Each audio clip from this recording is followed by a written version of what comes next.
Hello.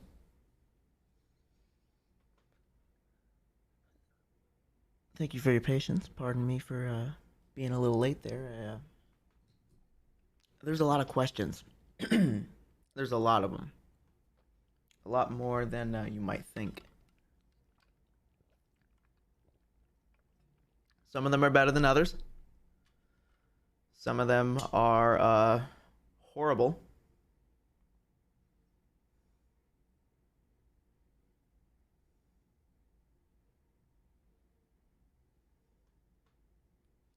Letting everybody get in, get settled. Strap on in. He said strap on. Because we're going for a bumpy ride, ladies and gentlemen. A bumpy one. Do I like Shrek? I haven't seen it in a while. I think Shrek humor holds an interesting part of internet history within it, you know? Automated Squid, Corbin, Guitar Bebop, thank you all for the sub.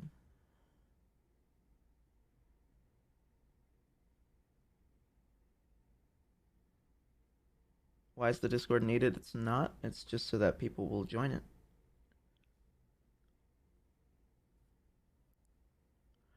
Mr. Salty Peanut, thank you for the Twitch Prime Gaming. I gotta shave before we start. Oh, yeah. Oh, God.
All right.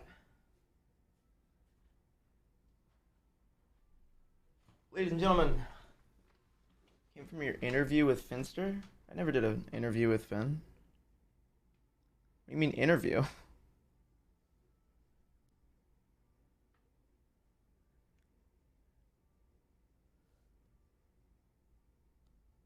you think Shrek will be rebooted eventually?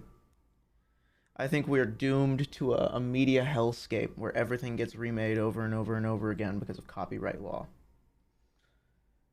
Two slot. Aether Darius, thank you for the Aether Darius, thank you for the gift sub. The one with Sneaky, that interview? What, I wasn't there. What are you guys talking about? You're deranged.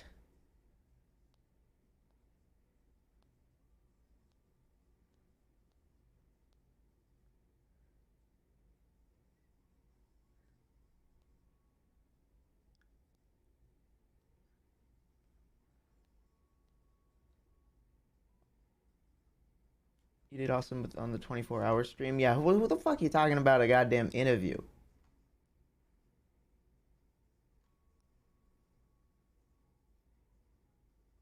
The 24-hour one? That wasn't an interview. We were just hanging out. And I carried his stream, thank you. What do you mean? Hold on. At no point did he ever ask me like an interview question. Where did you get the idea that it was an interview?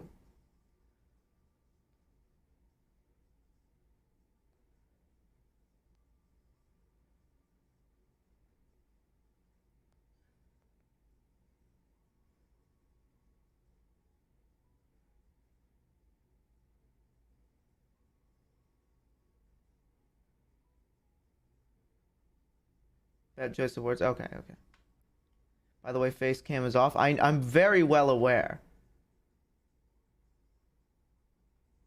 Oh my God.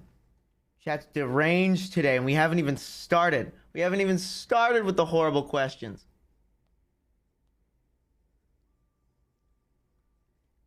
And chat's already gone feral.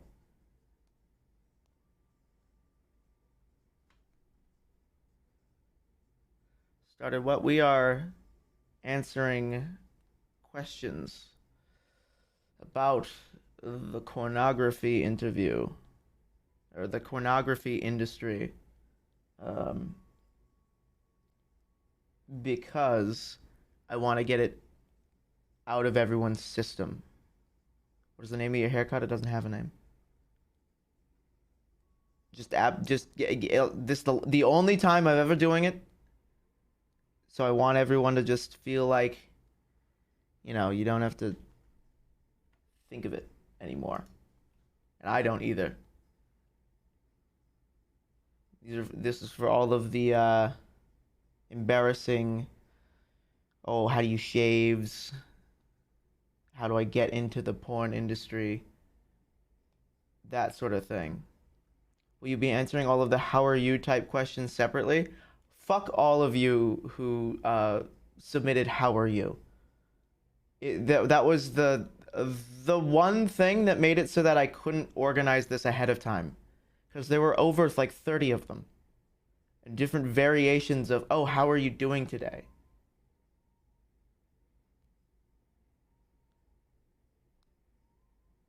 Can we hear the rejected questions? We're going to go through all of them.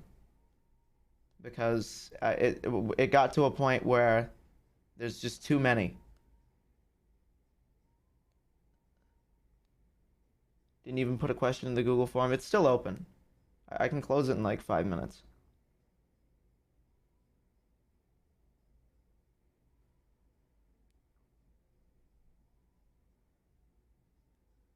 Where's it at? If you have the Discord, there's a link to it. I have one question. That's like that's enough. You don't need to listen. There are 155 responses. There's 155 questions here. Okay, but 30 of them are how are you? You don't have to ask more than one.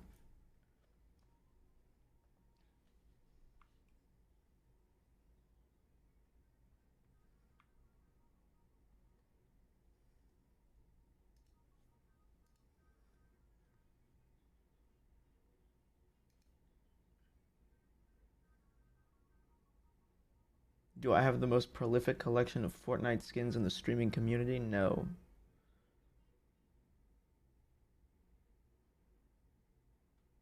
Really? Just asking how are you? Yeah, there's 30 of them, at least.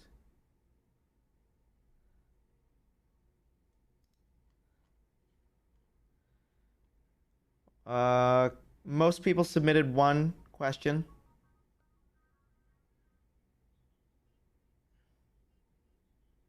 Couple people submitted 3.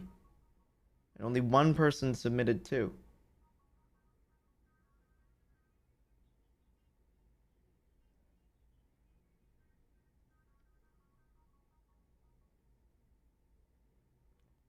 All right, we're getting about full up here.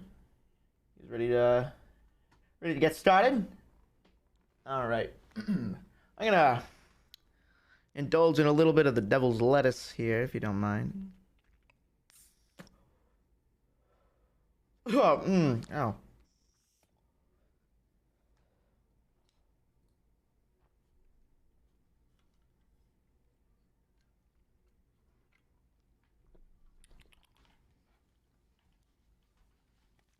It's marijuana.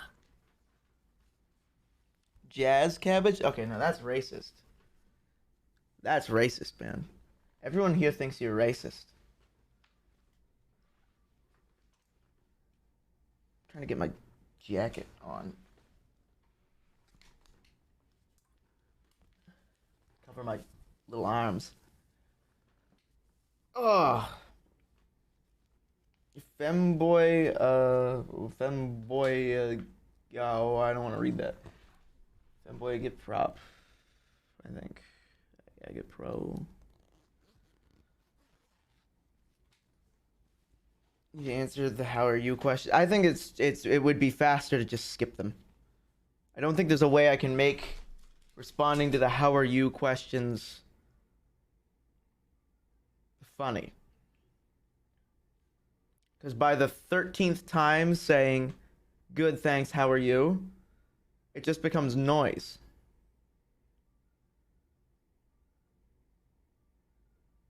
It gets more annoyed over time. No, you don't understand that there's like 30 of them. Why would you submit that? Why? What does that help? What does that solve for anybody? All right. You ready? I'm turning the camera on. Oh, do I look this bad all the time?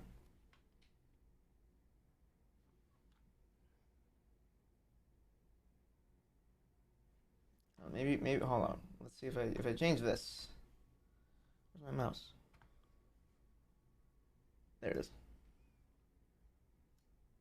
Yeah, that looks significantly better. But then I can't read the questions. Oh, I can put them over here. Nope, because then you can't see them. Okay. Ladies and gentlemen, I opened a Google Forms page. I'm going to close it right now. Get your last responses in. You got 3 seconds, assholes. Settings. How the fuck do you close it again? Responses, no. Presentation. Questions, response. Okay, here it is. 400 times Zoom. Ladies and gentlemen, I opened a Google Forms page so that you could submit questions, any of them at all. The reason I did this was because a lot of people will swoop in for, just kind of swoop in and ask a weird question. Something about pornography, because I do that for a job. Or something about how do you shave your legs? How do you look so feminine? Things like that. And those of you who are regulars would know that that's mondo fucking annoying. It happens once or twice every stream. And then we all bully them collectively. So to get it out of everyone's system, we're doing it right here. I let people submit full sentence question, and if it's worth answering, for the most part, they're worth answering. Did you get your hair cut? No, it's just tied back. This also, yeah, that isn't a pass to be weird in chat. It's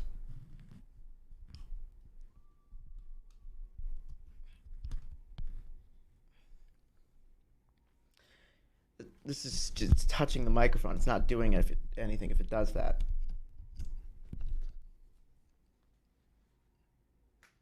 Chat doesn't need a pass to be weird. No, it does. It does. You certainly do need a pass to be weird if you want to do it. That's what I'm saying. So don't. So pardon my frustration. Already at well, it's the 30 how are yous. It's fucking killing me.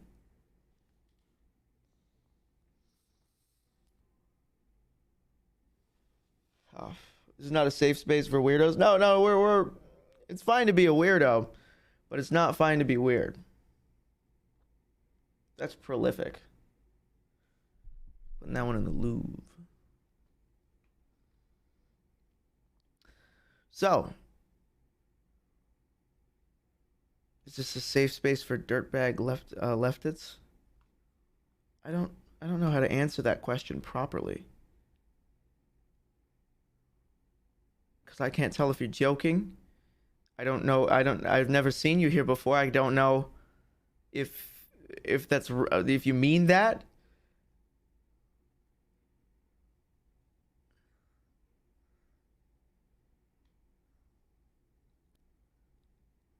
I can't interpret that in any positive way. We haven't even gotten to the questions, and people are already deranged.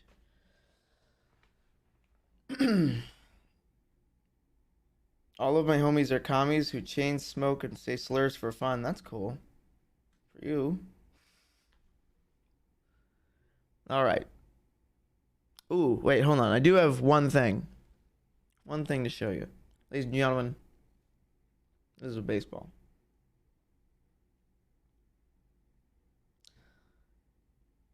You might notice that it's a little roughed up.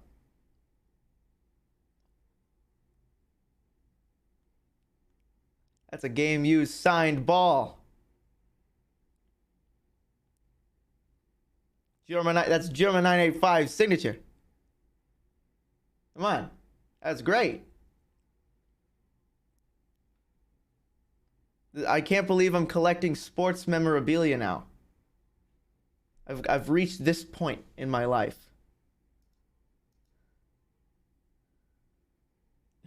German 985 signature signed JBA. Oh, I thought something else when you said roughed up. Listen, buddy, you're on thin ice. You've only been weird. Every message I read from you is something fucking weird. I swear to God. You're on thin ice, buddy. Sports Andy. Sports memorabilia collector Andy. Thin ice. Hello, welcome. Welcome. I noticed there's quite a few first-time chatters. Thank you for joining here. This is going to be very different, and I hope you're all gonna enjoy. Oh God, I'm overexposed to shit.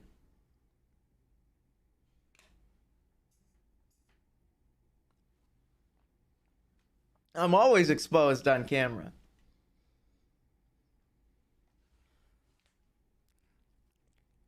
Cut that one out. Cut that one out in post. Can the editor cut that one out in post? Yeah. Thanks. Yeah, for every first time chatter, this is absolutely not normal. This is something very different. I do try and do event streams. But I try and hit those once every other week. Something big, something fun for the community to interact with. Here from Finn's 24-hour stream. I thank you for joining. Many people are. So I think we just get right into it. Can I do a backflip? No, absolutely not.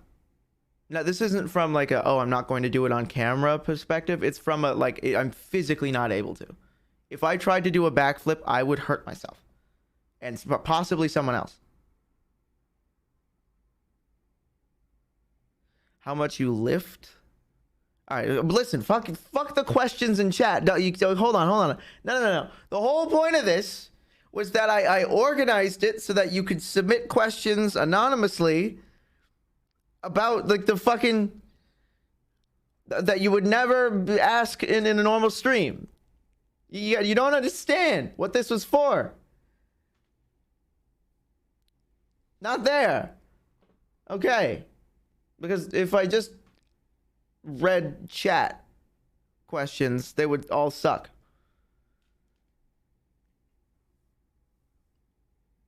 You'd be cool if you could, though.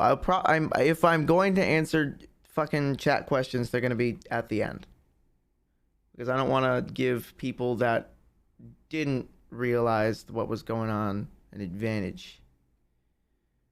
We were supposed to ask porn questions. It was anything. I put corn in the title, a little corn emoji. That way it was code. It was dog whistle for those to get it out of their system. Did you get any questions about the girlfriend? I am not dating anyone.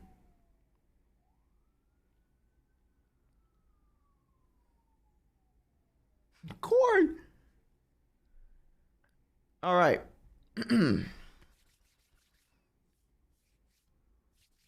Is the VOD gonna stay up? I'll save it, but I don't know if I'll keep it up.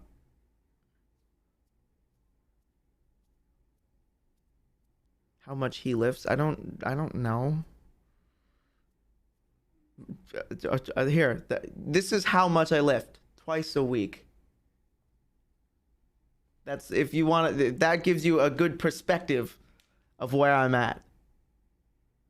Post the video to Discord. I won't post entire VODs. That's counterproductive. There's a good reason for that. It has to deal with search engine optimization.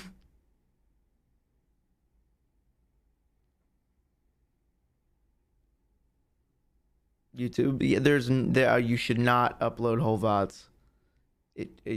There's a good reason why it goes on a different channel than many people's mains. They go, okay, this is the channel for VODs.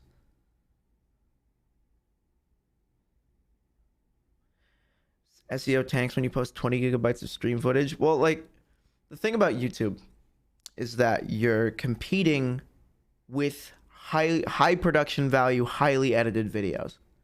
Why would somebody watch a 4-hour unedited VOD on YouTube when there are a bunch of different creators out there that at least edit their VODs down into a good point? My question will be dumb because I did not realize you were doing a corn AMA. I put the corn emoji in it. What do you think the corn emoji was for? What did you, oh, did you just think, oh, well, you know, pretty hungry.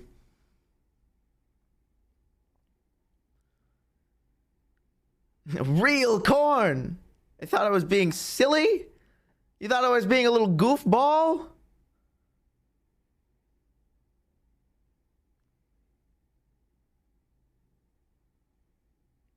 You have to be kidding me.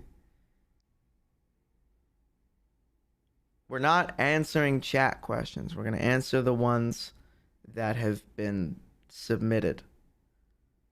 So I'm not going to answer who's your favorite person to do a scene with. I'm not going to answer, well, what did you ever do this? Because I gotta prioritize the people that were here. When are we starting? We're going to start in the next couple minutes here. I'm waiting for something.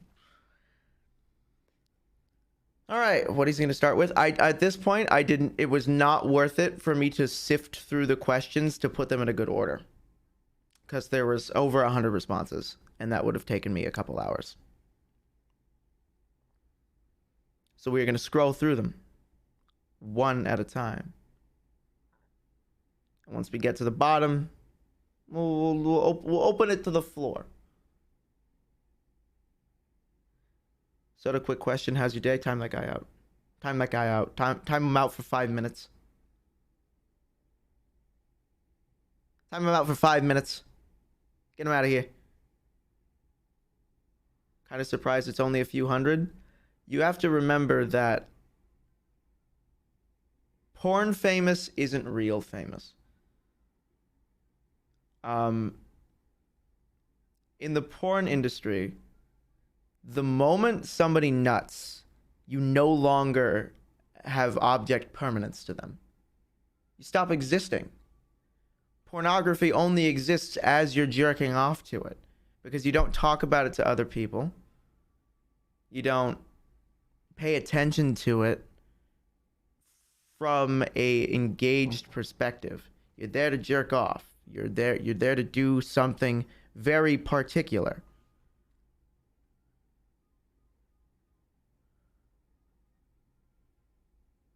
That's rough. It's just how it is. I'm not crying about it. What? No, I picked the job. All right. Let's get started. First question was at least a good first question. Let me click the, oh God. Don't look at the next one. Fuck you who wrote the next one. The sheer volume of joke questions. Don't look at that. The sheer volume. Oh, that's the wrong button.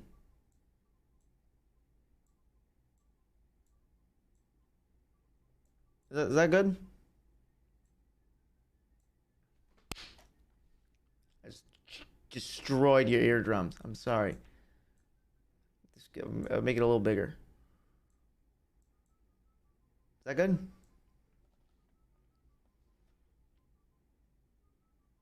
It clipped. Thank God.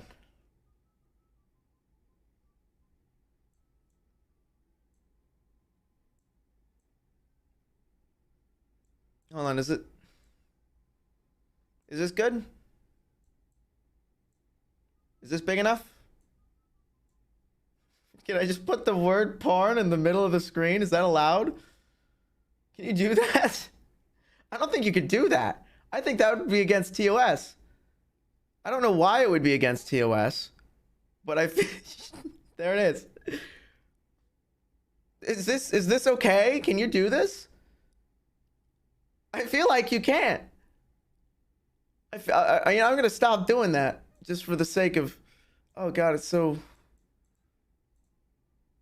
big now. Is that the first time you've heard that? Ah! Started sliding around. Oh God. Okay.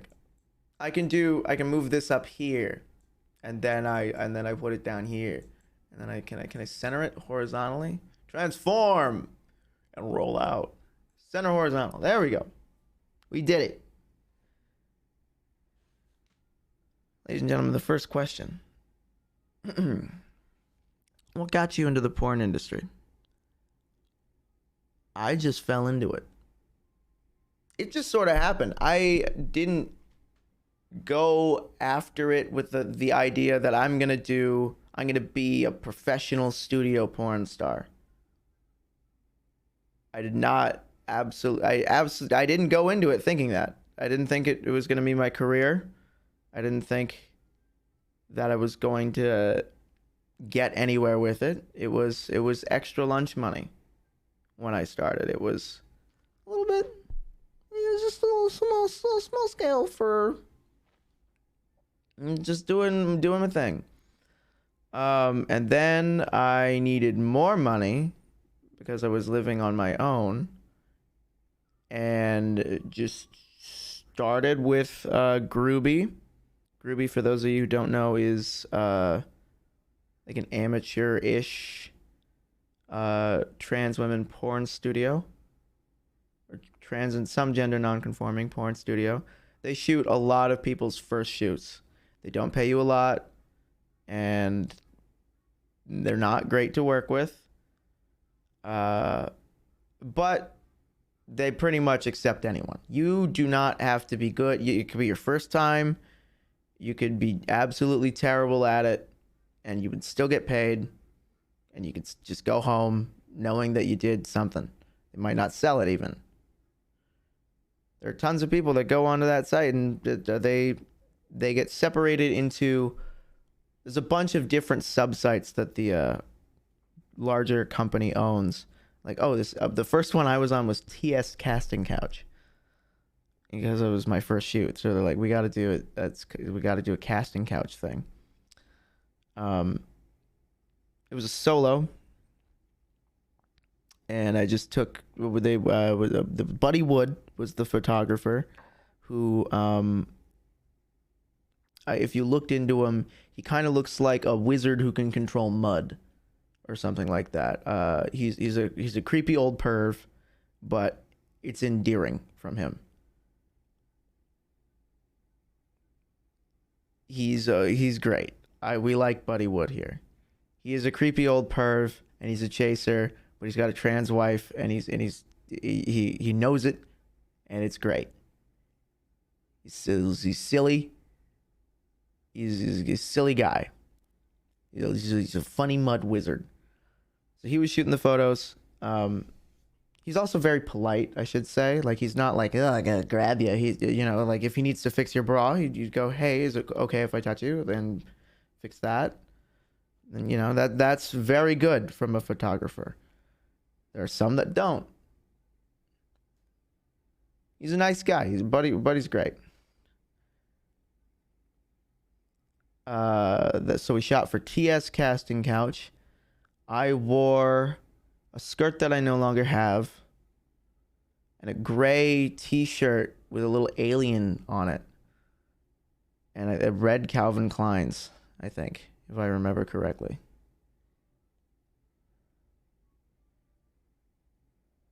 I wonder what the name of the vid is called. This was a photo set. They do this site specifically goes for, they do more photos than they do video, and then they have a little bit of video that they sell alongside. Ask consent equals better than 80%. Don't speak for the industry if you're not in it, because that is not true. The people who are shit and don't ask for consent and don't follow social mores or rules, people that are assholes, people that are terrible, they are not,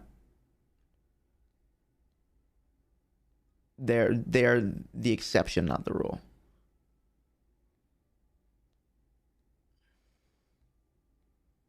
I think I found something. A Starlet is Born. That sounds like a shit title. It's probably just a headline for when it was released. I don't think it has a title. I was asking. What do you gotta put a question mark next to it if you're asking a question. Are you getting on planning on getting a 2D VTuber model? No. I think that 3D is just better. Period. I'm gonna move this over here. There we go. Cool to know. Sorry. What do you so I know if you're asking a question. You said ask questions equals better than 80%. And then you said, no, I was asking a question. What are you talking about? That's not a question. That's a half completed statement. We're going to move on to the next question along the thing, and we're not going to do chat questions yet.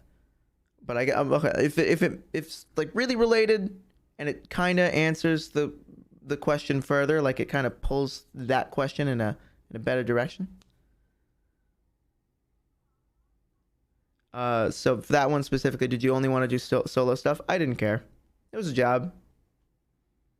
That's going to be a pattern that you'll notice from most of the answers to this. Many of the answers to these questions are, it's a job. It's something that you do for money. I do not engage with it as far as treating it like a lifestyle. You just like email them. They had like an open form on like one of their websites. Any regrets? I'm not answering chat questions. That is a full on like banger, or like that's a big fucking question. I can't just answer that one in chat. So we're gonna move on to the next one. Because what got you into the porn industry? I just fell into it. I wasn't, I was just flown along. You asked me to play Roblox. I can tell this was either Jiggy or the other one with the J in their username. No, I'm not. Oh god, here we go. Was the pay good for Groovy? No. No, it's $300 a photo set. Which means you shoot 2 photo sets in a day. Takes like 3 hours. You get $600. Grand scheme of things, as far as the industry is concerned, that is super low. That is super, super low. Is that unfair proportional to their income? For some companies, yes. For some companies, no. In that case, absolutely.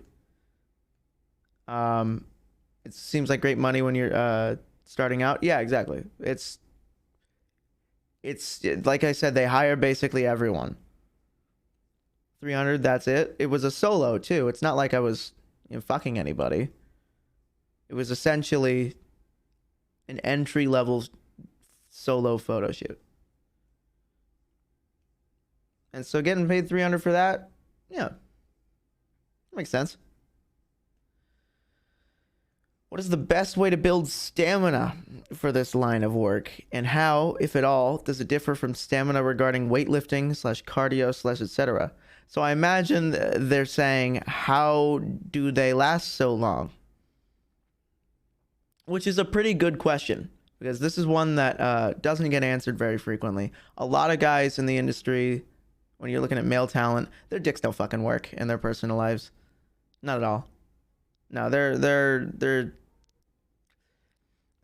a lot of them, their dicks just don't fucking work anymore, because you know, when you're fucking for a long time and you need to be able to do specific things. Like there's also cocaine. Don't speak for the industry if you're not in it.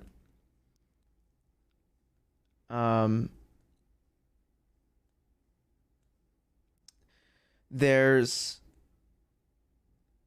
like, don't get me wrong, there is a lot of drug use in the industry, but you know, in my case, no, there wasn't. Everybody gangster till PP no worky. Yes, so there's a lot of they'd have to take their preferred method of a hard-on solution. Some people would take Viagra. Some people would take Kamagra. That's what Groovy would give you. It's like a Go-Gurt tube thing of basically Cialis. That tastes disgusting. It's really gross. Don't they use calcium for denser jizz? No.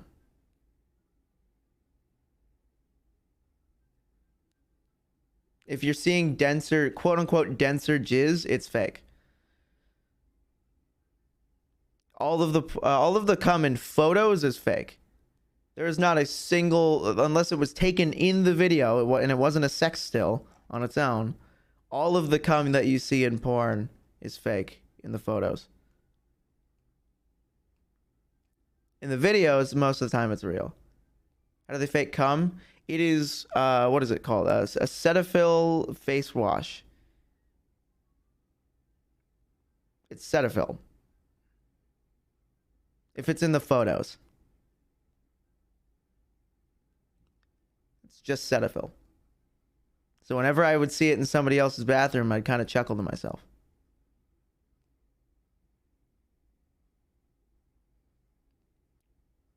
So it's kind of like soap. It is soap. It's 100% soap. It's a face wash. And sometimes when they need to do like a facial photo shoot, you'd get some in your mouth, and it's gross. Does not taste good. It's the feeling of having soap in your mouth. This is why JAV is superior. A lot of the cum in that is fake too. It's gonna blow your fucking mind. But as far as lasting longer, I don't nut unless I want to. There are very few times where it's outside of my control. I can only think of a couple times on set where I've been like, okay, I need to stop for a moment. I'm gonna nut. That does not happen. If that happens to you, you're considered bad talent. Because now everybody in the production, sound guy, photos, video, couple PAs, everybody on production has to wait for you.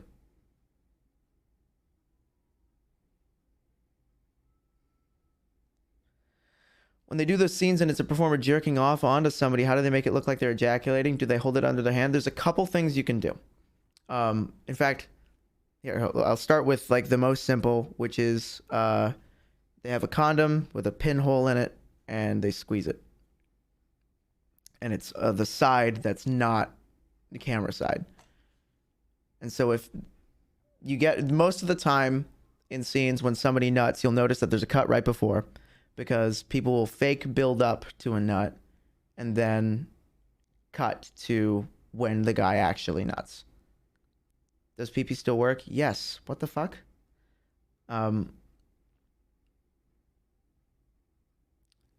Well, you fucking just slammed me like you hit my fucking brakes.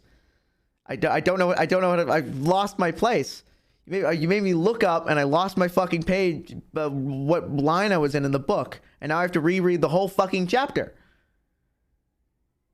I got stun locked. I just don't know if I don't. Yeah, like I don't know. Hold on, no. It's insane. I can just if you don't want to nut, you don't nut.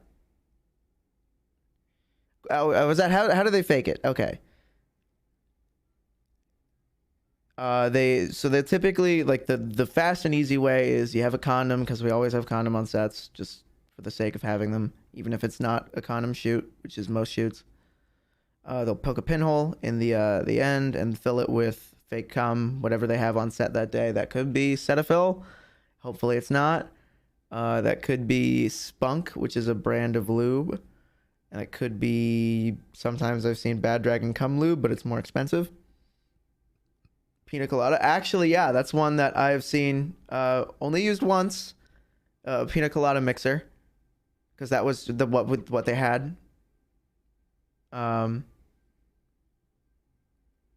one apparently worked pretty well.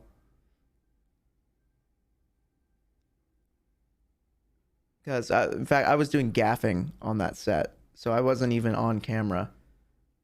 I was doing the sea light, which is one guy's holding the camera, and we got a sound guy holding the boom over the action, and then the sea light is trying to gently light the action.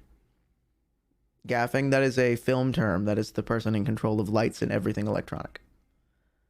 Unrelated, but I heard something about Bad Dragon getting canceled. They've got plenty of things to get canceled over. You guys got to remember there is no ethical consumption under capitalism. How many performers moonlight as crew? Not many. The ones that do are either really successful at it or it doesn't matter. Where it's just like a thing that they tried to experiment with. That's what the Evil Angel model is, where essentially all that the talent does, they'll say, hey, we're going to let talent direct a DVD. What they do is just have an idea for the scene and then go, okay, we'll pay for it and we'll give you a videographer and we'll give you talent. And so it ends up just being an Evil Angel scene. That's why they all look the same. But the model can pretend that they did something important. Some of them do end up getting more involved. But most of the time, if you see it's directed by a model, it's not. It's at least on Evil Angel. There are performers that also do production. Like, it's basically all they do. Like, they full on do that. Casey Calvert, great example. I think they're GNC. They're a they fab, I think. But she/they. I'm just gonna say she, because the thing about they fabs, which is AFAB people assigned female at birth, who go by they them in the industry, is that you are going to get lumped in with women. Just as from a consumer's point of view, that's what's gonna happen. If you're a femme, they fab. That's you're lumped into that, into woman. From a marketing perspective, you're a woman. Doesn't Van Sama do production? Yeah, he's part of Kink. He's always done that. Does it ever bother you? Doesn't affect me, really. It makes sense. Because you don't sell a tomato based on what color it is. You sell it based on what species of tomato or what variety of tomato it is. Most of the time, the color and the variety will match up, but sometimes you'll get a green heirloom tomato instead of a green tomato. You know what I mean?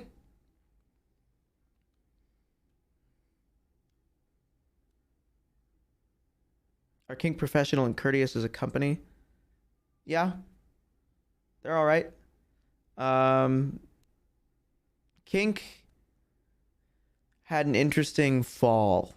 I don't know, for those of you who don't know who Kink is, they were one of the biggest names in BDSM porn for a long time.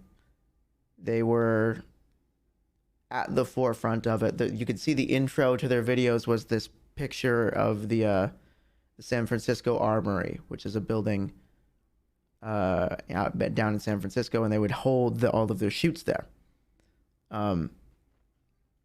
It was like fucking the Wild West. You could pay to do a tour while people were shooting. After their CEO left in like 2020, one of the 2010s, the company fell apart really fast. They laid off a lot of staff. They ended up selling the Armory to just a real estate investment guys in 2018, and they really downscaled to such a ridiculous amount that it's like an empty shell. There are so few people involved in it with it anymore. You're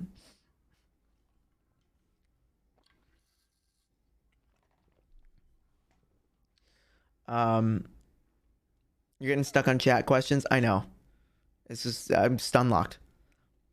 Let me answer this last one about Kink. Donna James Dean, CEO, all busted as predatory. That's gonna happen. So Kink, they were nice to work with, but yeah, it's ADHD, Andy. Listen, come on, fuck you. Kink was fine. They didn't pay you a lot because I only ever worked for them after they had their fall. Their studio is a 1-unit garage in Oakland now, and it sucks. Like it is uncomfortable to be there, in my opinion. Like when they give you your call sheet, they tell you don't talk to anybody, just immediately come inside. And it's right on the railroads, and the building is fucked. There's the bathroom doesn't have a real door. It's one of those sliding doors. And the shower is one of those like portable ones for like large campsites. And it's just in like one of the storage sections. It's sad. It's jank, but you know, the people there were cool, and the things that I got to shoot were really cool. And even though they didn't pay a lot, at least they paid for my flight. Does the camera crew and stuff get hard? No. Dude, after the second or third time you've been on set, it doesn't fucking matter anymore. You are so immune to looking at sex. It doesn't mean anything. It's your job. It's not like... Does a guy working at McDonald's get hungry every single time he puts something down on the grill? No. It's just your job. It would be considered unprofessional.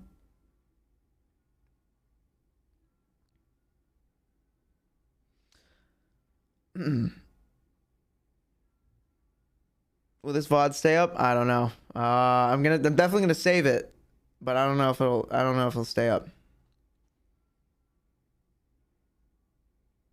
ADHD Andy, I'm sorry. I wonder if that can work. That work can cause erectile dysfunction. Yeah, but it doesn't matter, you know. I think back at the start of this, there was like the building stamina, the question that's on the screen right now. We're bringing it back. We're bringing it back. A lot of the methods that people use is, Viagra, Kamagra, or Trimix, which is a shot of it's like a gel that you stick in your dick. You don't put it in a vein. You put it in just the soft tissue. That makes it so that when there's any blood flow to your dick whatsoever, you get a boner. Nope. That most people go with that because it's the most controllable. With Viagra, you put that sucker in your mouth, you eat it, whatever. You only need to take a quarter of a pill most of the time because 25 milligrams is what you need. Then the pills come in 100 milligrams minimum. So most of the time you only need 25. I don't know why the fuck they don't make them in smaller fucking densities. Doesn't the shot damage your dick over time? No. If it does, there's no way of knowing that. But yeah, it'd be a shot in your dick. It's a tiny, tiny needle. I've never done it, but it doesn't bother me to see other people do it. Do what you need to do to get the job done. That's a real professional. Exactly. It's just something that you do for your job. I've had Viagra once. TBH, the shot sounds a lot better. Exactly. Viagra fucks you up for the rest of the day. You're gonna have a boner for the times you still need to be horny. You can't just have your dick be hard. You still need a little bit of something. Especially with Viagra and Cialis. It's a needle in the dick. Listen, we're desensitized to it. It just doesn't mean anything anymore. As far as how stamina differs from weightlifting / cardio, it's not the same at all. I don't see any overlap. But then again, I'm also not super into weightlifting or cardio, so. This was when I was talking to Wigan about the questions, this one was the one that made me laugh. Well, when the ocean does rise, what's the plan? This was like the one question that like kind of gave me a good chuckle just because it's so fucking jarring. It's just so out there. It's so to the point. I don't know what I'll do. It's just sort of asking you about the inevitability of, climate change. I don't know what the fuck I'm gonna do. Hope. Top 5 favorite feet ranked. There's no way I can answer this question because it's like I don't know. I can't even pick a favorite color. Fuck you guys. Like, there are feet that I like because I believe it or not, I'm a bit of a feet guy. I like them. I think they're cute. I always just say Angela White. Angela White doesn't do a lot of foot stuff.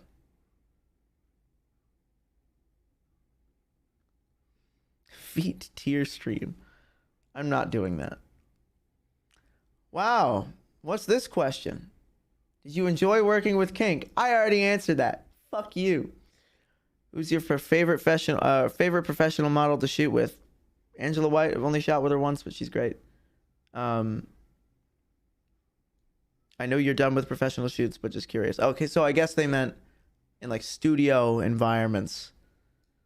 In a studio environment?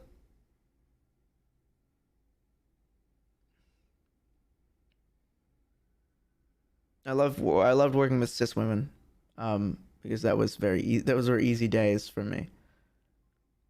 I didn't have a day where I fucked a cis woman that was like off. It was very, very easy to get into those ones. Um, was there ever a scene that you hated doing? No. I don't. I never had like a, oh, I hate this. This is terrible moment. No. There was times where I was like, this is a hard shoot. This is really hard work. Um, there were times where I was like, this is like specifically. I looked at like the first time I went to Prague to do legal porno. Those were the hardest days I'd ever worked. Those were fucking hard days, but I didn't hate it. I just didn't have a lot of fun. You know, it was still a job, and I just don't think of it the same way a lot of people do. I could tell from your PTSD from Prague in general. I just don't like Europeans. Oh my god, they're so hard to deal with.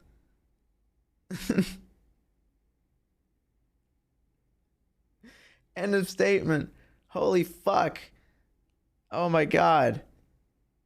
Like the Italian porn stars are fucking awful. They treat it like a party. They have an entirely different like point of view, which some people really like. Some people love going to Europe to shoot. Some people absolutely adore it, but I fucking hate it. Cause goddamn, they are. I don't want to flirt with you between shots. No, I'm here to do my job. No, don't fucking touch me on my shoulder. What the fuck are you doing? We're both here to do a job.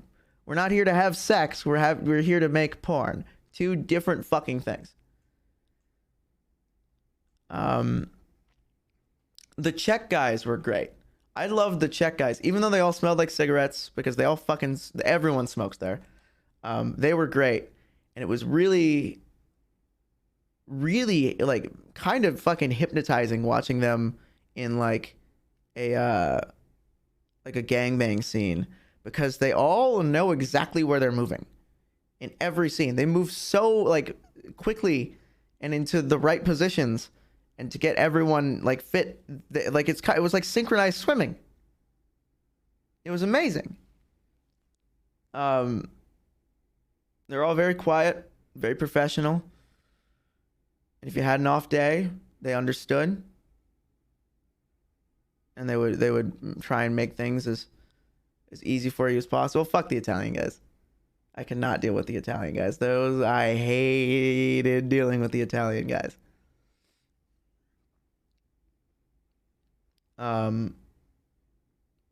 There's Giorgio, he was fine, but he didn't. He was the director, a very absentee director, I might add. Because legal porno, interesting sort of little thing about them is that, like, even though I don't like the way their scenes look, I don't like their business model. I wouldn't watch it, you know? I don't think it's great. I admire their efficiency. They are incredible at getting people in and out of that room. Even if it's a fucking 7-person gangbang, you were there for maybe 2.5 hours. It's amazing. The moment you get there, from the moment you leave, you are working and then you're done.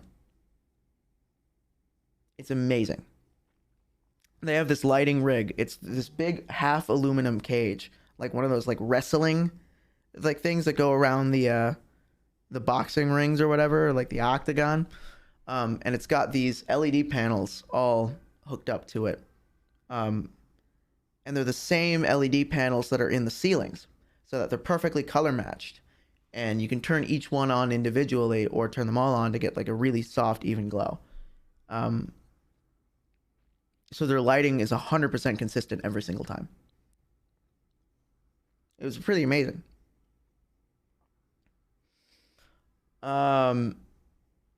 This one has a couple slurs in it. I can't read this next one out.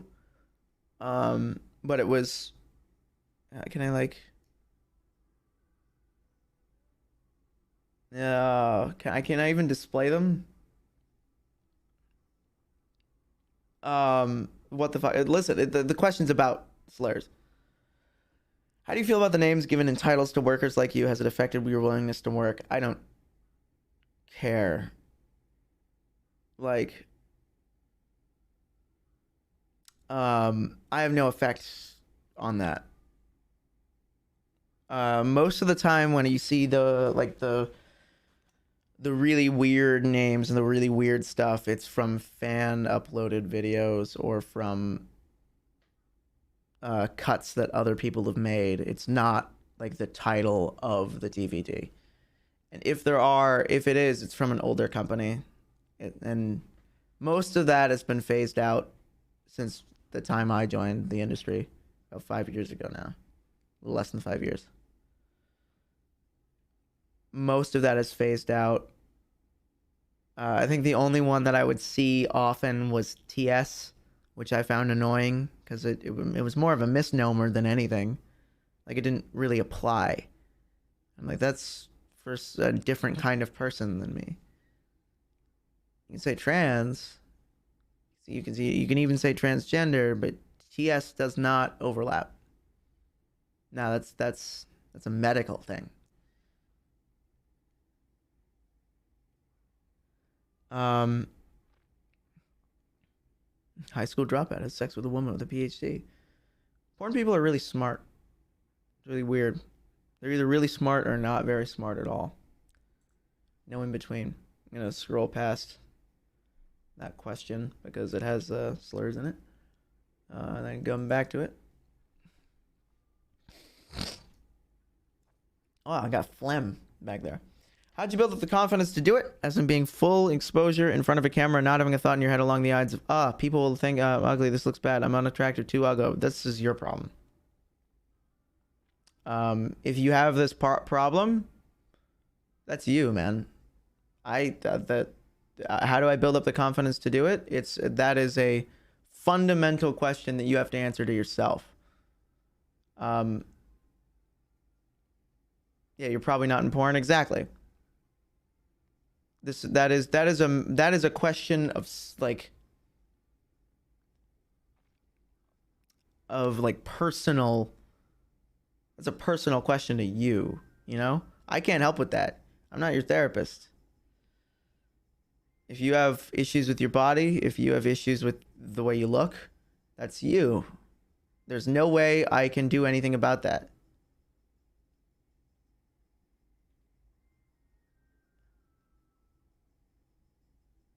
It's like anything else, you acclimatize yourself to anything eventually. Exactly. And when it comes to studio work, I hate the way my studio porn looks. I think it looks like shit because I have no control over it. I don't have any input into what it looks like. Whenever they would ask, hey, do you like your makeup? It doesn't matter what I say. Personally, yeah, I fucking hated the makeup that they put me in because it looked so dated. It was so fucking dated. It was all what we call porn glam, where they just fucking cake you in foundation, and they do like this really like late 90s, early 2000s blush. It looks fucking hideous. It makes your face look 2 shades yellower than it should be. No matter what you do, it looks like shit. But what it does do is last a while, so that you only have to apply it once.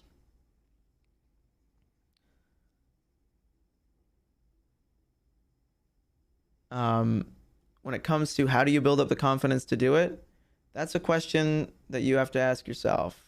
I can't say, there's no trick to it. There's no trick to being confident.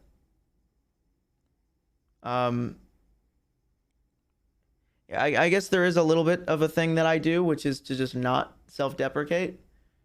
Self-deprecating humor isn't funny. When is the last time somebody jokingly said, I'm going to kill myself, and you laughed at it? Never. Never. I don't like exactly. It's just like, but you hear people jokingly say that sort of shit all the time. It's just not funny. So why bother? If it's not a funny joke and all it does is make you feel bad, then why tell it? What I do instead is try and tell jokes that lift people up. Instead of saying, "Oh, I'm so terrible, this sucks. Haha." We laugh at my misery. Laugh at give yourself some sort of false boost of self-confidence.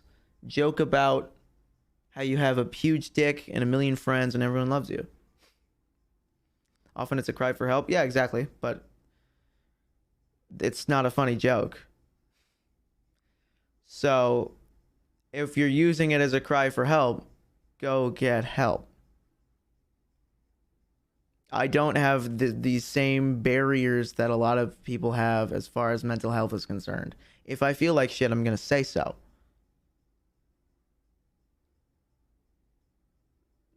Like, I'm not afraid of the way I feel about things. Some people go, "Oh, I'm depressed, but I don't want to admit it." I don't argue with myself about it.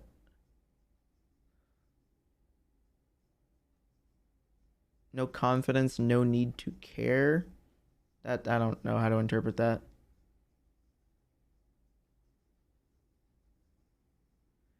It's important when it comes to like building self-confidence.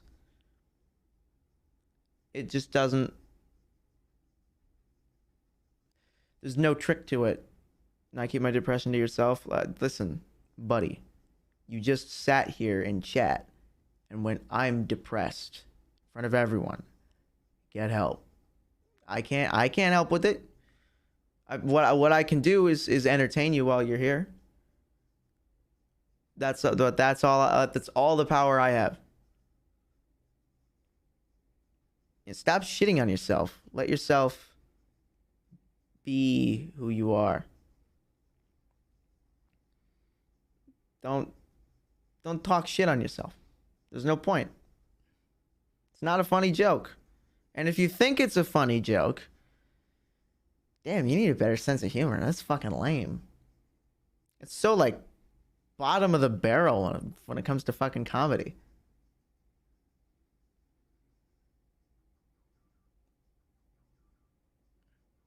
Sometimes dark humor is a great way to vent. I mean, laugh and then see if it was I joke. Dark humor, a lot of people ask, like, we'll talk about dark humor, and they go, "This is like a way to express stronger feelings while being able to sort of write it off." But there's dark humor does have a place, but not when it comes to your own mental health.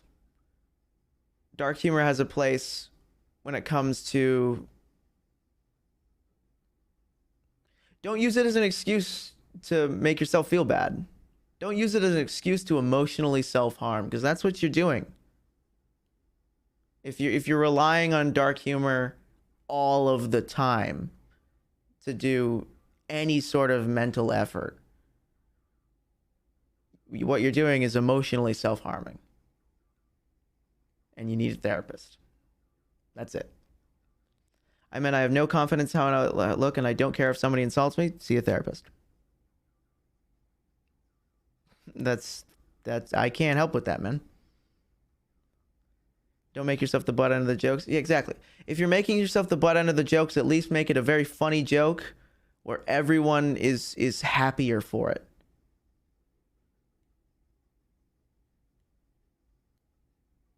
All right, let's not get into people's personal experiences with mental health issues, because there's no good end to that. Yeah, let's not bring that up. I'm just gonna, hold on. Which mouse Goddamn. Where is it? I'm gonna just purge your messages because I don't think people should have to read that.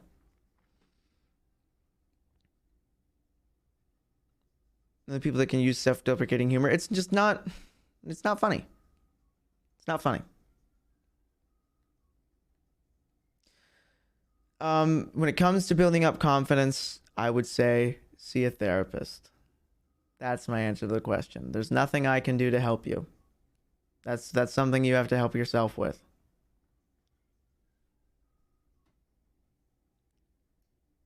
It's not hard once you start doing it. I promise. It'll make you feel better. This isn't me like being a dick and going, oh, you should get a therapist. Fuck you. What I'm saying is that would help you. This is a good one. Was there any financial barrier to leaving studio porn? A kind of golden handcuff situation? Or is that not even a consideration when you went indie? There's this concept of studio porn being like the end all be all of the industry and it making you a shit ton of money. It does not. Unless you were a top performing cis woman, you don't make a ton of money. In studio porn, that is. Yeah, like my rate was 1,000 for some days and 1,200 for some days, 800 for some days. So most of the time I was making around $1,000 a day. Hey, that's a great amount of money. That's no small cash. Some days, however, you'd work 3 hours and some days you'd work 16 because fucking porn companies pay you a day rate and not by the hour. Any back end? There is zero back end in studio porn. You do not own any of the content that you film in studio porn. You do not get any royalties from any studio content you film. You own nothing of it. You are just a name to it. You get it up front or you get it like 2 weeks later in a direct deposit. How do trans stars compare to others? Less. Much less when it comes to studio porn. Like there are cis women that command $2,000 day rates. There are cis women that command $5,000 day rates. There are cis women that command $10,000 day rates. Do trans women make more than cis men? Most of the time, yes. Cis men in the industry, however, no, not necessarily, because. Oh wait, well yeah. Sorry, I mixed up two questions. Trans women make more money, but they shoot less often. When it comes to men in the industry, there's this idea. So there's this idea that porn stars fuck like 100 different people in a year. No, we fuck the same 10 people 100 times. Male porn stars, very, very different environment. The turnover is way slower. Way fucking slower. So what you get instead is people that work much more consistently. Like men that work 5-6 days a week, making $700 a shoot or $800 a shoot.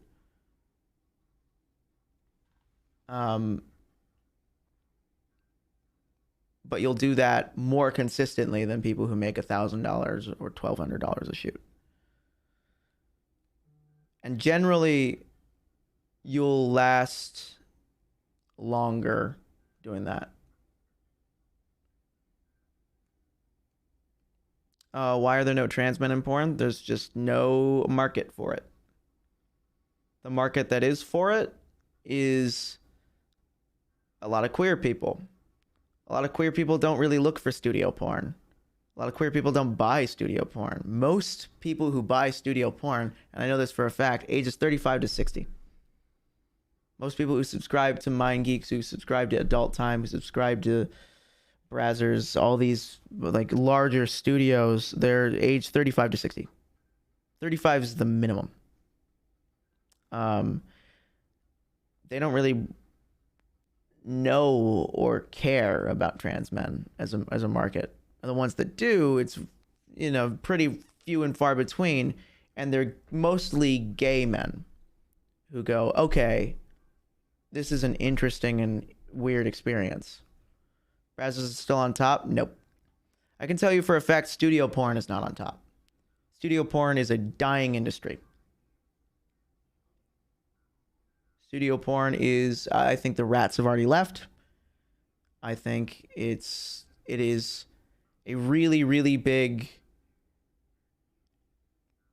and clear example of the way new media and old media are different. Who's the nicest person you've worked with, and who's the rudest? There are too many people who are nice to name one. There are too many people that are wonderful to work with. Who's the rudest? I know the answer to this question. Oh, fuck it. It's Wolf Hudson. Fuck that guy. That guy's an asshole.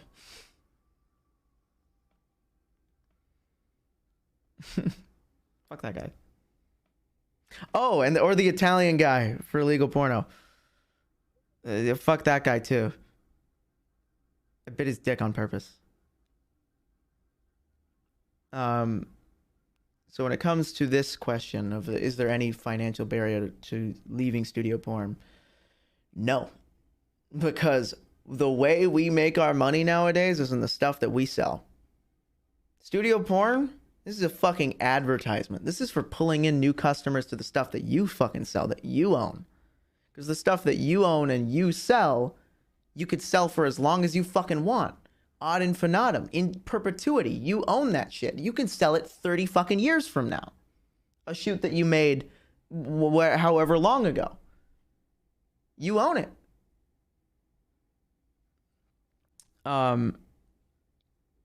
Fucking nobody's gonna be looking through Brazzers in 30 years.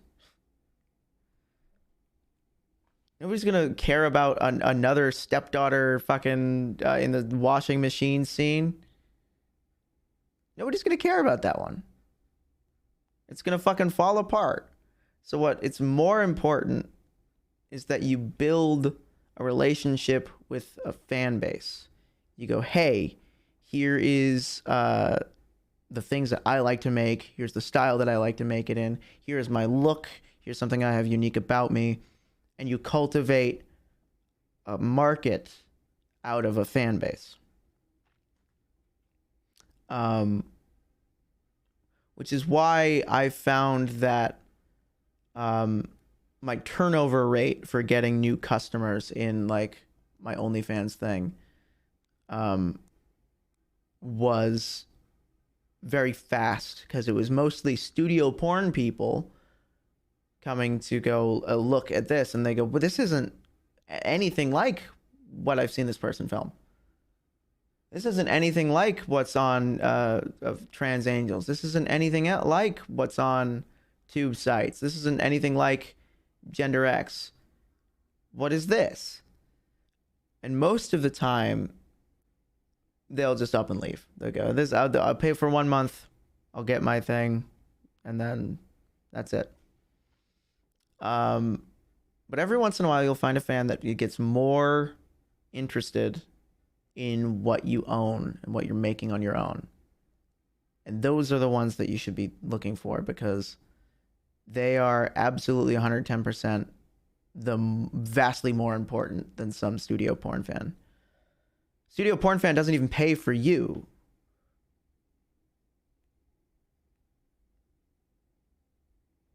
You ever had to approach a character being the stepbrother or stepsister in the scenes? I was only ever a stepdaughter.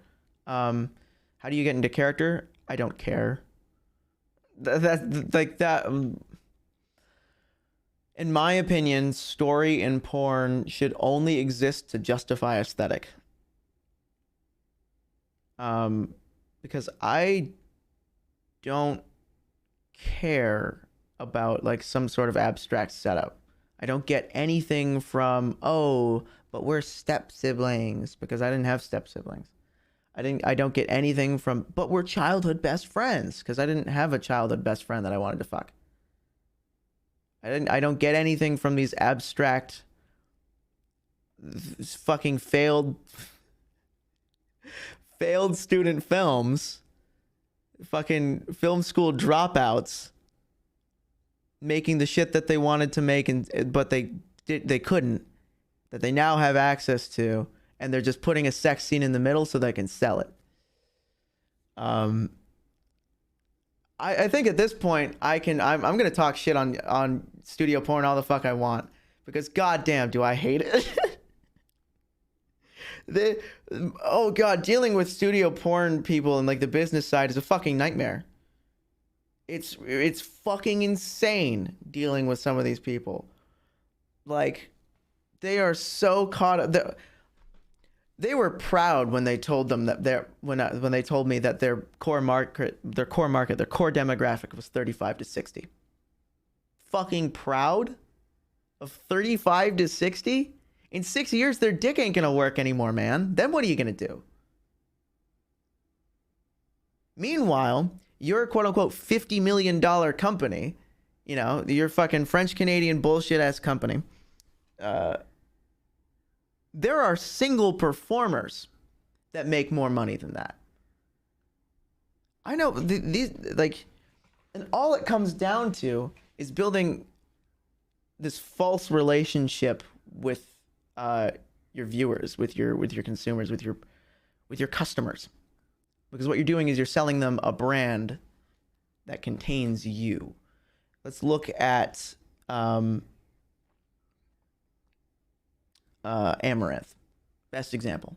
#1 on OnlyFans. She makes $2 million a month on her fan sites alone. $2 million a fucking month. Reinvests all of it. One person worth way more than that fucking company. Well, what does her team look like? She's got a lot of people involved. She's got a couple social media managers, a couple assistants, a couple photographers, a couple videographers. Probably around 8, 9, 10 people involved in the whole experience. In the long chain. I hate her, TBH. You should not, because the big thing about her is that she, in my opinion, is not super hot. I don't think she's the hottest person in the world, but she's really, really attractive. She's cute, in my opinion. She's cute and not hot. But what she does is work every fucking day. That woman works 19 hours a day every single goddamn day, and she's been doing that for years. She played the game. Now she's still playing. She's not fucking done. Oh my god, unmatched hustle. Yeah, I've never met or seen anyone with more fucking pure hustle hustle bones in their body than Amaranth. Absolutely fucking insane. Hustle bones.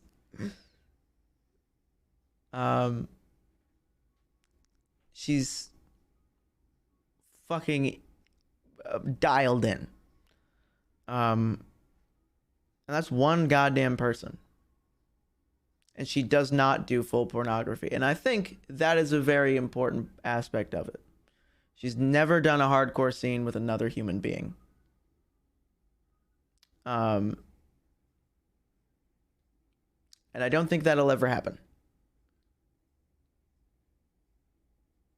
Because an important part of what makes the new quote-unquote porn star, what makes the e-girl, as we should call them, is the parasocial relationship. That's an important part of what you're selling. You're selling this sort of idea that you're both close to one another. Would you say that's the same with Belle Delphine versus Amaranth? I wouldn't say that they're versus whatsoever. But yeah, Belle Delphine's the same way, where it's like, Belle Delphine, well, she doesn't work nearly as hard as Amaranth. If Belle Delphine worked as hard as Amaranth, If Shaquille O'Neal worked as hard as Kobe Bryant, he'd be the best player. That's what I'm saying. It's that scenario.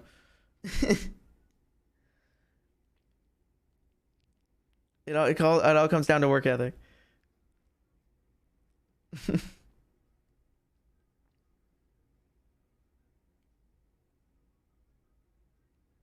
I thought you didn't like sports. I don't, but I heard that quote recently, and I thought it was funny that it popped into my head. Zombie Love, thank you for the 2 months. Belle Delphine would make fucking insane amounts of money, but I think an important part of Belle, at least Belle's brand nowadays, is that she sort of just shows up and then disappears. It's like Weird Al. Shows up, drops something, gone. She doesn't stick around to ruin the concept of Belle.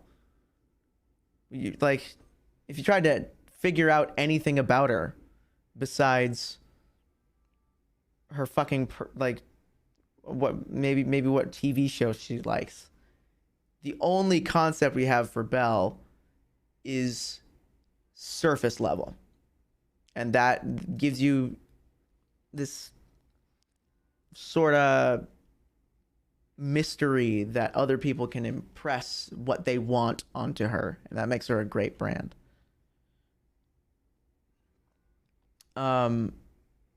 But no, I did not care about if there was a financial barrier to leaving studio porn, because studio porn does not make you very much money. This next one, here we go. Have you ever considered making NFTs? No. Do you like McHanzo? Now, I'm assuming this is the old Overwatch ship? No. Because I don't like men. So I don't fantasize about two men fucking. That doesn't do anything for me. How's it feel to feel so sexy? Did you 500 IQ your way into the industry by going on HRT so you could become rich being a girl first, then switch to being a professional porn addict? This one feels kind of pointed.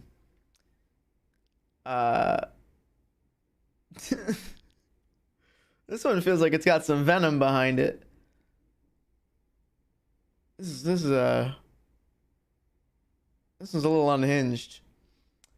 No, I didn't 500 IQ my way into anything. This one's got an axe to grind. There was a time where I identified as a trans woman, and I went on HRT, and then pretty soon after that, I went, "Oh, I'm not a woman," but I just kept taking HRT because I like it. My body's mine to do what I want with it, so I'll do what I want with it. Do the best moments of your career in the adult film industry outweigh your worst? If you could improve one thing, what would it be?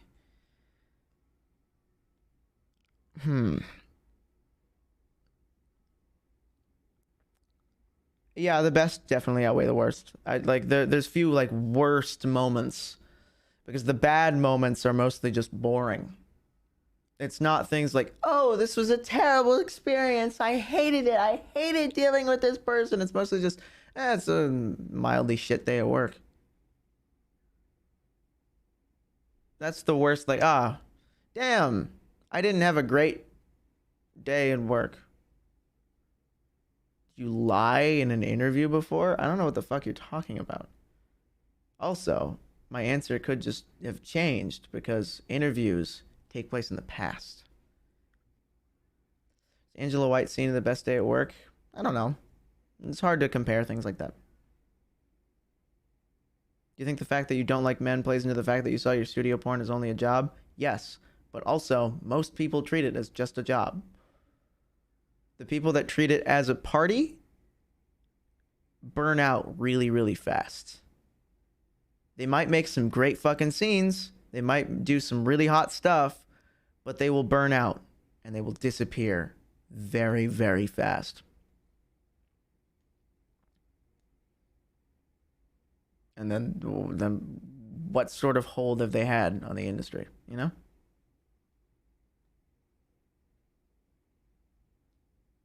Damn cold. Well, listen, like this is a problem I have with the industry. It's that there are people that don't treat it like a business. And if you're not treating it like a business, why enter it as a business? Go ahead and fuck people on camera for fun, and then videotape it with an iPhone and sell it that way. If you're gonna do that, if you're gonna come on a professional set, you better treat it like it's a professional scenario. Or just summer camp, and I had to deal with a kid who bit 2 other kids. Now that's a hard day at work. I have to deal with people biting one another all the time.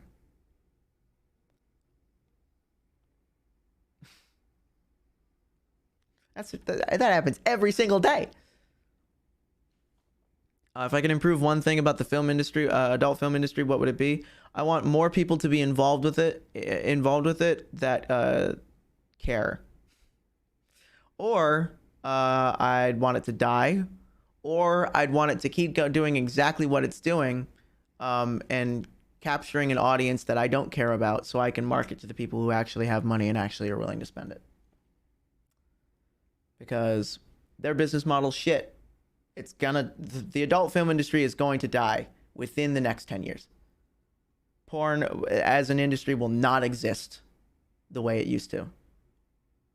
The way it's treated, absolutely fucking not. It will stop existing. What do you think about AI porn taking over? Most of the AI, like fucking deep learning image generators, do not let you input porn questions or porn scenarios. But I've seen a little bit of AI porn. It looks okay. It can't do real people yet. It can do art styles.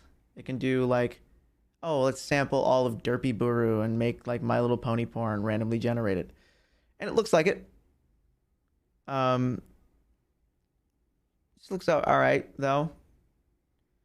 One of the big parts of AI generated anything, AI generated art in general, doesn't have any, when I say it doesn't have any soul, I really mean it. It does not have its own identity. AI fucking landscape imaging, AI photographs, AI drawings, all have this same, looks exactly the goddamn same, as if it's made by the same artist. Because it's all trained on the same data. Is the industry particularly non-profitable, and does industry porn have slim margins? No, it's just that the margins that it does have all get sent to people that don't actually create any value. Most of the money in studio porn goes to people that don't do anything. And now we live in a day and age where new media has never been fucking easier. You can go out there and start a YouTube channel and be the next Linus Tech Tips in 5 years if you're fucking good enough. You can go out there and start a fucking OnlyFans and be the next Amaranth if you're fucking good enough. There is no barrier nowadays. There is fucking nothing between you and absolute success besides your dedication and you caring about it. So why the fuck would a performer go out of their way to get a worse deal on something they don't have control over, they can't sell on their own, and they don't get royalties for? They don't get to pick the things that they're going to wear on set. They don't get to pick the way they look. They don't get to pick where it is, but they get a flat rate of $1,000. Whenever I have somebody booked for a content trade and they say, oh, I got booked for a shoot, I'm going to go to that, I take them off my list. I'm never inviting them back again, because that is pure fucking idiocy. That is like somebody offered you $1,000 a day for a year or $100,000 now? Why the fuck would you not take $1,000 a day for a year? Doesn't make any fucking sense that you would do anything besides that. But they see bigger number. It's like when you have like two cups side by side and a 5-year-old like points at the taller cup and says there's more water in that when it's the same amount of fucking water. It's that. They look at the taller cup and point at that one. And they go, I want to do that one. It doesn't make any fucking sense. So I immediately take these people off my list. I do not fucking care about them anymore. It is it is so myopic. I have ADHD. I literally cannot conceive of anything beyond fucking 5 minutes from now. And I still realize, maybe $1,000 for one day versus $3,000 over the course of a month. I think there's a big difference between these two things. It does not make sense. The model makes no more sense. In 2004, if you wanted to sell your own porn, you had to get a video cassette. You gotta get a Sony fucking camcorder and sell it via mail. If you wanted to make it on your own, that's how you would have to do it back then. And then circa fucking 2007, 2009, you take photos and scan them and put them on a web service and ask for donations. That makes sense. Studio porn makes sense in that situation. It does not make sense anymore. The business model cannot be applied. So it's going to die. Thank fucking God.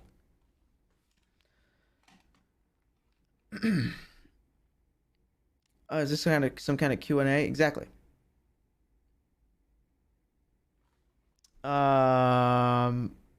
Basically, this sucks. That's the answer to this question. This sucks. It's old media, exactly. Which is why I talk so much shit on it. Because old media, and it's not even old media, because old media implies film. Old media implies books. Old media implies theater. Old media implies things that have some kind of cultural standing, cultural weight.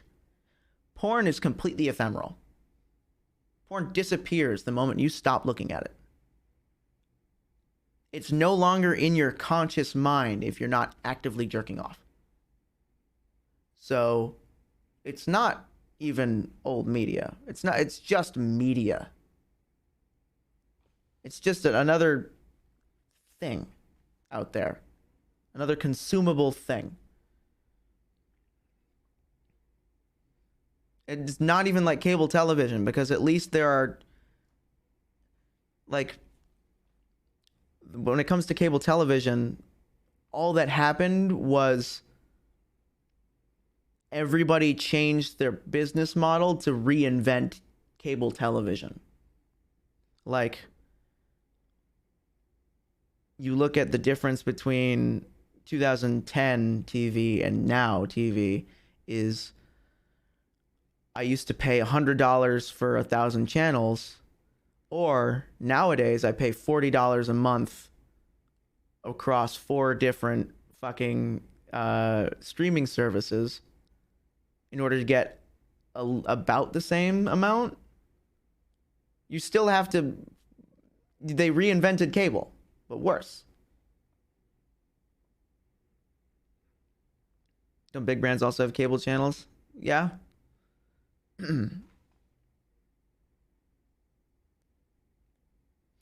So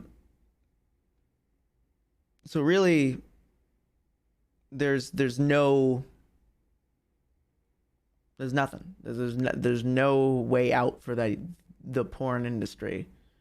Besides, what's going to happen is that performers are going to realize, holy shit, I can just make my own stuff and make way more money, so long as I know how to brand it and so long as I know how to sell it.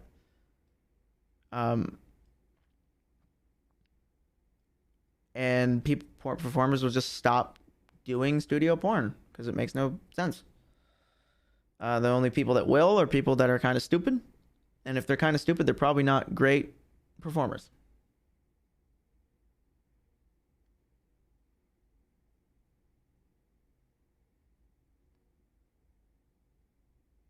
And so that's very quick slide downwards. What I say is that the professional porn industry is a sinking ship and the rats have already left. The people that were in it for themselves or the people that treated it like a party have already fucking quit studio porn, man. Now it's few and far between. Now it's people who don't know what the fuck they're doing, or it's people who are trying to remain professional in an industry that's dying. What's your favorite food? I don't have one. I don't think I could pick one food. A fruit. Fruit in general, all fruit. All right, here we go.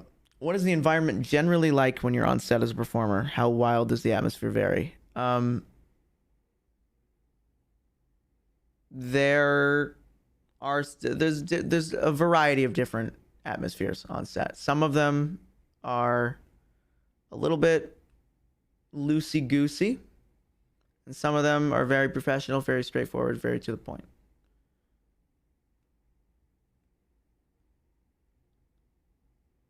If I hear the word porn again, I'm gonna throw up. I don't know how the fuck I'm supposed to interpret that. You know, it's just a job, right? That's the whole point of this, is that it's just a job.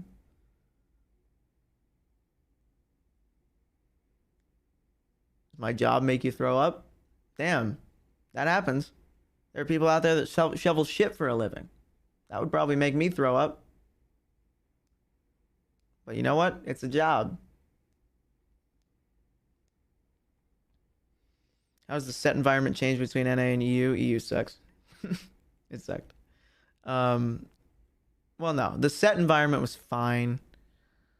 It wasn't exceptional. I liked how efficient they were, but I didn't like how, like, okay, come on, let's do this, they were.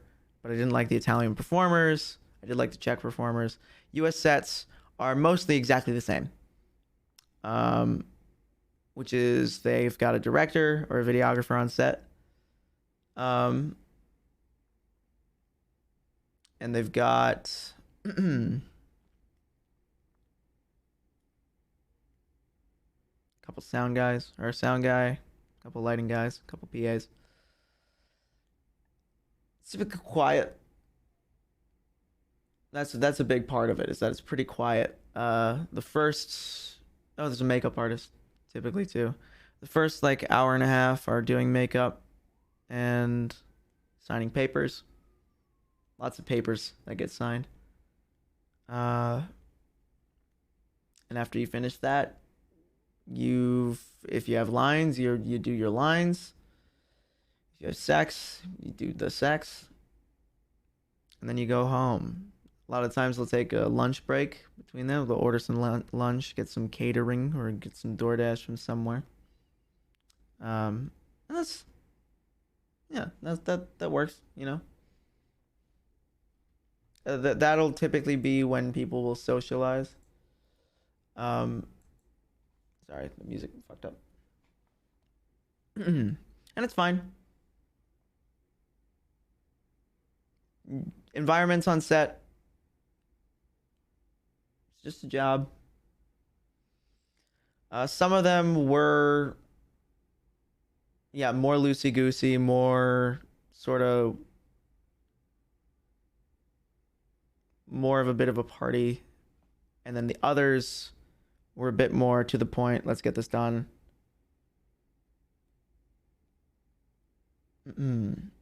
What's the lunch? Can you eat while performing? Lunch was whatever is nearby at the time.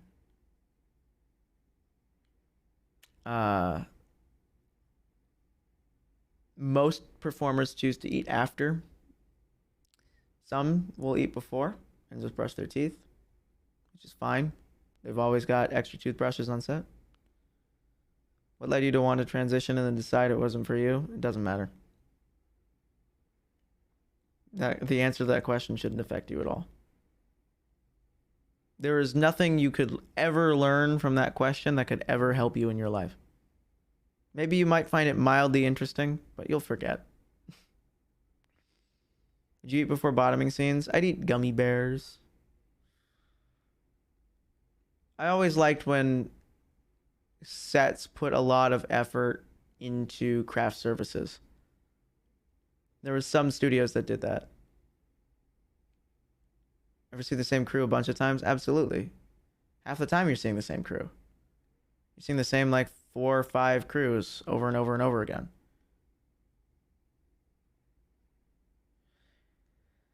Any plans to launch a Destiny 2 porn AU, but actually just thoughts on porn knockoffs of popular series? I don't care. They are, in my porn parodies, in my opinion, are the absolute drag of the worst of the industry because they are made without care. They are not made as a good product. What they are is a joke that pulls clicks from just the concept, and that you don't really make a lot of money from that. How's your opinion of people doing their own thing on sites like Chatterbait? I'm pretty sure most people don't know what they're doing on there too. I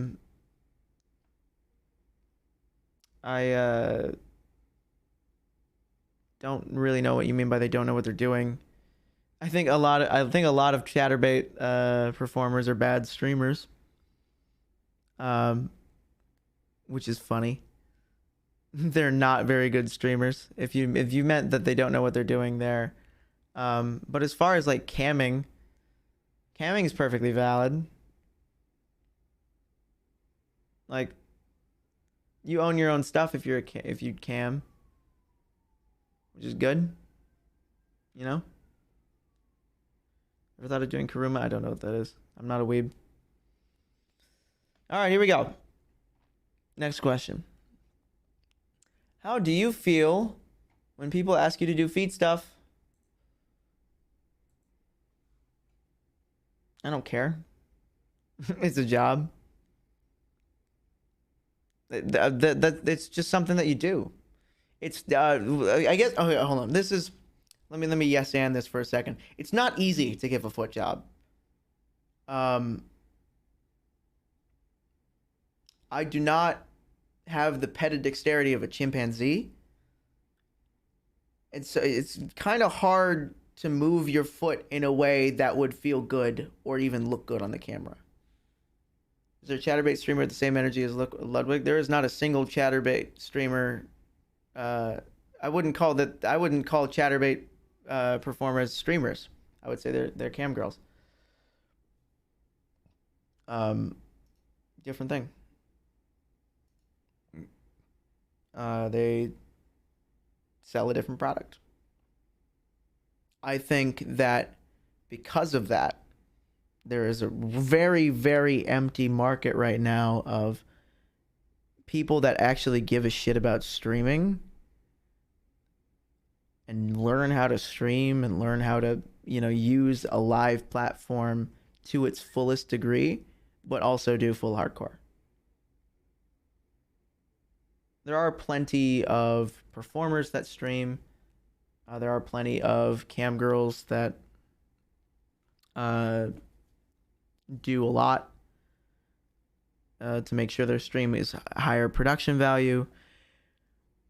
But there's none that kind of put those things together and go, what can I do that's new? I can't think of a single one.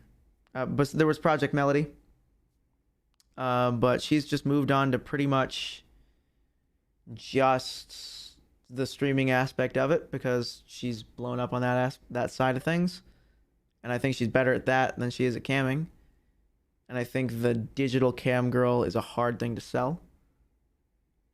Could you fill the market? No, I don't care about it. Why? I don't want to cam. That sounds lame. I'm more interested in entertaining. I don't think you truly realize how much porn is just a job to me. The only reason I film porn is for the money. I try and film something that is good nowadays. I try and film something that I would jerk off to. And I try and hit these points where it's like, this doesn't exist right now, so I should make it.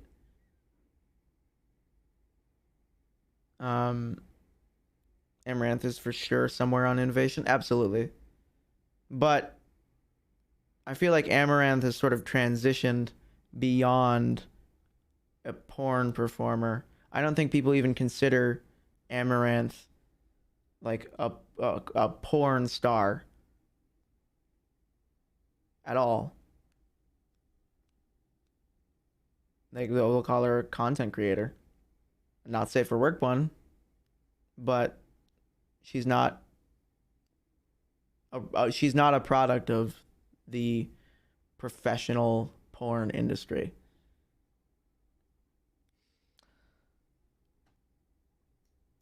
Do you like Cybergrind? I don't know what that is. Is that a Tony Hawk game? Is that a band? Is that an artist? Probably an artist. Probably an artist. That's what I'm guessing.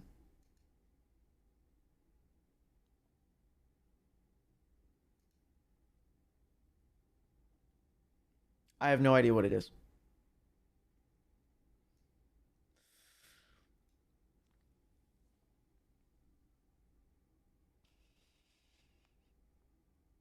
I didn't read this one.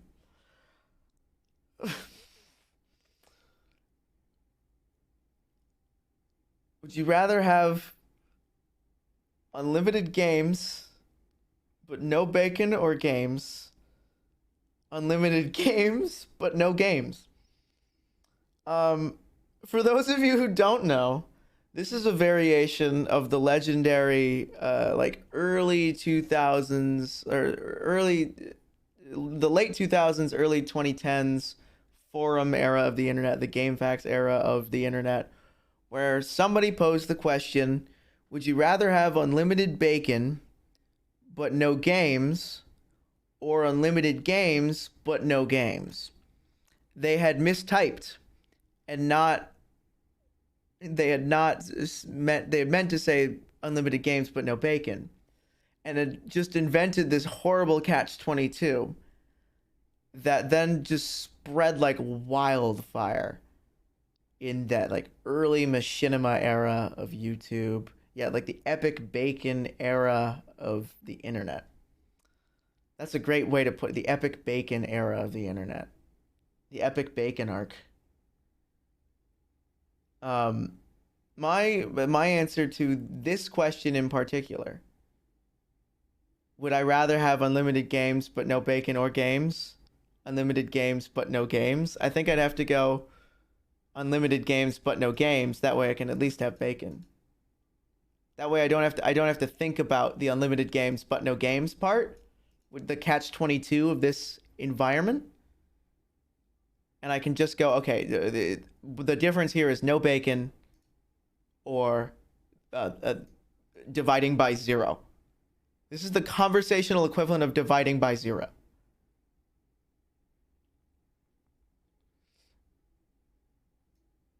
What's your biggest regret about your career so far?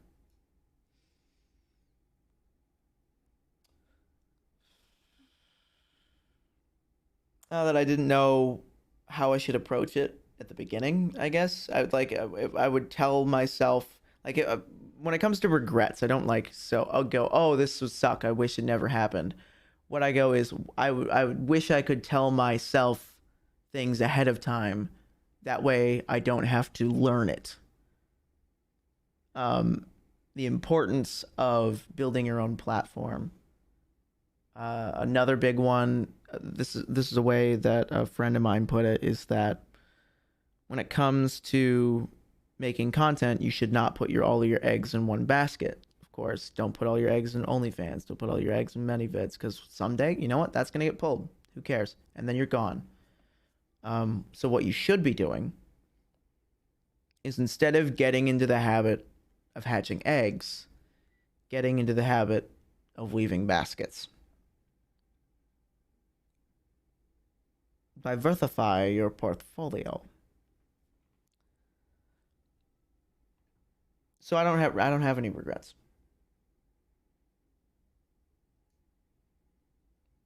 How often do you take STD tests? Every 2 weeks.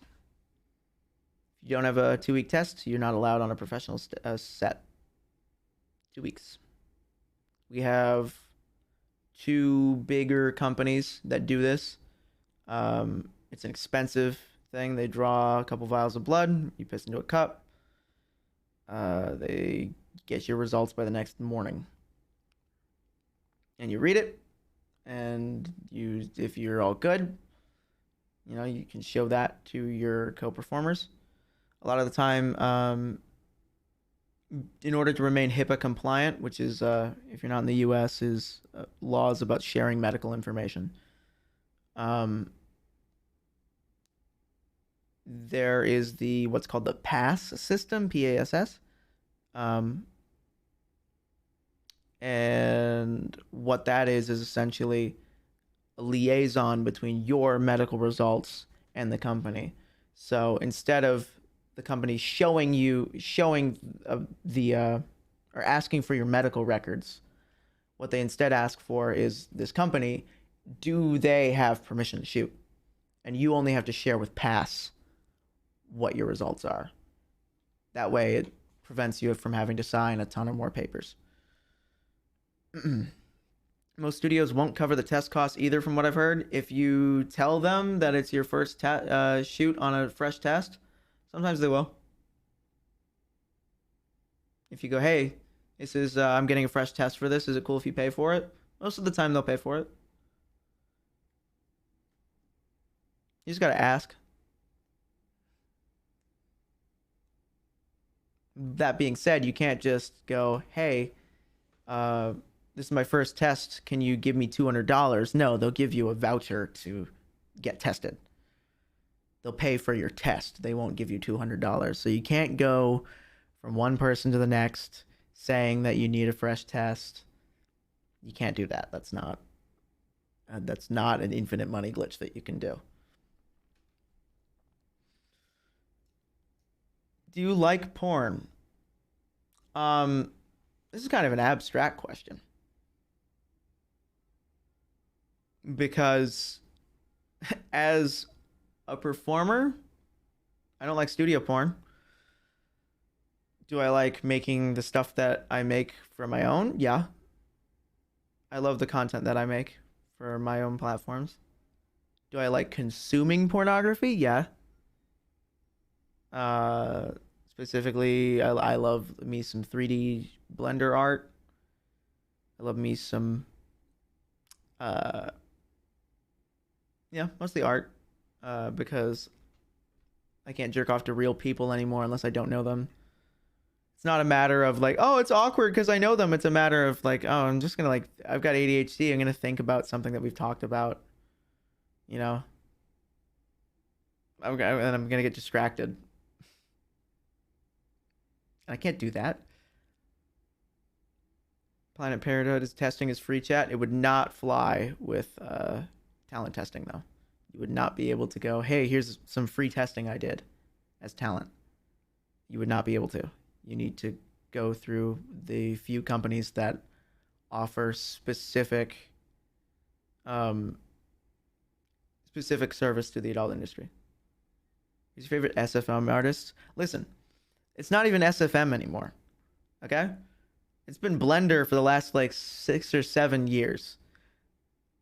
No, not 6 or 7, because 6 or 7 would put it at 2016. And SFM was still a thing when Overwatch came out. SFM probably got switched over to Blender in 2017, I'd say. So 5 years. Neston Toby, thank you for the gift sub. I'd say 5 years.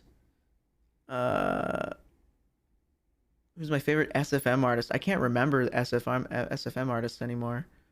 There are great Blender artists out there. Euro. I can just look through.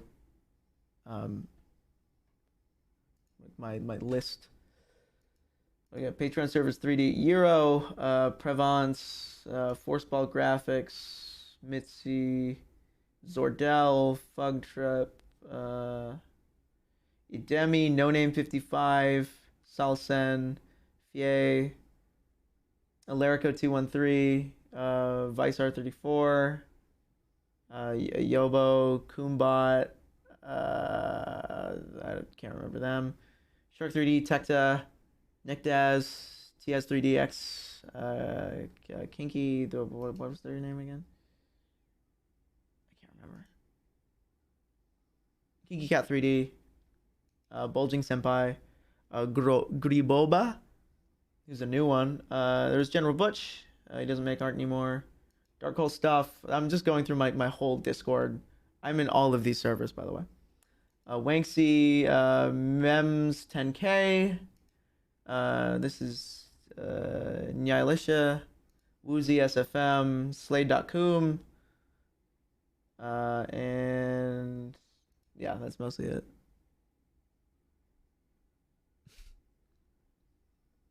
That's the 3D section. I have a separate section for 2D.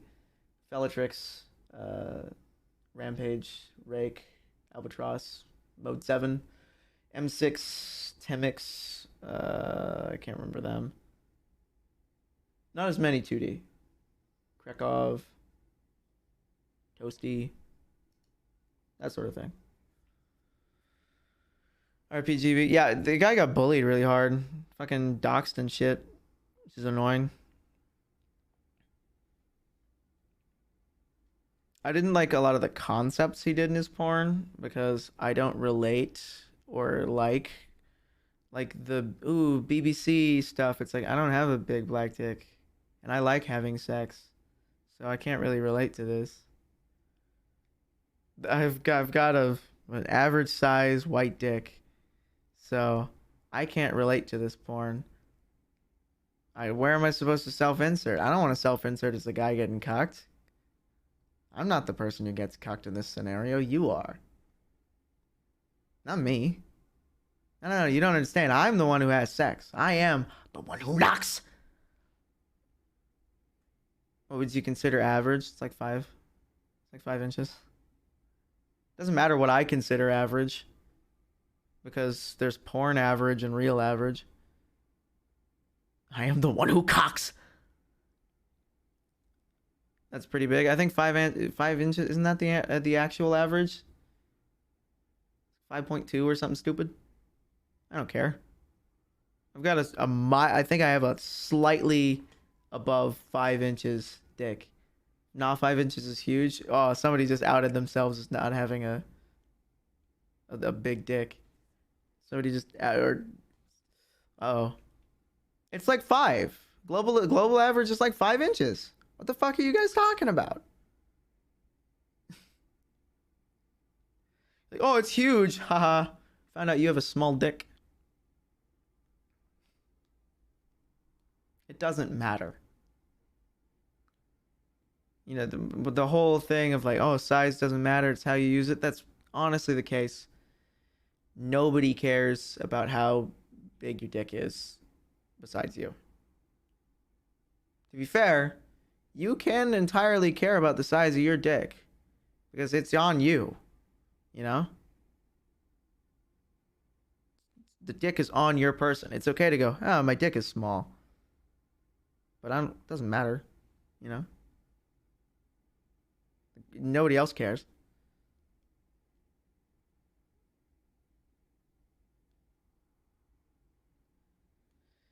I've seen people talk about thickness, but only as like a nice to have. No. You don't realize until you've seen a skinny penis. It's your boy, Skinny Penis.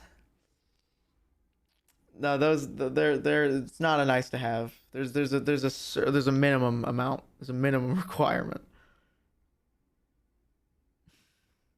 There's a minimum requirement. It is a ratio. You should not. A skinny penis is that's worse than just having a small dick, in my opinion. As having a skinny penis.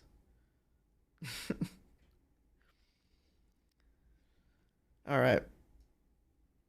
Have you ever considered doing React Andy slash You Laugh You Lose? Absolutely. The only problem is that it's very difficult to have a genuine React Andy without somebody else going and sorting through all of the content, making sure it's one, stream appropriate, and two, funny. I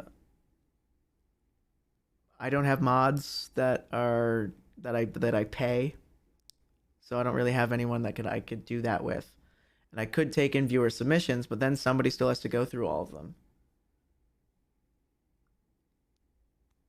Most of the time, there's not. Yeah, I guess there's unusual memes, which is pretty. I've enjoyed watching unusual memes. That's like a good example, but it's like I wouldn't want to do just like an hour. I'd have to do like 3 hours of React Andy. That's how you pull the major viewers.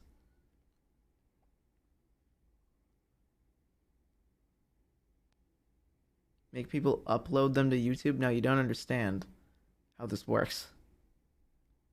You don't need to pay You Got Sims. I don't think you fucking realize that there is a huge difference between getting free money from somebody because they like you and asking them to do work for you for free. Because while yes, money represents labor, money is not labor. They do not equal one another. Because you can spend money in an instant, but you can't instantly work for 3 hours sorting through fucking YouTube videos. What do you mean? Busy, thank you for the 5 gift subs. It was very kind of you. And thank you for the 6 months. Give you money and labor. Mr. Krabs. So yeah, I'd need a team of people to moderate that.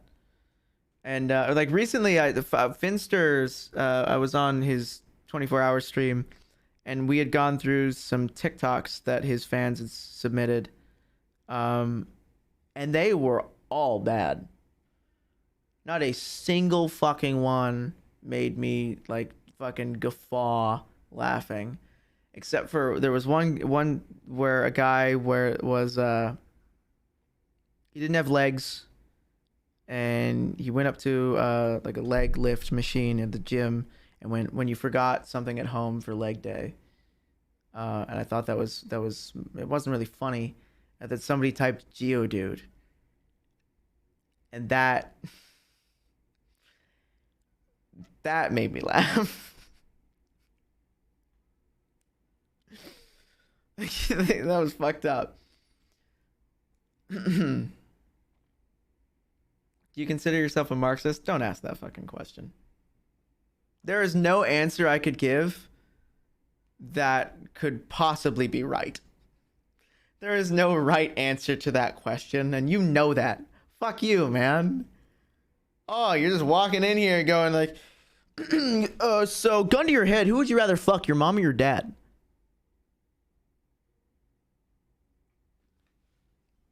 I don't know, man. The fuck am I supposed to do?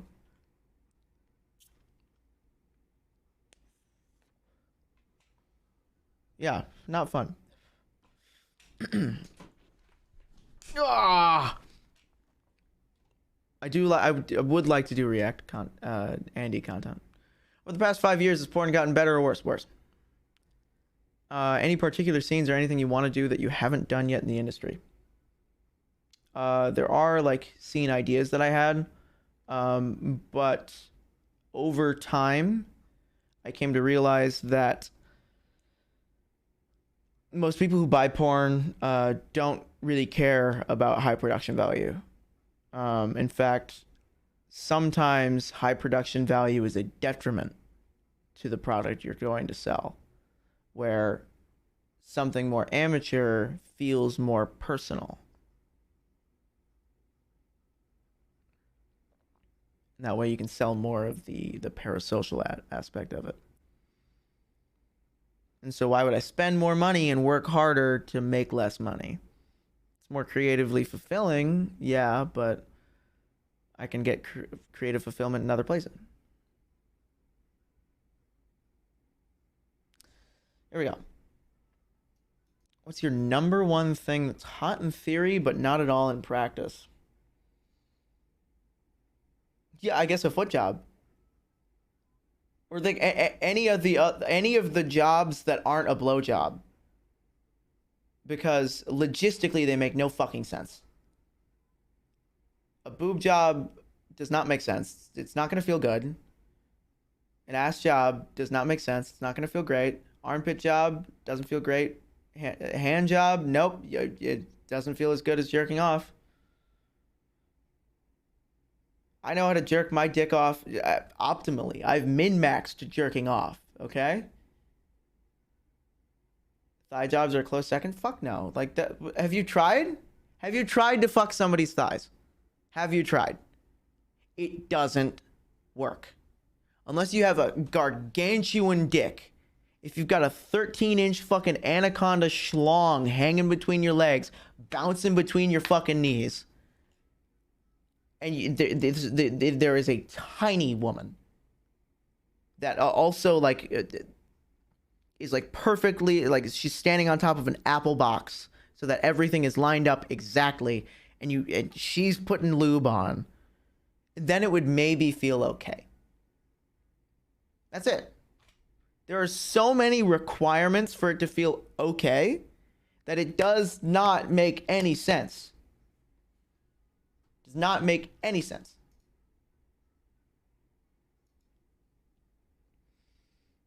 Writing a script here.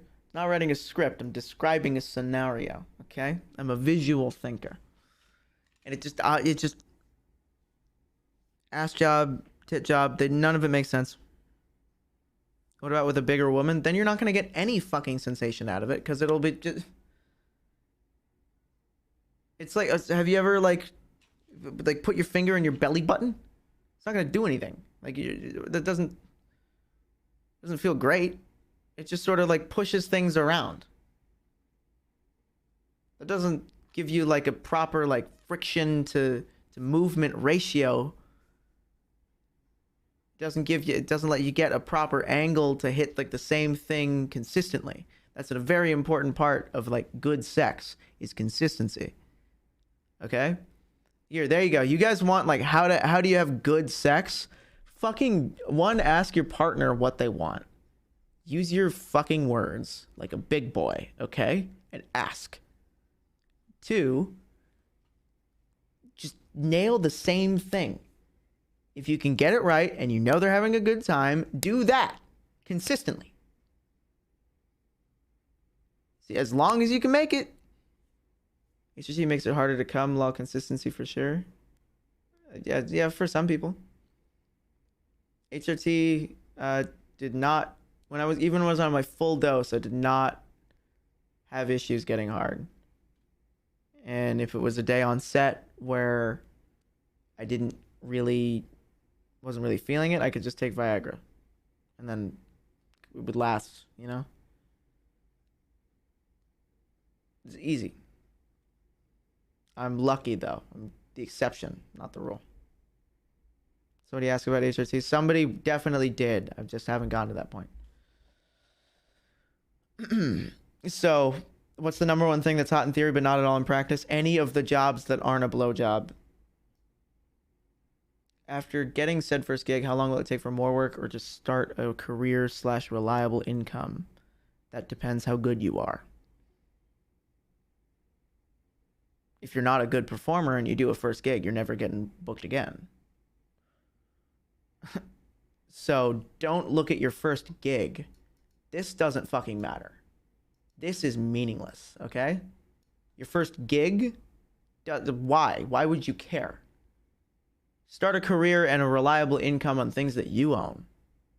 Start a career and a reliable income making your own goddamn baskets instead of putting your eggs in somebody else's. Okay? Don't do a first gig. Just make it. Like, there's definitely one of these questions in here, and I'm gonna just answer it now. I get, how do I join the porn industry? How do I get in? What's the secret? Like, where do I go? Do I apply? Just make porn. It will serve you better. It has never been easier. It has never been easier to go out there and show hole on the internet and make money for it. It's just that all you have to do is know how to sell it. And, you know, it doesn't matter if what you're selling in new media. Like, I frequently say that, like, YouTubers and streamers and porn stars and, or I should say content creators, all these people have the same job, which is nurturing a relationship with your fans, which is creating something, and it doesn't matter what you're creating, and selling it. You are your own salesman.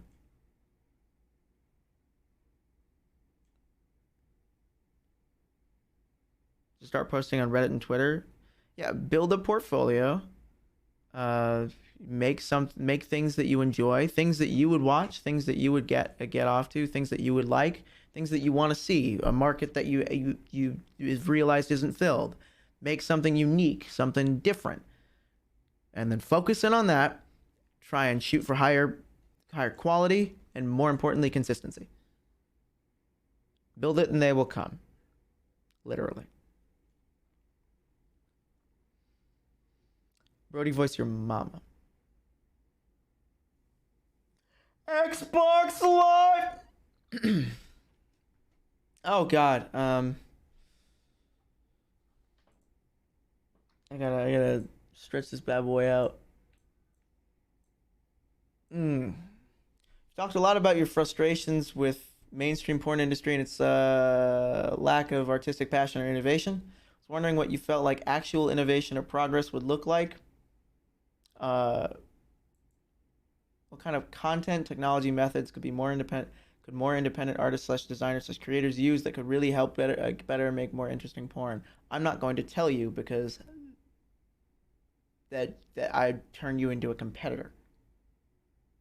Why would I describe exactly what I want to do that's new? I can't answer this question. I guess, I mean, no, I could answer this question because I know you wouldn't do it as well as I would.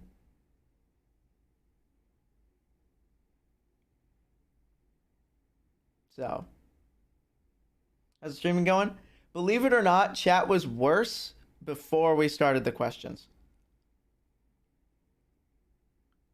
And I keep getting ADHD sidetracked. I'm only like 30 questions in. 163. Maybe 30. The last time porn innovated technology was making sure that VHS beat out Betamax.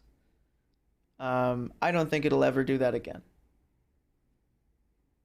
I don't think porn has any bearing on technology anymore.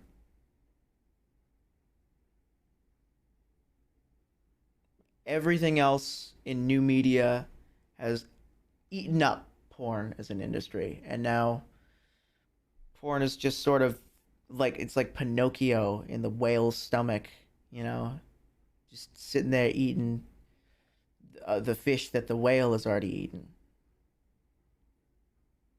It's all you are. So, not a whole lot you can do there. Thanks. How often do you crank that Soulja Boy? I haven't thought about Crank That Soulja Boy since like middle school.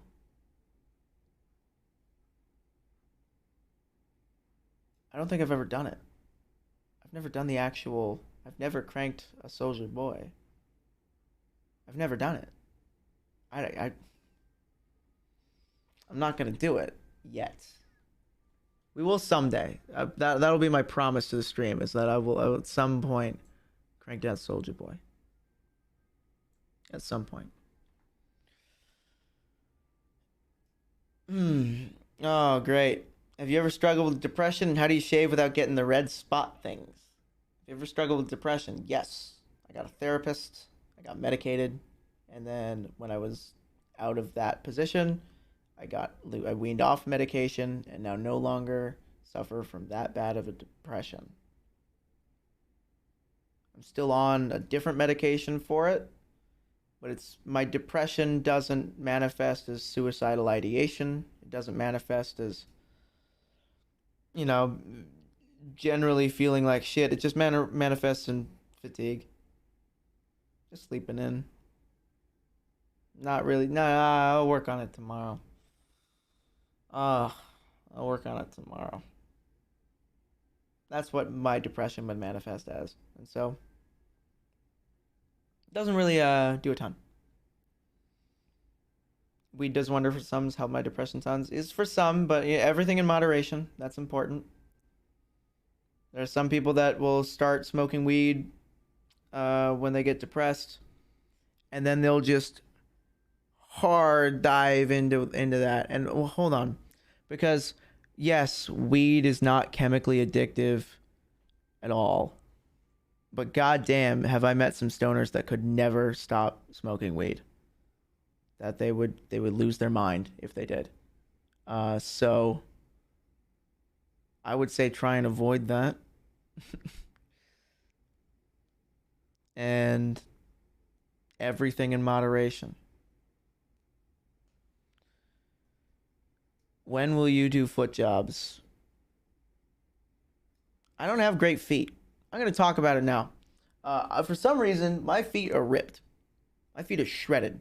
And if you go and you look at the things where you can see my feet, you will notice this guy's got some thick ass feet. Why is his feet so beefy? God damn. For some reason, I have swole feet. I've got Hulk feet. They're not like big. They're just like tall and muscular.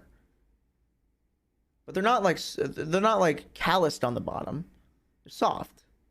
They're confusing. Got them hobbit feet. I no longer have hair on the top of my feet, but I used to.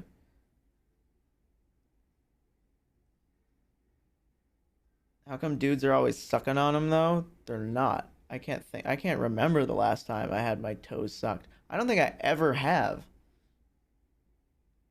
Maybe like a girlfriend did it as a joke. And how do you shave without getting the red spots? I imagine what you mean is folliculitis, or ingrown hairs, or just razor burn. Imagine it's one of these three things. The solution is I get laser. Sorry. There's no secret besides the expensive procedure that you go to. That's the secret. And I'm going to be fair. Laser does not make it so that you no longer have hair. What it does is make it so that the hairs that you do have are very light and very small, and it makes you very easy to shave. Hurts like a bitch? No, it doesn't. If you think laser hurts like a bitch, you are a bitch. You're a little pussy. Because I have the lowest goddamn pain tolerance in the world, and laser's easy. It's like a rubber band sting. Exactly.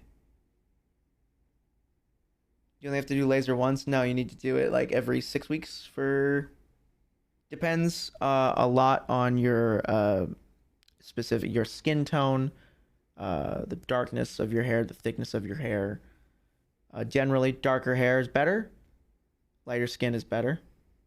Aren't you scared of laser on dick and balls though? No. Although the part like where your dick meets your pelvis is in my opinion, the third worst part to get it done, and you do need to get all of that around. That it's just more sensitive there because the hairs are thicker there. Second most painful is the butthole. Just around the butthole, that it doesn't suck. And then the first worst place is right here. Upper lip, this sucks. This one does hurt. The upper lip sucks to get lasered. And what sucks about it is that that's the one that everyone would want to do.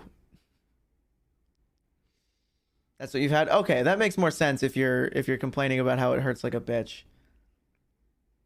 Because yeah, that one hurts the most. Is this like I gotta skip the fucking the Madden 2001 theme on this track. It's not copyrighted. It's the Madden 2001 track. That's the title. Like the fucking main screen on Madden 2001 for the Nintendo 64. That one's not gonna get copyright striked. Plus, I have it on a separate track that doesn't get recorded to the VOD. So how do I shave without getting the red spots? I get laser. Sorry. Somebody did mention electrolysis. Yeah.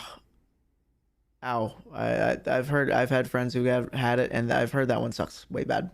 That one sucks way worse. But it is much more permanent than laser. And if I remember correctly, it also takes less sessions. So, it's an option. When will you do foot jobs? Where were you born? What kind of accent do you have? I was born in Southern California. My accent is Southern Californian. Born and raised here, baby.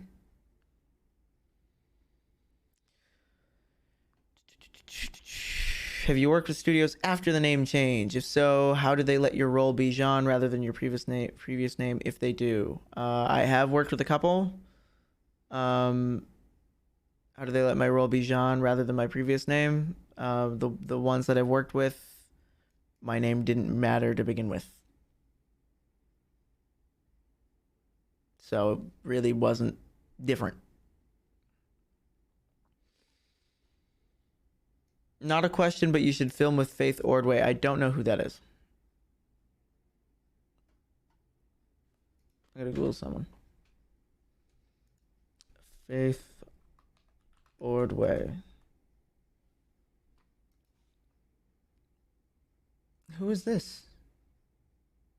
Okay, this is a fake profile. Gotta love trying to find sex workers on the internet.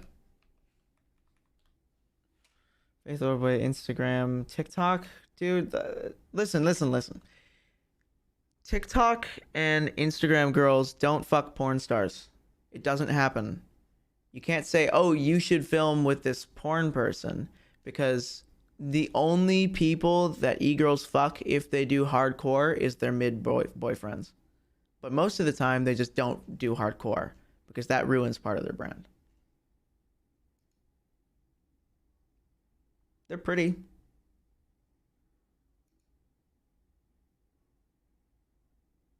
They just sort of look like a blonde girl.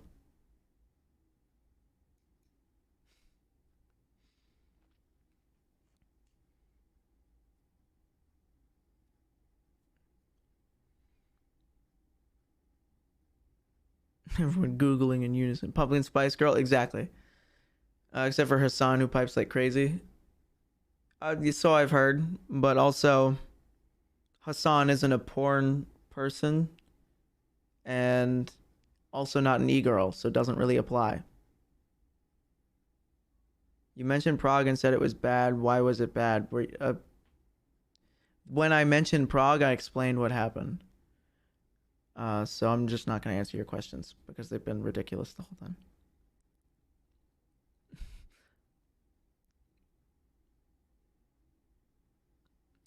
Hassan's just ejected with good hair and a lot of money, so yeah, I'd imagine he fucks. Exactly.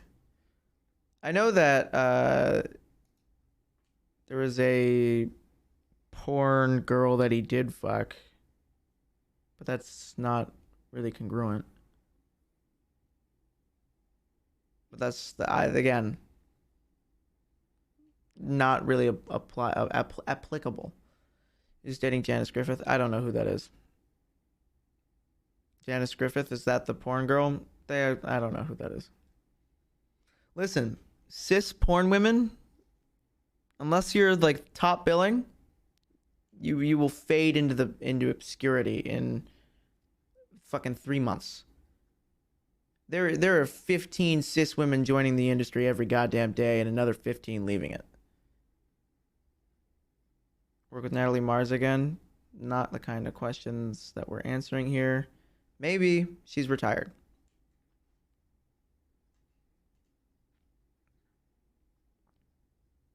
Also lives like fucking states away.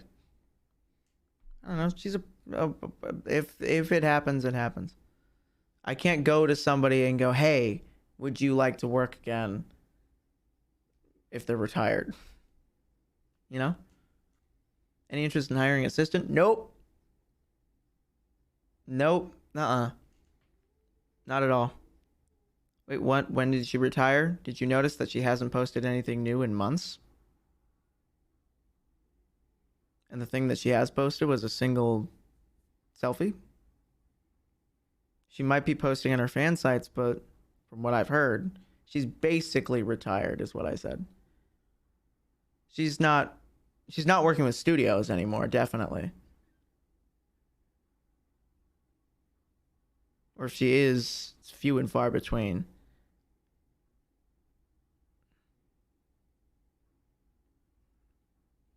Or until she runs out of money. That would not be very soon. Because she still has her sites up. You know. There are still going to be more and more people discovering her content and paying her for things. That's why making your own content is so important. That way you can sell it for the rest of your life. Is Jean your real name or was Ella your real name? You are really new here. Holy shit, man. Holy fuck. What do you think my real name was? I want you to guess. I don't know if you. I want you to guess. Just fucking guess. Jean. Wow. See how hard that was? Crazy. No, don't other people say you're slipping Jimmy. Other people don't try and guess my name because I've said it and you know it. It's dead naming. I wouldn't calling me Ella dead naming because dead naming implies something fucking different. Sorry, I don't know why I said fucking there. I didn't need to. Dead naming implies that like it implies that like there's like a whole trans connotation to dead naming where it's like, oh, this is like your government name and you don't use that name anymore because you've transitioned. No, that's not the case. Ella was a name for a marketing for a character. It's a performer name. That's it. Intentional hurt. Yeah, exactly. That's another thing. Chicanery. Not Arjan. Couldn't be Arjan. He defecated through a sunroof.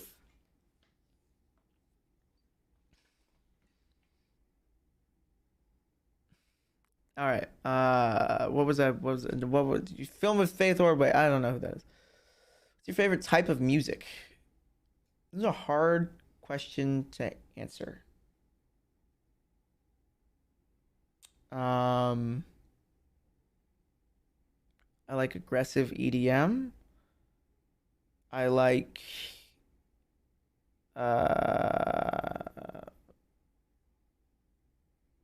it's Nintendo 64 music.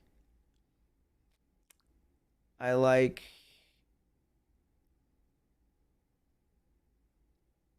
you gotta remember, I'm like turbo ADHD, turbo autistic, so lots of what I listen to is just like the same one track that I found over and over and over again. Maybe like the first like 60 seconds of a song too. Like I'm not even gonna go like I only my favorite part over and over and over and over again. What's the song right now? It's Nintendo 64 music. This is Sensara from Elite Extreme G2. Oh, I actually have that game. Wow. KDA. I had not listened to KDA at all until like last year. I had never heard a single KDA track besides Popstar when it came out in like 2014 or whatever. That was the only one I had heard. And then I started watching more PMVs, porn music videos. And for some reason, they use KDA a lot. I don't know why that would why that would happen. I don't know why that would occur.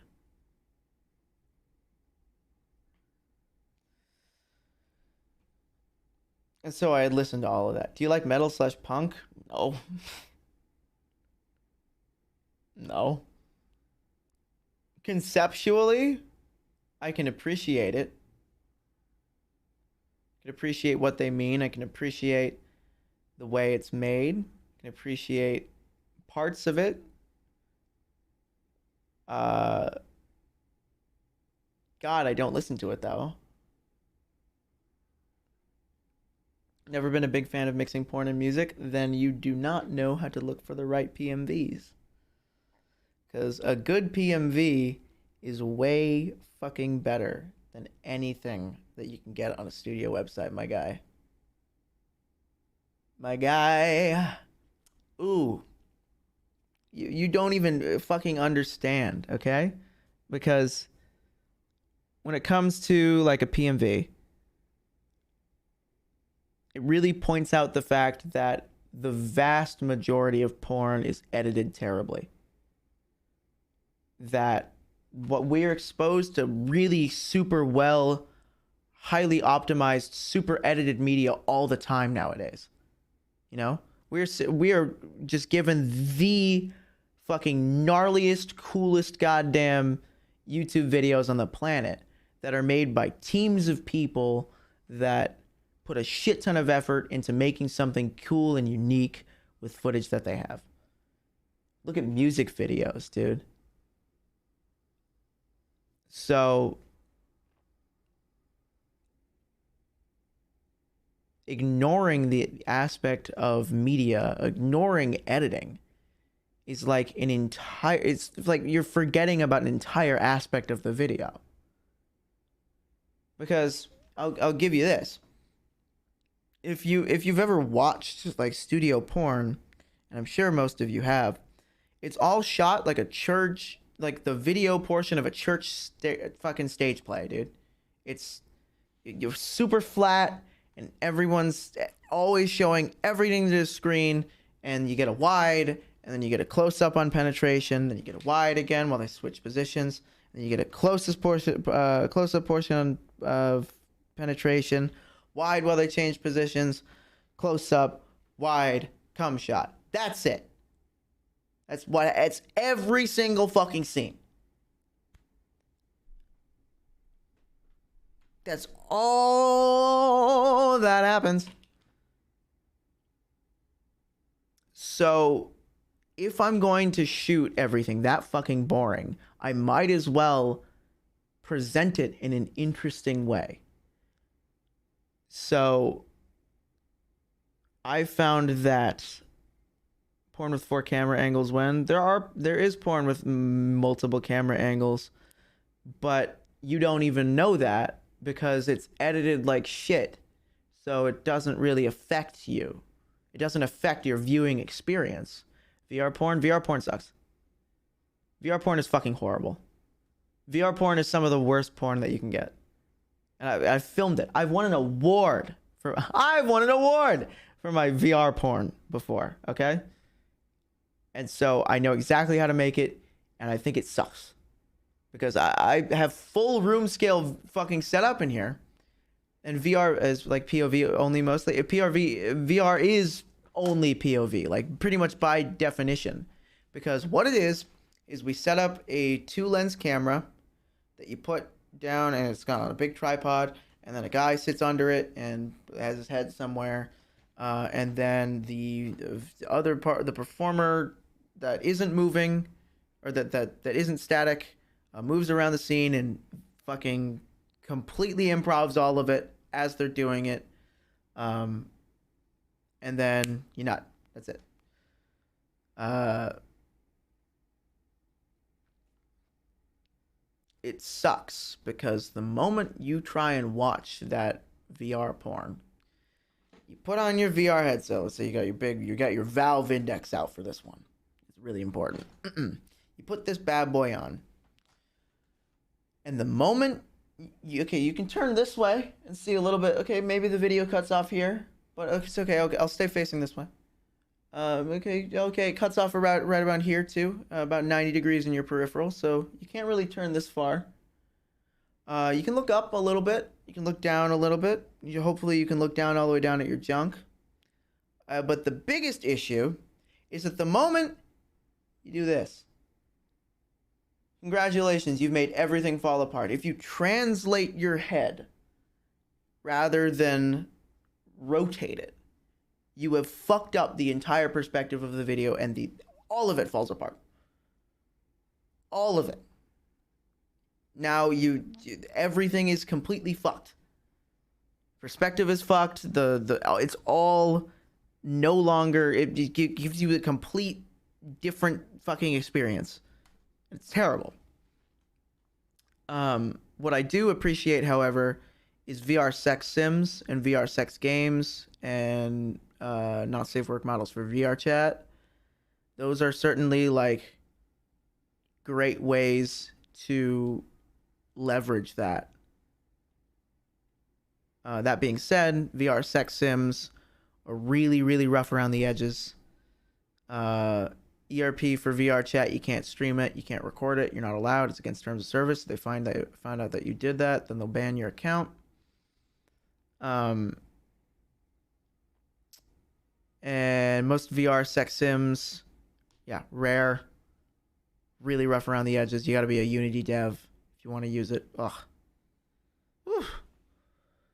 It's not easy. I do appreciate it, but you have to be totally comfortable with doing tech support in the middle of jerking off.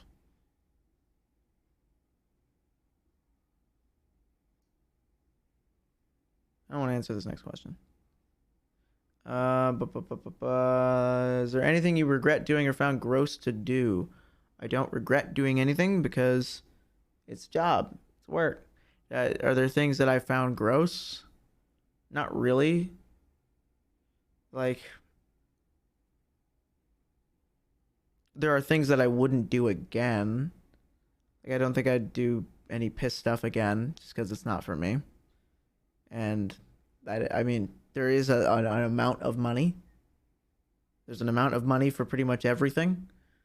And those of you who say like, "Oh man, I'd never fuck a guy unless the guy made $1 million," you know that's not true. You know that's not true. You know your number is like fucking 30 grand. That is like there is an actual numerical amount for everything that everyone could possibly ever do. Okay? So don't even try and say that you wouldn't or whatever.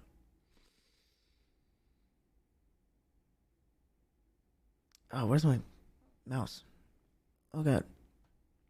Do I have a SoundCloud / make music? If yes, will you provide link in Discord? I do not have a SoundCloud or make music. There was a period in my life where I made YTP MVs.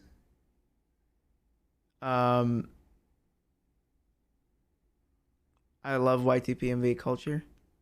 I love that part of the internet. I love that aspect of the internet. Ugh. No, you can't find any of them. I think they're all unlisted now. But I was good at it. I liked it. I was good at it. And my friends and I would write raps, but we wouldn't like do anything with them. We would just write them as jokes. They were mostly just jokes. Occasionally ones would come out. Hold on. Let me see if I can find Trailblaze. We're listening to Trailblaze, ladies and gentlemen. This is oh god. I actually fucking got fucked up recently because one of my best friends from when I was first starting out on the internet, like 12 years old. Uh, he's the guy who taught me how to edit videos. His YouTube channel got taken down. Um, and he hasn't been online in like years, so I don't think it's ever coming back up. God damn did that. Like, oof. Ah. There are still like little things that you can see from his, like a couple of his remixes have been made, people have made 10-hour versions of it, or there's references to him. But he was responsible for a couple goofy things. Let me find Trailblaze here.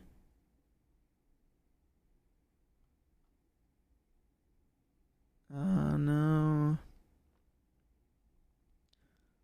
Raw screenshots of my Skype circa 2009. No, like 2011. Scotland Forever. Where is Trailblaze?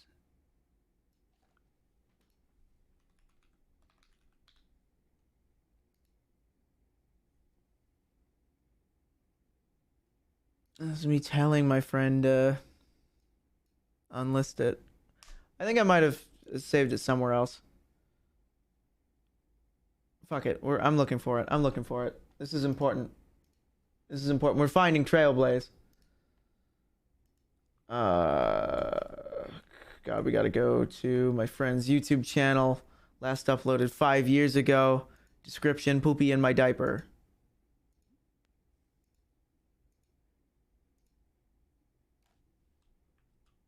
His YouTube channel's gone now. Okay, this guy's online though, so I can just ask if his channel got taken down. We all have like strikes on our accounts. One of the big ones is this bullshit that that YouTube does this, but if you have a video on one of your playlists that breaks terms of service, and that video gets taken down for breaking terms of service, then they will delete your whole playlist and give you a strike for it. So we had 3 playlists, 5,000 videos each. 3 fucking playlists. And all 3 of them got one thing one day, and they just nuked from orbit.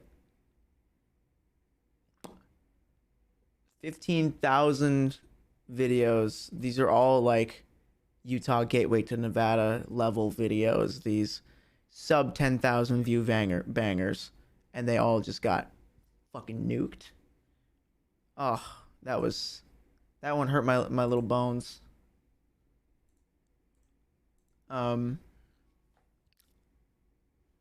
Okay, he said he's putting them all into a playlist and it's downloading them all, so it's easier to just unlist everything.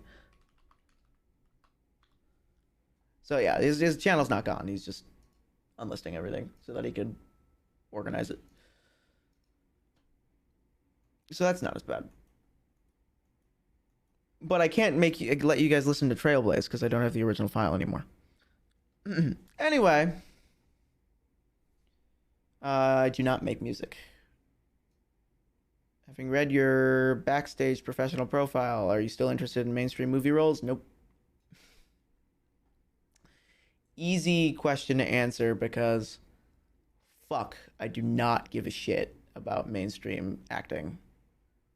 If somebody approached me, if Sam Levinson, my good friend director of Euphoria, if he went, hey, we have this role for you, yeah, I'd do it because I know Sam and I know he gives a shit. I know he treats sex workers well, and you know, it makes a lot more money. Makes a lot more money than porn. How do you know, Sam? I've been on 2 Euphoria shoots. I've been in it twice. Well, no, I've been in it once. The other scene got cut.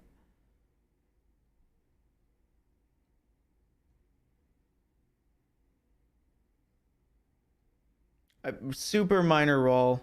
Actually 15 seconds of fame. I did have lines, which was cool. Well, that's it. It's extra work. Um what episode? The one where I was one of Nate's dad's motel hookups and like he's recording it. So that one scene in Euphoria was worth more than 3 professional shoots. Yep. One scene and they drove me out there and there was a place for everyone to change and there was great craft services. Nice dude, Nate's dad. Yeah, Eric Dane is cool. He's a fun character.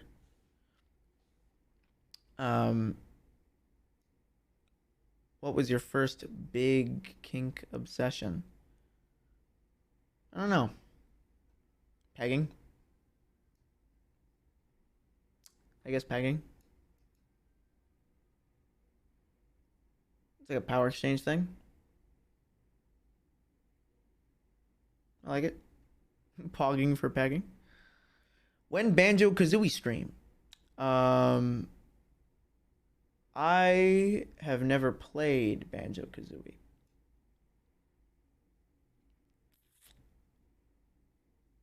Or Super Mario 64. I'm gonna be honest. I've never played Banjo Kazooie, and the one of the big issues here is that I would need to get to a point where my content is good enough and people enjoy watching it enough that streaming something like Banjo Kazooie one day is, kind of that's a viable option. But right now, if I streamed Banjo Kazooie with no face cam, I don't think 30 people of you would watch. And you know what? That's perfectly fine. I wouldn't watch a Banjo Kazooie stream with no face cam either. There's an account pretending to be you that I think is still up. There's hundreds of those, dude. There's thousands of them. There's nothing I could do about it. This is okay. Listen, don't even fucking tell me, because this is, I don't know how people haven't realized that this is a universal issue for all porn people. That there are thousands upon thousands of people out there that go and they make fake accounts and they go, hey, I'm going to try and scam some people out of some money, get them to sell me things. I'm going to send me things, or I'm going to pretend I'm this and then I need to meet up with them. It's like, how have people not figured that out? That if you ever see a porn person on the internet at like less than 1,000 followers, but they're really popular, and their username is Ella Holly with like 2 E's 6483, it's probably not me.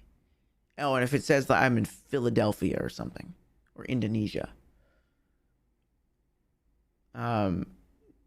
probably not. Good chance. Top search results for you are websites with false information about you, not your socials. Are you Googling Ella Hollywood like an idiot? Or if you're Googling Jean Hollywood, the name doesn't really have any branding. If you Google any of my usernames, you just get here. Hello, my name is LA. I need $500 for pay 3D sex. All right, big face, kick session, pegging, Banjo Kazooie, probably never. How do you feel about frilly toothpicks? I feel like that's a euphemism for something. I don't know what it means. This is a girlfriend question that I'm not going to answer. What makes you feel good about stream that you like, or like it went really well? That people were chatting, that people were watching, and that people were having a good time. That's about it. You're typing. Spend much time in Orange County. I'm from there. Favorite ice cream. I don't know.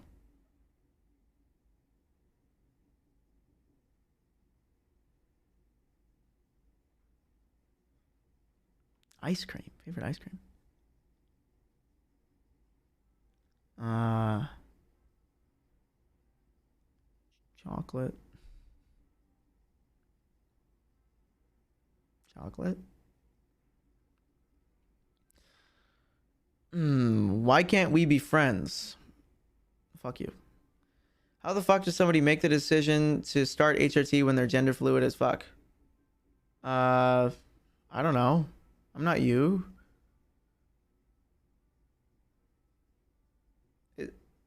Is this like a... I don't know how to interpret this question. Is it like a, you're gender fluid as fuck, why did you start HRT? Or is it a, how does somebody like me, somebody who's gender fluid as fuck, make the decision to start HRT? Either way, I don't know how to answer that question. Talk to an endocrinologist or a therapist. It's an insult, not a genuine question. How is you're gender fluid and on HRT an insult? That doesn't feel like a... Listen, you can't troll if you're bad at it, dude. This doesn't make me upset. This doesn't, make me laugh. This just was just confusing. But like, yeah, I don't know how to interpret it. Sounds like an insult. I think that's an insult. I don't think it was an insult. I don't know. I can't tell. Yeah, next. What are your favorite Shadman comics? I don't think I can answer that question.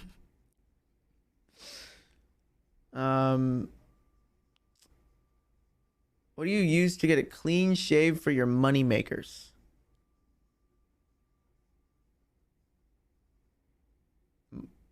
My balls? My cojones? Kafka, thank you for the 13 months. Yeah, what are my money makers? My balls or my butt? They're not my boobs. Are they my balls?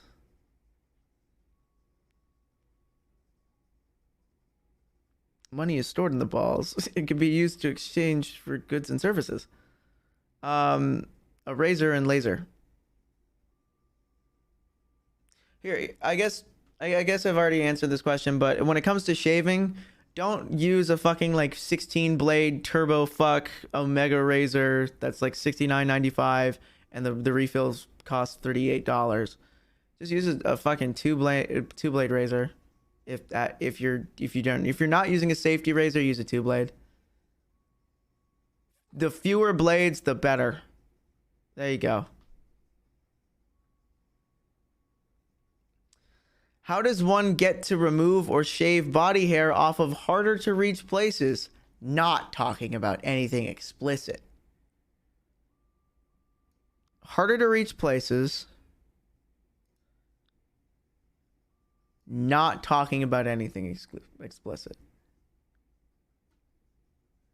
Harder to reach places. Not talking about anything explicit. Your back? I don't know. I don't shave my back. Behind the thigh, just shave it like you would shave the front of your thigh, but don't look at it because you can't look at it. Didn't I mention that there was going to be a shit ton of questions about shaving? I told you guys. And laser. I already answered that one. What music did you listen to in high school? A kazoo remixes of the Metal Gear Rising soundtrack.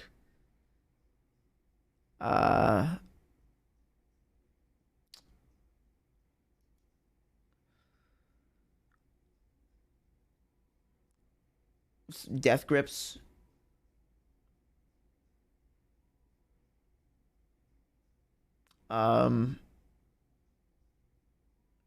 That's about it. No Vocaloid. I wasn't a weeb. Favorite Pokemon and why? I like Gengar. He's purple and fat. I also like Bulbasaur. He's green and fat. I also like uh yeah, probably Gengar. He's purple and fat. I love that guy.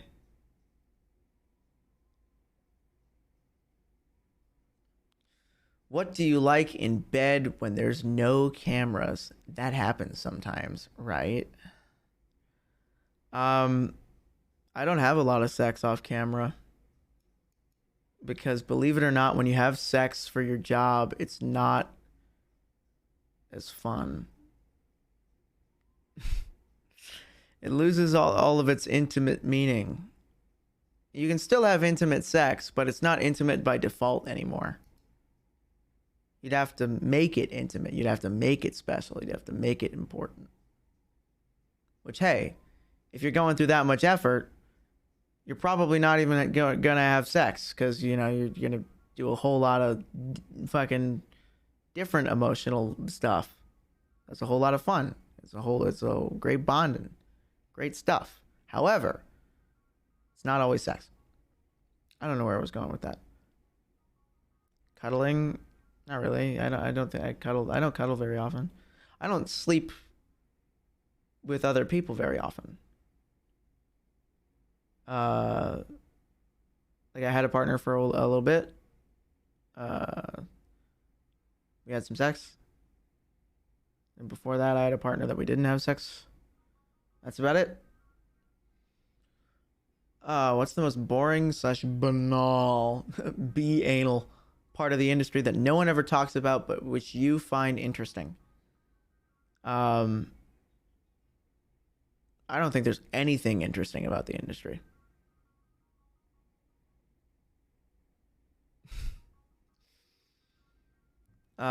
Just how myopic and ancient it is, I guess. Just how stuck in their own heads everyone is.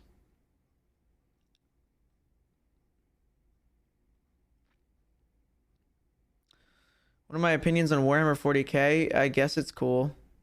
There's like this idea that I really, really like it because I painted some minis. I do not really, really like it because I don't have anyone to play it with. And I do not have the attention span to paint. And I do not want to read. Conceptually, I like the art. I like how goofy it is. I like how Warhammer 40K is fucking stupid. That's the whole point. It's a big joke. And I don't think people should treat it as anything besides a big joke.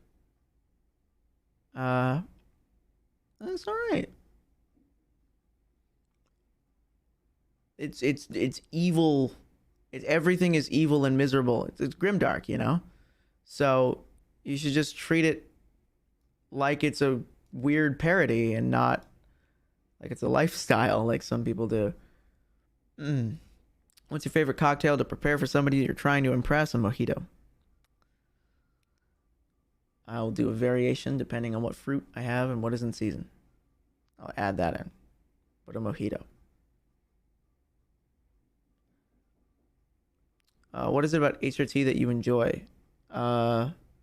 Skin soft. Makes you look younger. That's pretty to the point. Not a super interesting answer to that question. Would you ever do voice acting either for not safe for work animations or non-porn indie games? I've done voice acting for not safe for work animations. A couple of them. And it was fun. I just did it pro bono and it's as a hobby. For why not? Seems fun. If it was on like a non-porn indie game, no, you'd have to pay me. And I'd have to be interested in the project and you'd have to approach me. So because of that, I haven't. Fuck, Mary, kill Chun-Li, Juri, and Armika. I don't know who Armika is, so she can die. Fuck Juri, marry Chun-Li. You don't marry Juri because she's crazy. Okay, these are the questions that I did not want to get, ladies and gentlemen. These were the ones that sucked. These were the ones that sucked. Big ass fucking, let me scroll this one down. I'm 90% sure I'm trans, but I'm scared, like how? So I guess my question is, how do I know? You always were kind of goals on how I want to look regardless of gender. Sorry if this is personal, but I just want to know your thought process and what make you make your decisions, so maybe I can better make my decisions. It's kind of a big choice. Through with it. See a therapist. If you don't have access to a therapist, ask somebody who had a more traditional experience. Ideally, just go to therapy. Therapy. Oh, Femboy UK, thank you for the tier 1 sub. That is my answer to that question. Is therapy. What movie made you cry? I mean, ugly cry. The Iron Giant, every time. Every time the ending of the Iron Giant makes me cry. Every time. Some upcoming shoots with cis woman. Yes. Karaoke stream when? Never. Okay, maybe if I get paid. And I have other people involved. If it's just me, it would be sad and not fun. Why did snakes evolve to not have legs? I feel like legs are a big advantage even if they're small. Like, I get they want to be able to crawl into holes or whatever, but couldn't they have evolved foldable legs instead? Skinks.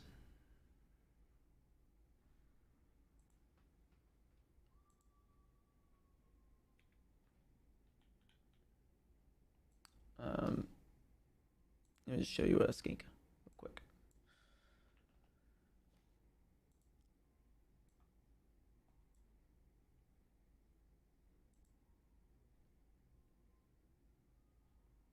Shit. Save him. I gotta save this image on my desktop.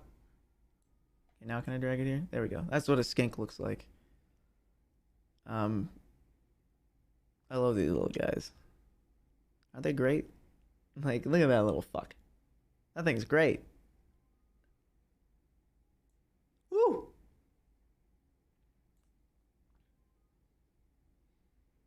Alright, anyway. Do you ever worry your porn career will impact you later in life? If so, do you think it'll be a negative or positive impact? I mean, it's positively impacted me by making me money. And it has negatively impacted me because you can never do anything again than like anyone else would. I frequently say whenever somebody asks me, should I do porn? Like, I'm kind of interested in it, but I don't want to show my face. I go, no. If you don't want to show your face, never do it. Or if you're in a situation where you're like, well, I want to do it, but if this person finds out, then this would suck. Assume that the worst person that could find out will find out. Assume that. And if it's fine, then go ahead. If it's catastrophic, if it's bad, don't fucking do it. What does my family think? So long as I am safe and happy, they do not care. Do I have raw meat in my car right now? Your shoe size and how many high heels do you own? Listen, buddy. This is a Bjorn fucking tier question right here. I don't know my shoe size. I don't know. I'm gonna be honest with you. Because I feel like... how? Listen, when you buy fucking porn heels, they're all sized like shit. And they don't fucking matter. And some things are wider and some things are thinner. And so I'd be this size and this company, this size and this company. I sit in this perfect zone of it sucks. No matter what fucking shoe I buy. It sucks, okay? I think an 8. 7.5, 8. Well, wide. I like to get wide shoes. If you could have a garage with 3 cars, which ones do you put in there? Would they all be Samus Blue? They would not all be Samus Blue because I like having more than one thing. Datsun 240ZX Turbo, 1974.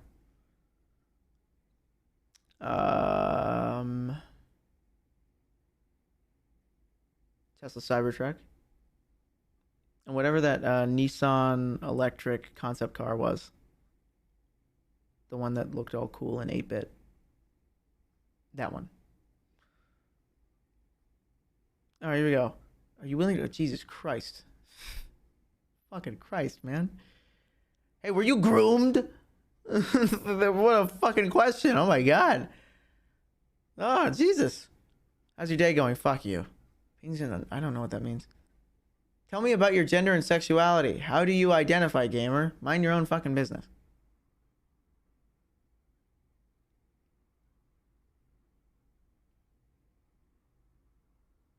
Mind your own goddamn business. My gender is it's me. And sexuality is mostly women. Femmes. I don't like mask pretty much at all. That's about it. Pretty boring. It's not a super interesting question. Would you make videos with black women? Yes. How are you? Fuck you. Do you have any hobbies besides gaming? No. Do you like your job? I guess. What would you do if not sex work? This is a hard question to answer because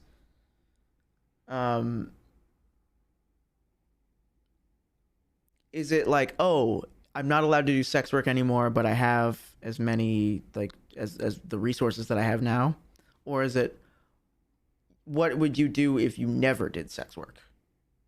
Because if that's true, then if that's the question, then I don't know, I would have went to college for something stupid and then got an engineering degree and got a mild dead-end job where I made $120,000 a year, and that's about it.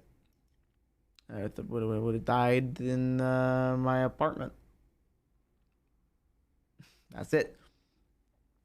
Pretty boring, all things considered. But if the other thing is true, it's like, hey, you have all the resources you have right now, but you can't do sex work anymore. I'd move into production for sex work. I'd just keep doing what I know, because this whole aspect of you've already done sex work does affect the things that you'll be able to do in the future. I am brand poison when it comes to streaming. Like, it is very hard to get a sponsor when you're an active sex worker. It's not easy. And if you can get a sponsor, you're probably either in a group of people that are negotiating as a group, like a team, or you're a cis person. Biggest turn on and biggest turn off. Biggest turn off is people that don't pay attention. Biggest turn on,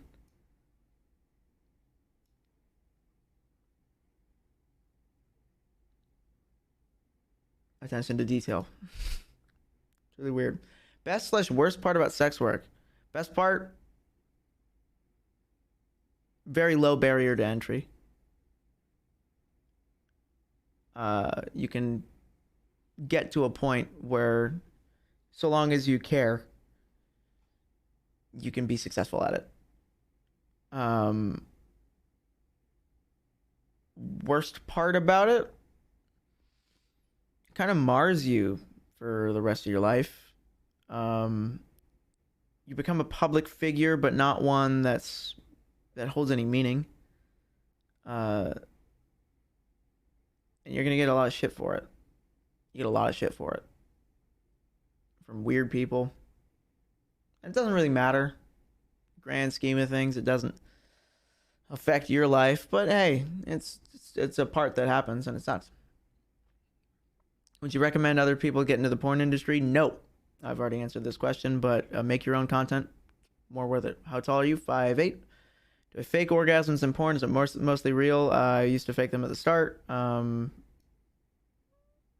most of the time they're real.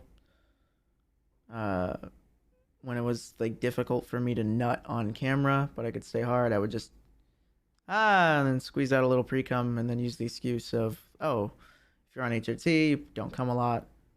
And there was a period where I did not come a lot. So that was, no. Do other people fake orgasms in porn? Cis women have to fake orgasms 110% of the time. I can assure you that 99.9998% of the female orgasms you see in porn are fake. Because porn guys are not fucking the cis women in these scenarios with the intention of having everyone have like a good sexual time. No, it's for the camera. It's a performance. It's for the screen, not for the people involved. You're not having sex. You're making porn. Gentleman Fair, thank you for the raid with the old party of 6. What's your best quality, sexual or other? I learn fast when I care about something. What does a prostate orgasm feel like? You tell me, Buster. Do you agree that gender is a made-up concept? Yes and no.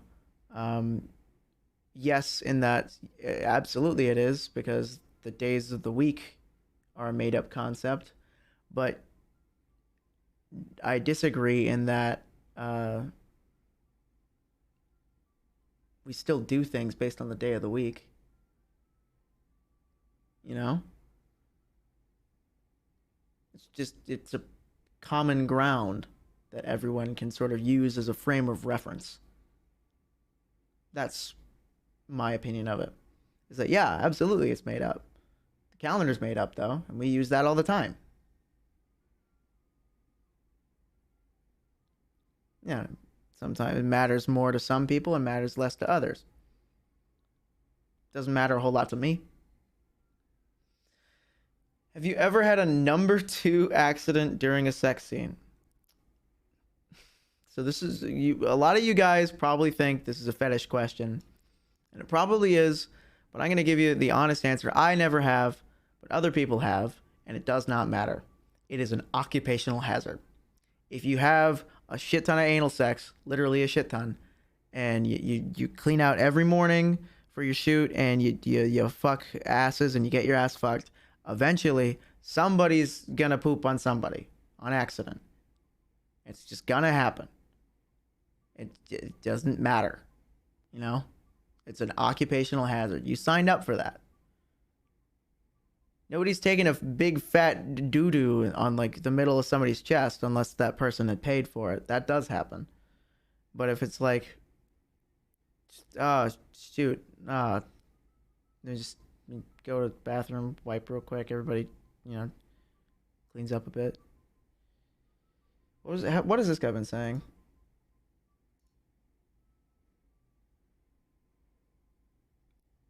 Yeah.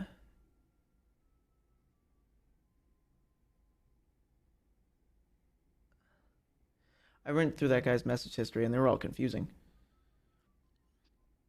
That was the answer to that question. It's an occupational hazard. It's an inevitability. I know a lot of famous people who have done it, and it does not matter. We've all gotten to the point where it's like meaningless. Do you think working in the porn industry warped your view of sex on the day-to-day level? Yes, absolutely. I don't have sex for fun very often. It's just not a priority. And it's like, if I'm horny, I can jerk off better than any sex. Like I know how to make everything feel perfect. I've min-maxed it.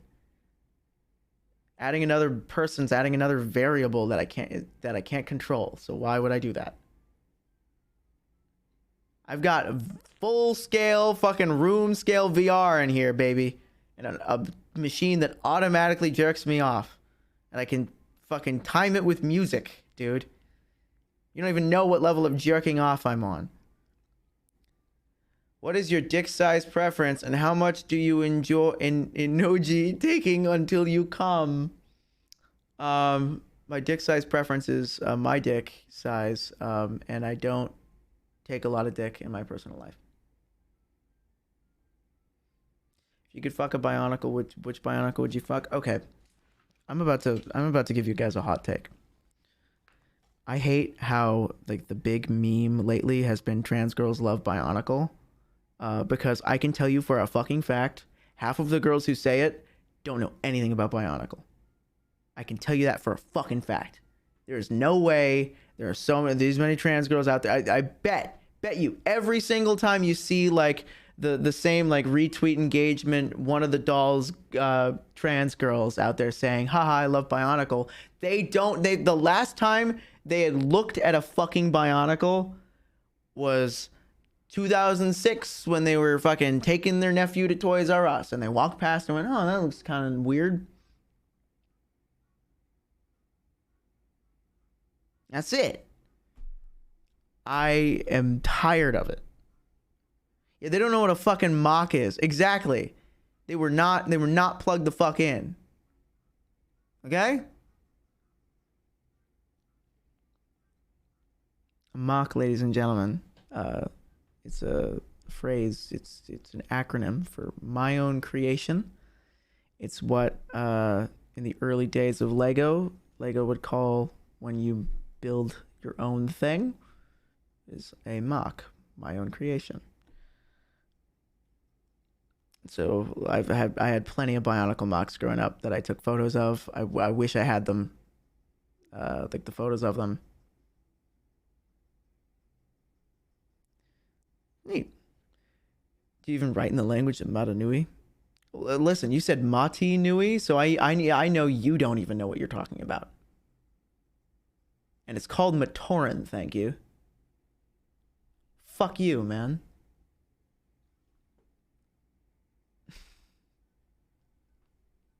I hate that I can still read Matoran. Matoran's easy to read.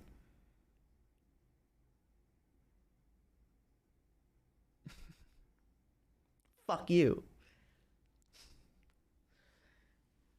And I'm not going to answer this question really because everyone knows the answer to that's Rudaka.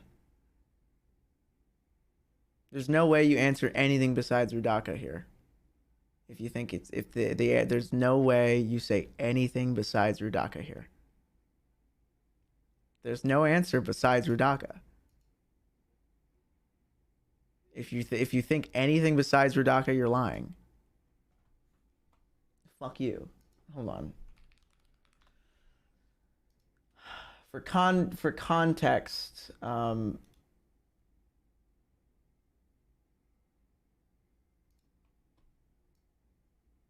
me just oh fuck, wrong button. Let me just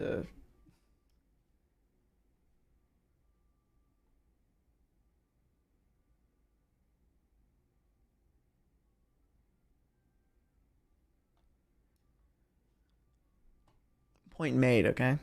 Point made.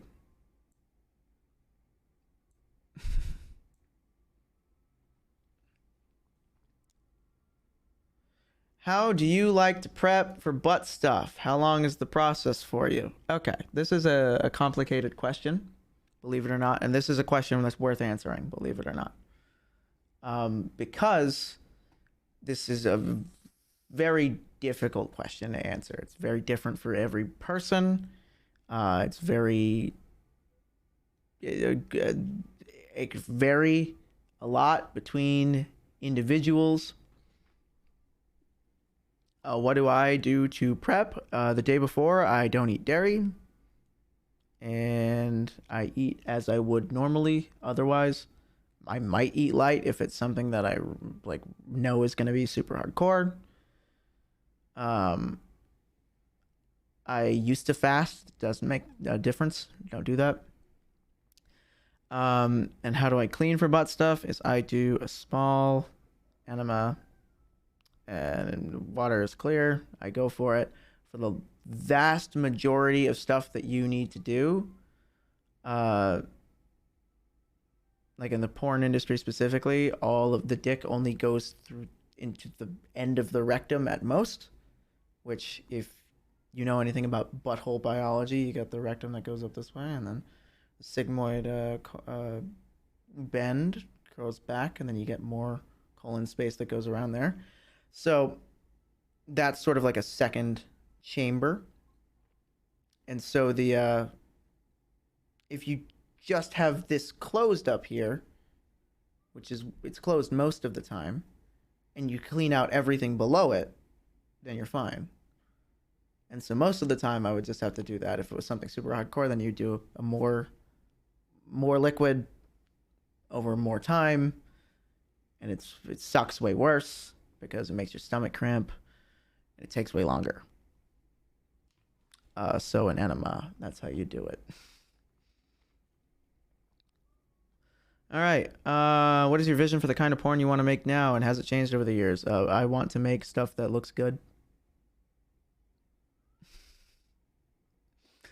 How has it changed over the years is a better aspect of this question, because when I first started, I was like, I want to direct like movie stuff, but that was just film student talking. Doesn't make any sense. I don't care about it enough. So what I want to make instead is something that is objectively a good product. Is something that sells well. Is something that people enjoy watching. And is something that looks at least moderately unique. That's it. How are you so pretty? Fuck you. What's with that shot that is like right up on the taint / balls? I'll tell you what they mean by that is like whenever you have like somebody doing mish or like you're shooting from below, and you got the top here and the bottom there, and all of the action is center frame. Most of what you're going to get, if you can't move the camera further down and still get a sea light in there, is taint. And so it is definitely just a side effect of the way that porn is shot. What makes that happen so often is when they plan out positions like just casually, which is what happens a lot. Because the shots in porn aren't decided ahead of time, which is why I think we shouldn't treat porn like movies. The shots aren't planned ahead of time, so if lighting isn't working out, you got to move the camera into a worse position. The shot ends up looking worse, or you end up getting basically just taint and balls. Because if you try to move the camera further down, you need to get a sea light in there, and then you need another person on set, a person who knows what they're doing. And so it's shot like this because they didn't think ahead of time about the position of the camera and the position of the performers. What is your favorite corn shoot or favorite thing to do in corn? And what is your favorite type or corn? Mine is popcorn. This is a hard question to answer. I think I've already said this sort of thing before. Favorite thing to do? Get paid. Yeah. I'll have a great day on set, but goddamn, is it even better when they hand you $1,000? It's great when you're like, oh man, what a great day on set. Oh, and then I get paid for it. That's pretty great. I like that. When you have a good day and then you get paid. Oh, I already answered that. Oh God. Oh, I gotta go to oh God, hold on. Don't look at me. Don't look at me. Oh God. Give me a second. Beep, beep, beep, beep, beep, beep, beep, beep, beep, beep, beep, beep. Oh no, don't look at that. That one. I gotta create.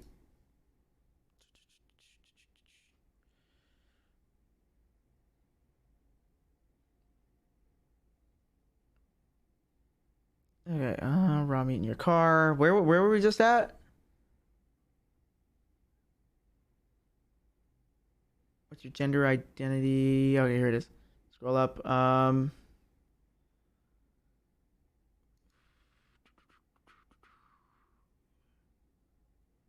Oh, this is so much. They put it in a spreadsheet format, and this sucks.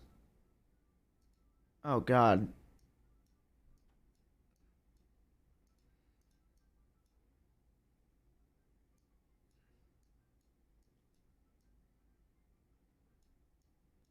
Okay, I found where we were at.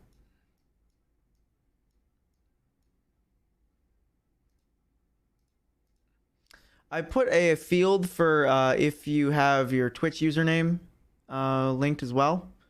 And the person who put the popcorn question that we just answered put Pyrocynical as their Twitch username. I can't help but feel like that's not true.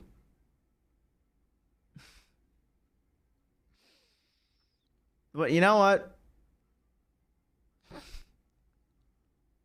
We can hope.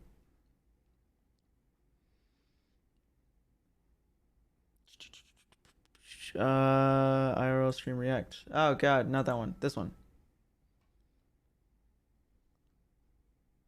Who are you? Who was up on 9/11 asking porn questions? Hold on. Where we gotta get more of these going on. One line at a time, baby.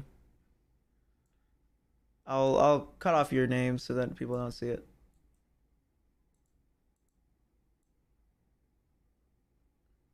Nine 11. Is this legible? This is hardly legible at all, right? Can I like make the text bigger? Oh, yeah, way too big, too big, too big, too big. 150.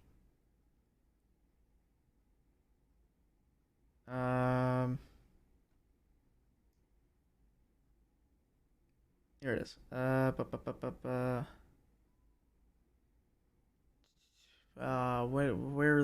we? Okay, hold on. There's the corn thing. When did you get in the? I already answered that one. Hold on. When did you decide to get into sex work? How?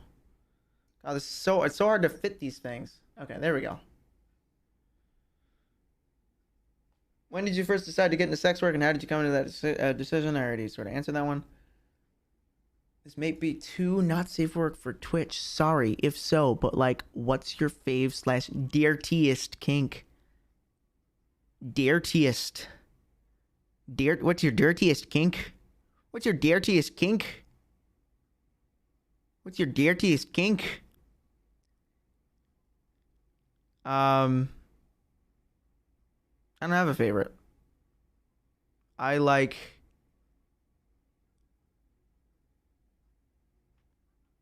I have ADHD, so I have something new every week that I like. Oh yeah, what's your dirtiest kink, lassie? Huh? Sorry about that.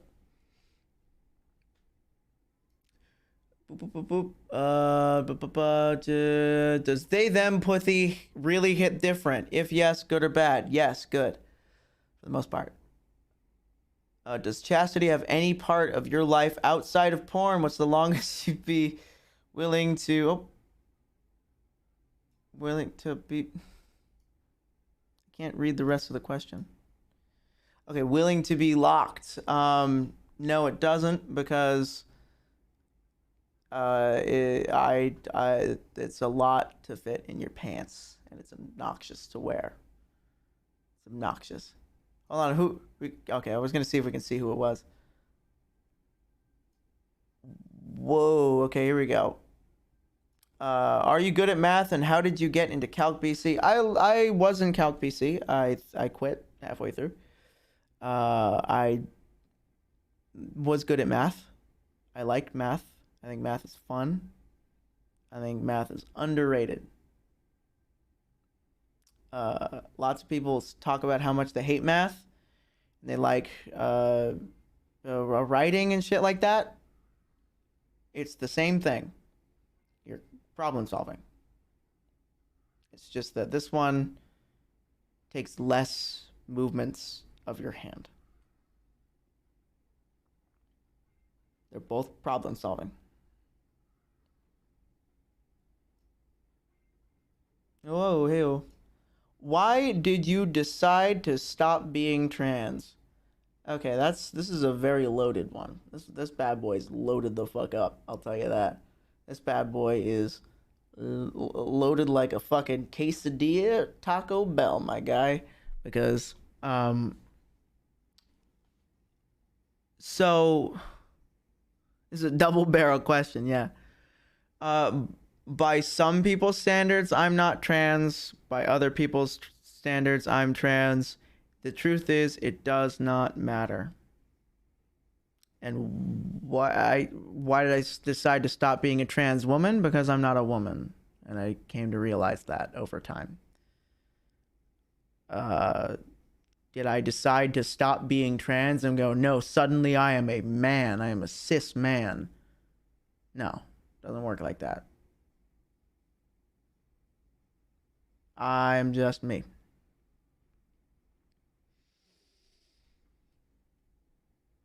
Can I click this once?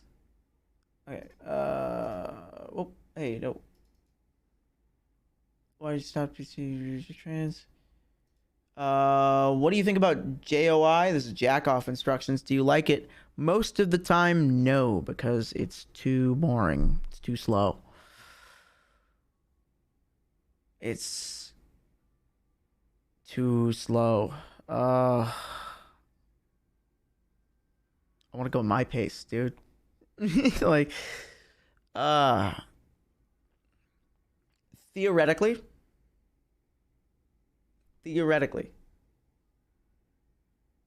be pretty cool, but it's requires too much of your attention span to get perfectly right. The idea of it, the concept, pretty good. How long can you edge/masturbate? Do you have any tips for us?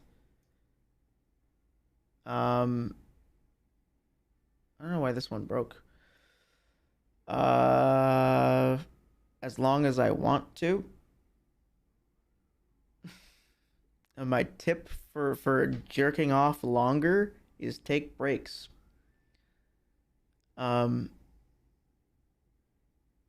Drink water.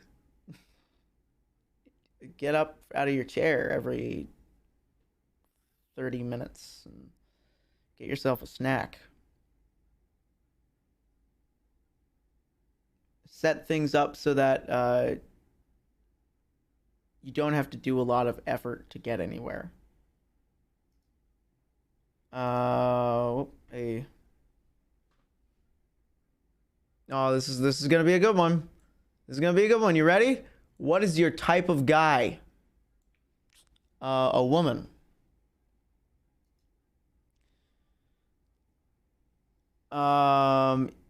If you could work along any adult star, currently working or not, who would it be?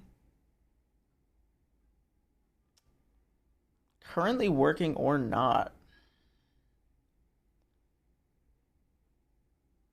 Currently working, I guess right now, Mia Malkova. Not Asa Akira. Maybe. Thoughts on Janice Griffith? I have no idea who that is. How do you prepare to bottom if you're seen? Already did that. Can I suck your dick, bro? Maybe. What's your gender identity? Oh, this one got fucked up. Consider you take/took HRT. I already answered that one. Any tips for somebody to trying to be more of an exhibitionist in their life? Also, can you hook me up with a gooned Discord server invite, please? Pretty sure their invites are open on the subreddit. Any tips for somebody trying to be more of an exhibitionist? I'm not an exhibitionist. I don't get off on showing myself off. It doesn't. It doesn't do anything for me. So I have no idea. There's this concept that because I do porn and I also consume a lot of pornography, that I must also be jerking off to my own porn. God, no, I don't do that. Fuck no. God, especially not the studio stuff. There have been times where it's like something that I've filmed, I've really liked, and I've jerked off to it before, but I shoot that POV, so that's easy. What do you think about not being able to use dating apps ever again? Believe it or not, most people don't know that I'm a porn star. So if I just say I work in the industry, at the adult industry, like, they're not gonna assume I'm a fake account, especially because I have, like, on my Tinder, I've got the little verification check mark. So, really doesn't affect me at all. Especially because, like, the people that would be concerned about, you must be fake, are probably men, and I don't date men. So, not a lot of women watch my porn. Do you regret getting into the adult film industry? No. Are you and Tommy still together? No. Not a really super appropriate question. Wait, where'd this one go? This one. If you had to do a 30-minute opener for any stand-up comedian, who would it be and why? Living or dead? Norm Macdonald. I'd want to do a 30-minute opener for Norm Macdonald. Easy.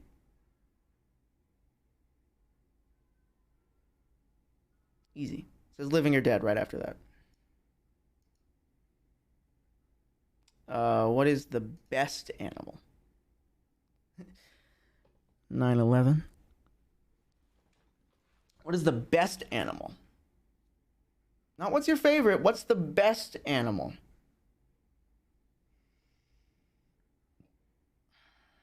Man. The best animal is man.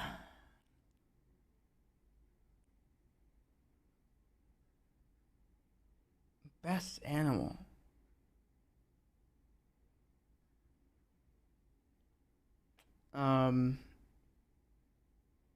Cephalopods. I like cuttlefish. I love cuttlefish. What's it like getting to shoot/hang out with Angela White? She's very professional, very friendly, very wonderful. We didn't hang out. We shot. We worked together. It was pretty 95% super professional. But she's also very sweet, very attentive, and very good performer. She's great. Oh God. Who would win in a fall? What? How did this break again? I keep getting moved around. Spacing. Come on, guys. Who would win in a fight? Uncle Tito from Rocket Power or RoboCop? Surf Shack Tito or RoboCop. Probably Surf Shack Tito, just by virtue of intimidation. I don't think RoboCop would want anything to do with Surf Shack Tito. But it's assuming they have to fight one another. I think RoboCop would be driven to his limits and could barely take him out. Barely. It's close. It's close. We're gonna have to get Death Battle in on this one. It broke again. Where we are.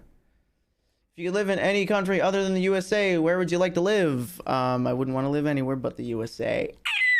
That was an eagle.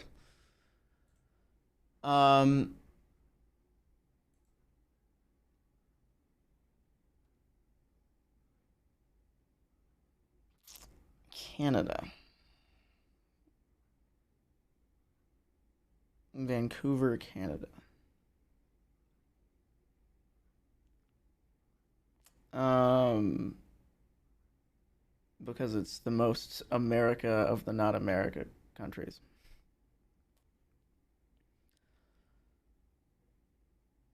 That's about it. Not an anime fan. I see. Why the fuck would I say anywhere in Japan? I don't speak Japanese. I don't know how to say to my parents that I'm bisexual. Can you give me a tip? Nope. I can't. I never had to come out to my parents because it doesn't matter to them. So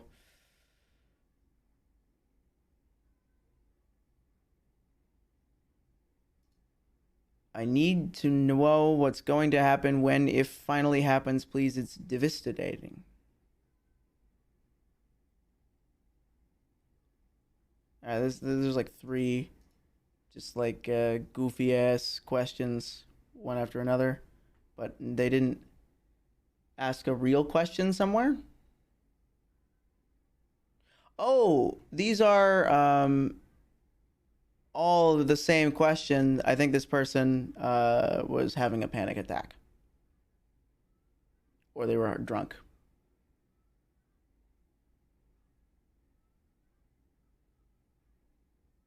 Because that I realize, oops. Uh, this person's like, "Hey, I'm bisexual. How do I do something with my parents?" And they go, "I'm drunk here. I'm scared. Please help me answer the conclusion. Fuck it, stoked. It's stoked. Please. Yeah, they're just drunk.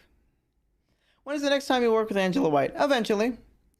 Who do you like most, men or trans? You did a gangbang scene with men, and why not doing it with trans? With you boat him.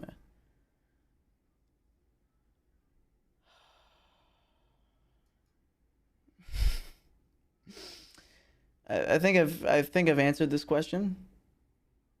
About what's your hair care secret? You always seem to have such great hair color and consistency to it, even when it fades. I get my hair dyed every 6 weeks, every 6 or 7 weeks, and I get it professionally done. I don't do it myself. That's my secret, is that I have it done professionally and I don't do it myself. I understand that one. Do you ever send perverted DMs to people not involved with porn? No.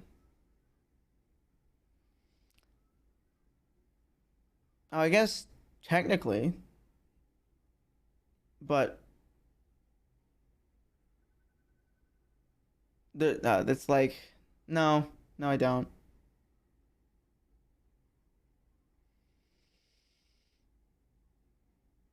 No, I don't.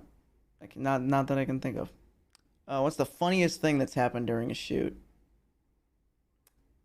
Funny mishaps, comments, etc. Hmm.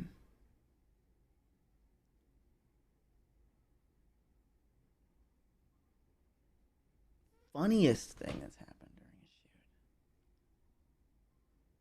Fuck. I should have thought about this one. Um.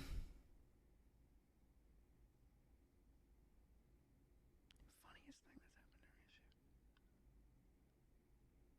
shoot. There's not a lot of funny mishaps on set. Um. Some things that I can't talk about exactly because they would not be good for the other performers involved. Um.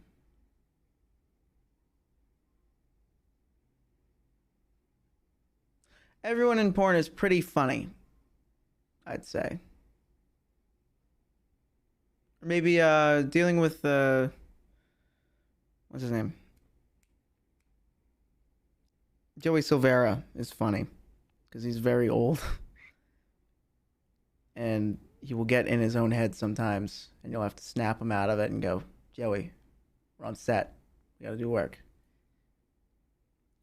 That's more like cute than anything else. Is there anything you do or use to keep hard for shoots? Me, not personally. Other people, Kamagra, Viagra, and Trimix, which is the shot. Company-wise, who are the best you've worked with? Any biases? I like working for Gamma. Sometimes. Every company has its ups and downs. Every company has something that it does well and something that it does badly. Like MindGeek, I think the porn looks terrible. I think it looks like shit. I think it's not a great product. But you're there, you're in and out pretty fast. There's no improv, you just do it. Gamma has better scripts. These are the Gamma's adult time and stuff like that. But the scripts are just the general outline, and you have to improv it all, which, you know, I feel like I should be being paid extra for, but I get paid the same for both. So that one's mildly obnoxious.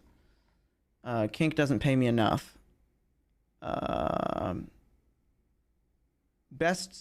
Company wise, who the best I worked with? Mine. Thoughts on fursuit porn? I have no thoughts on fursuit porn, because it's not very good. Most people who film it can't film it very well.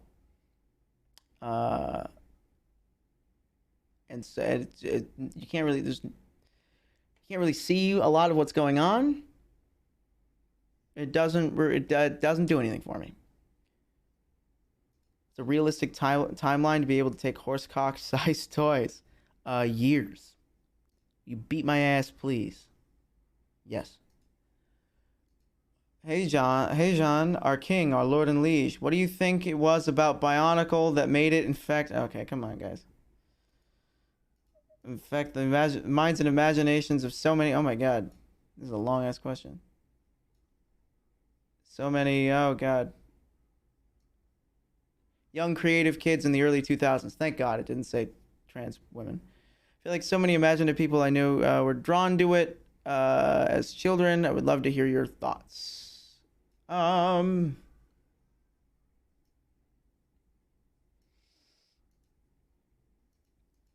if I double click it, it'll show the whole thing.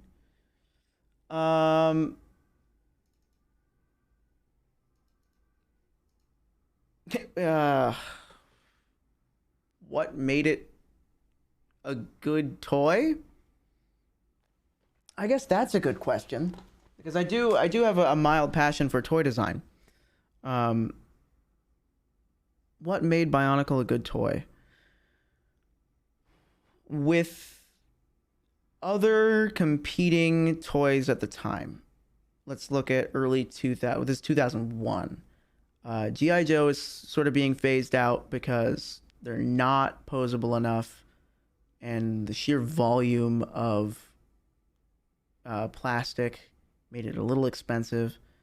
Action figures at that point sort of on the downturn. There wasn't a lot of cool action figurable things coming out in 2001. There wasn't a lot of really interesting media from that timeline. At least not that I can think of. None that like calls out to me as something super far and away out there. After a lot of different themes of Lego trying to get construction, as they called it, construction action figures, you're looking at Slicers, Big Figs from like Rock Raiders and stuff, early Technic, seeing the success of those or the failure of some of those, especially looking at like Slicers, you would see that there was this desire for having a Lego system toy that also functioned as an action figure. Because what makes the Lego system attractive to a customer is that it is in fact a system. Lego is probably one of the few toy companies out there that designs their toys with the intention of, this is made out of plastic. This is going to last thousands of years. We might as well make it something that is worth lasting 1,000 years. I'm sure a lot of you have friends or family, or you personally have handed Legos down to someone, where you had the big bin of Legos of all the things that you had collected over the years, and then taken apart and putting back together, taken apart and put them back together again. And there was this desire for, or rather, an empty market for action figures that can work within this framework of a system, of something that you can take apart and put together again and pass on, something that they can iterate over and over again. What I really enjoy about like 2001 era Bionicle, look at like the Toa Mata, is that fundamentally from a design perspective, there's how many unique elements? We have a mask for every character, a weapon or two for every character, and then the rest of the parts are interchangeable. So there's only about 30 different elements. Most of them have already been made. The only things that Lego needs to design new, make a new mold for, are these masks and the weapon pieces, which means that the molding costs was relatively low as the theme was first made. With a lower molding cost and a lower overhead, being able to go, okay, so let's take this core design, this 30 element set of pieces, how many figures can we make out of it that are unique, that are interesting, that are cool? You get quite a few really unique and cool guys out of just changing their colors or just changing one or two pieces and then shifting the ratios of which piece goes where. So it made these relatively, at the time, inexpensive toys to produce much more attractive to buy in multiples, to buy in collections, like have the whole wave, because each one is unique. Or even better, let's say you're a parent with two children and they both like it. Well, now that buying two toys for them is worth more than just two toys. It's worth the play experience of also taking it apart, and the play experience of one gets bored with it, the other one can then use that in a different way. On top of turning Bionicle into this was like the first time Lego had done it, and it's now like sort of the meta game for a lot of toy design, is that it was a multimedia affair. It spanned across comic books, video games, look at Matanui Online Game, fucking full-on books, all of the art. It had a lot of different shit going on. The movies. It had a world for people to care about, which ended up being part of its downfall. Good night, Shipwreck. Because it got to a point where lore was so complicated and things were so deep that it became kind of confusing to try and ask for one. Animation was always used to market toys like Transformers. Not like the way Bionicle did. Transformers never encouraged you to learn more. You see, the Transformers 1984 cartoon is a 13.5-minute commercial for these toys. It was made incredibly inexpensively. That's why those animations suck. It was made as fast as possible, and it was made as a commercial, first and foremost. The Bionicle animations, movies, and comic books were meant to be a supplement. Yes, they sold more toys, but they only sold more toys because they were treated with equal reverence as the physical toys themselves. Molding costs got high too. Yeah, in 2007, 2008, molding costs got ridiculously high because fan standards for how many new elements we should have per set, how unique each set should be, would be crazy, as well as, oil crisis and 2008 recession. People liked Bionicle because it was cool.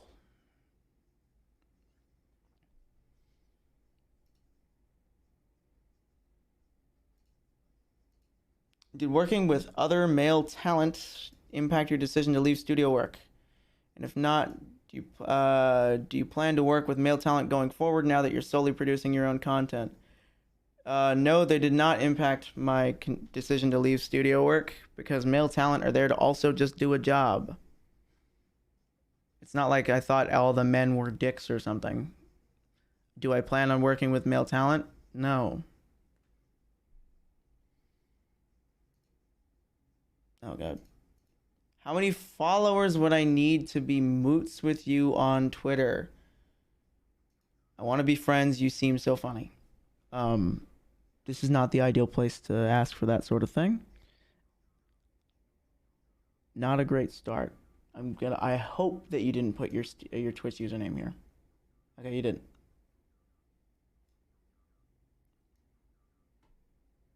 Don't think you did.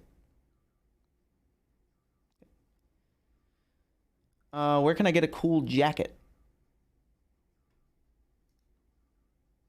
I feel like there's so many in Medium. Whenever try to find one IRL, it's just ugly or boring shit. Jacket store. Jacket store. Find designers that you like rather than looking in real life. Look for designers. Look for smaller ones. I'm at soup. Would you ever work with Mr. Lucky POV? I know the guy. He doesn't like. He likes cis women. So, no, because that just realistically would not happen. Do you accept/get off to fan mail? No and no. If you played Trials Fusion, is that the like the motorcycle game? No.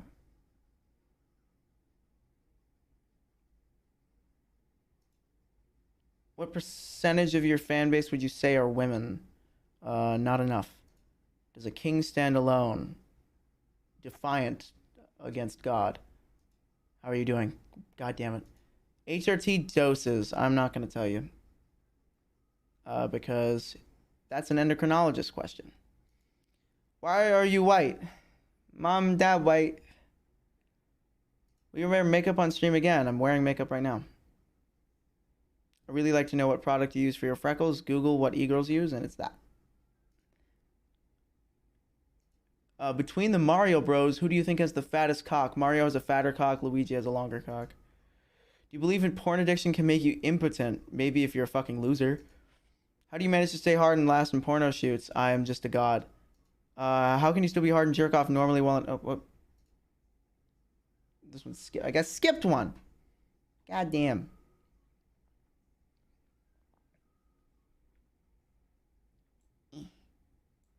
How can you still be hard and jerk off normally while at HRT? I'm just a straight up god. Sorry, man.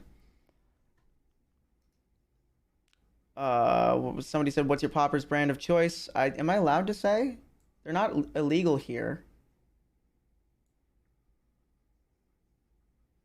Double Scorpio. When the Minecraft server launching? I don't think I would ever launch one because I do not want to deal with that. What kind of community do you hope to have ideally? Do you want to switch the kind of stuff you stream or stream more often? Ooh. Ideally, I have a community of people who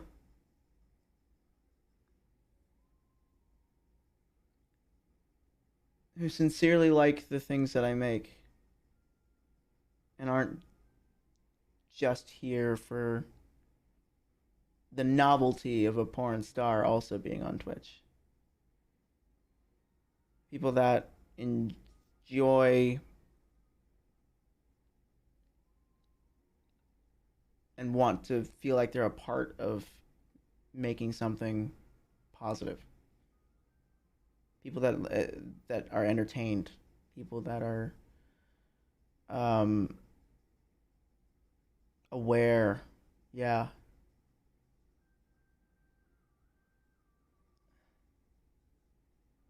You listen to Radiohead. Somebody asked this earlier in chat. Bet it was the same guy. No. Milk chocolate, dark chocolate, or white chocolate? I want to say dark chocolate, but lately, milk chocolate not bad.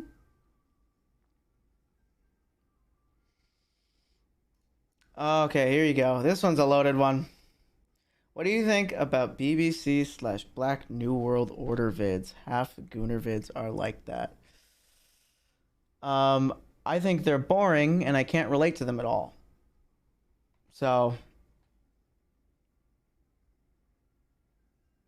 I don't get off on being cucked because I'm pretty secure in who I am and what I enjoy.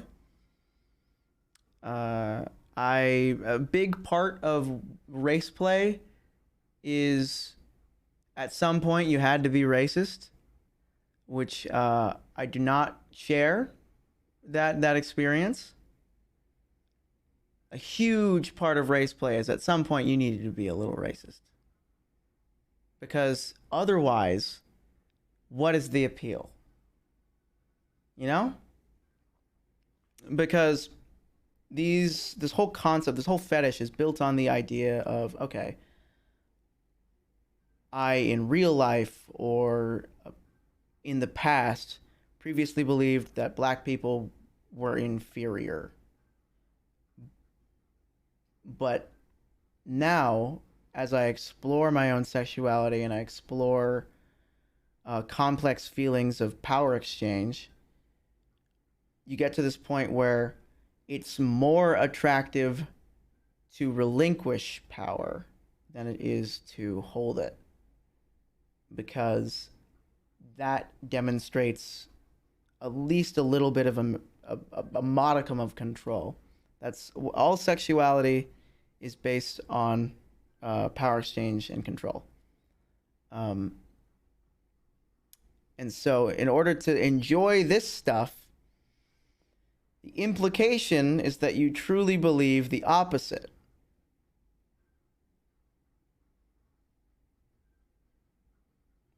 Otherwise, this isn't a taboo. Otherwise, this doesn't actually feel wrong.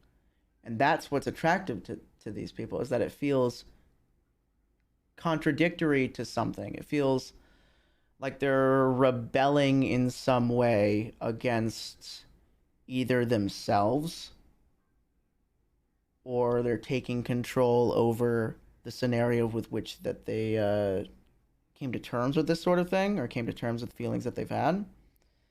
And also, there's a lot of just like male cock worship and stuff like that in it.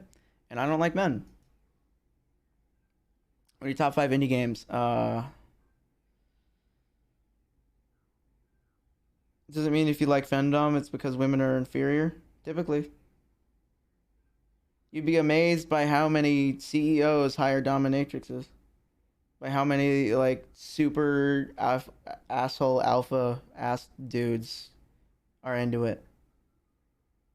You'd be amazed. Like that's not an exaggeration. That's not like me going and postulating on this idea of, oh, maybe perhaps most of these people actually feel the opposite. Well, it's more than just, theorizing. It's observation. That's just from what I've seen, from the people I've met, from what they've said. generally, the implication in one of those power exchanges is that you truly believe the opposite, or at some point truly believed the opposite. That way, you're taking control of something by relinquishing control, which is what makes being a sub attractive to a lot of people. Being submissive is gaining control by relinquishing control. What you're doing is putting yourself in a vulnerable position, but you still have the power to stop something. You still have the power over yourself. And so it allows you to take things, concepts, and more easily deal with them in a sexual context. It allows you to sort of ease into beliefs. If you're a submissive man, you're a misogynist on some level. Sometimes.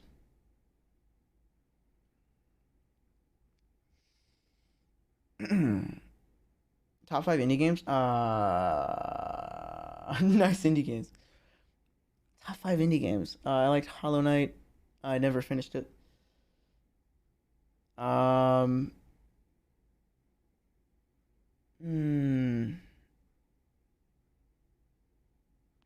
5. Risk of Rain 2. That's number 1. Jeez. I can't remember any games. When was the last time there were games? So then why the fuck do I like Dominating Men? Listen.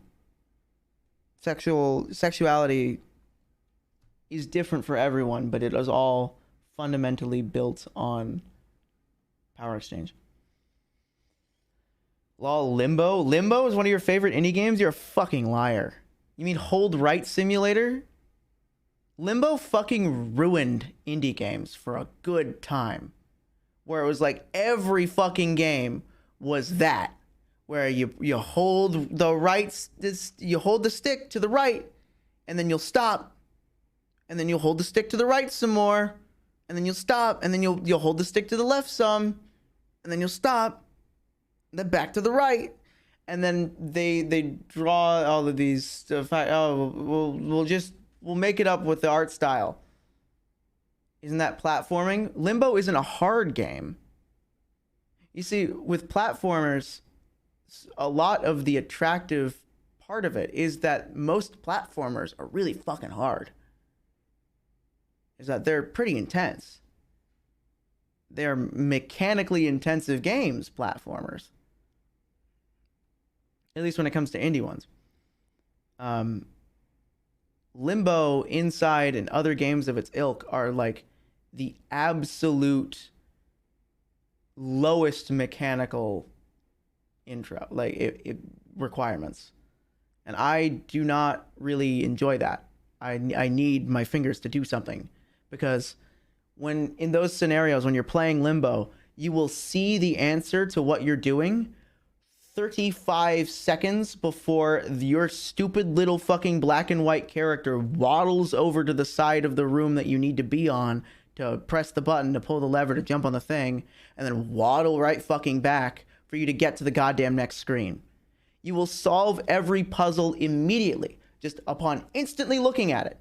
And now you have to suffer through 35 seconds of little fuckus walking around, you know, going up to fucking push the goddamn block, and then walks right on back before you get to have another thing to think about. A little cheetahs.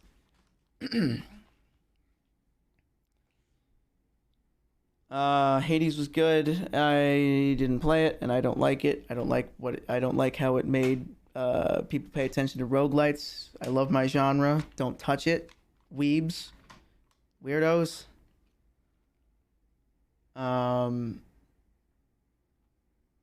Risk of Rain 2 is definitely number 1. Hotline Miami. I liked Hotline Miami. I think it's the soundtrack had way more of an impact on me than the game.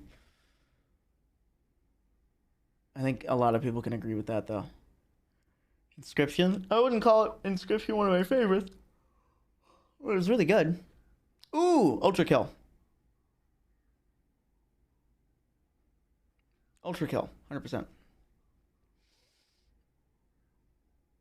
What's your favorite color? Red, I think. You have more than one Instagram? Found somebody who's getting scammed? No. Have you ever been in an institution? Cells. Do they keep you in a cell? Cells. When you're not performing your duties, do they keep you in a little box? Cells. Interlinked. What's it like to hold the hand of someone you love? Interlinked. Did they teach you how to feel finger to finger? Interlinked. Do you long to have your heart interlinked? Interlinked. Do you dream about being interlinked? Fuck you. Do you like lasagna?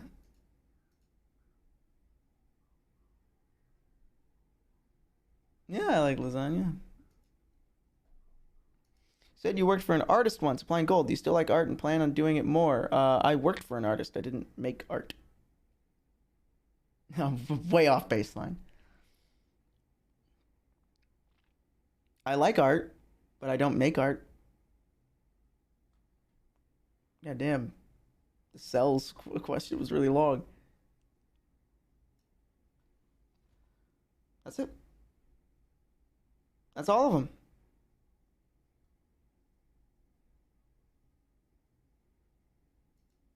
Sweet. Well, I think at this point we can open the floor. I gotta pee real quick, and then we'll open the floor to Twitch chat.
Listen here, Buster.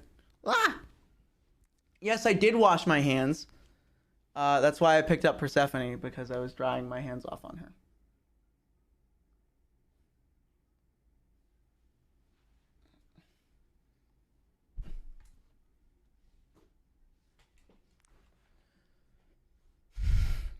All right.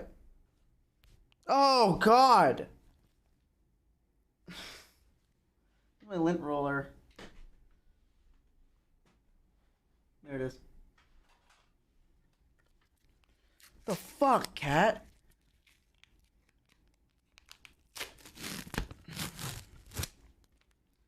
All right. Open it up to the floor. You can ask whatever questions you desire. We'll keep this up for a half hour. How's that sound? Emmy, okay. Thank you for the tier 1 sub. Emmy, okay.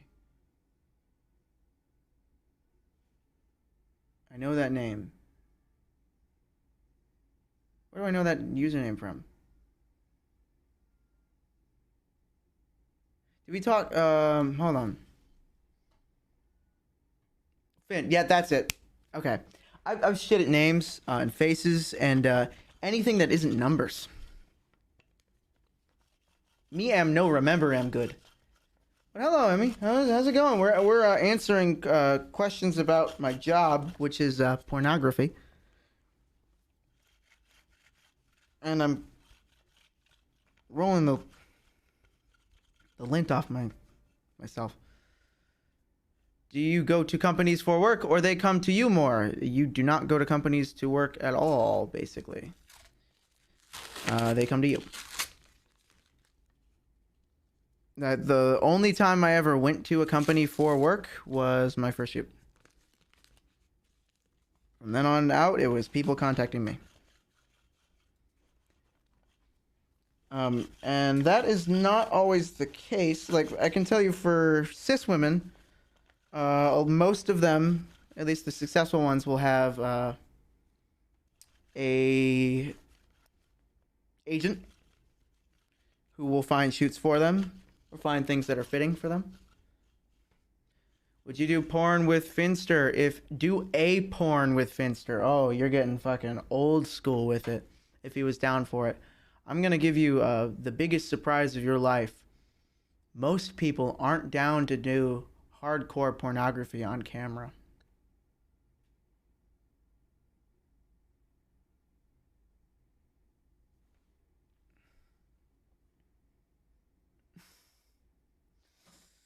Most people don't do that. I am the exception, not the rule.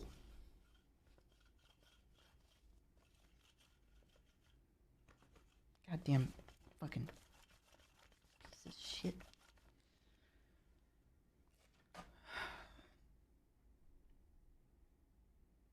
Finn's not gonna do hardcore. He's a fucking baby. And he's like, dude, he's not gonna do hardcore. He has a Minecraft YouTube channel.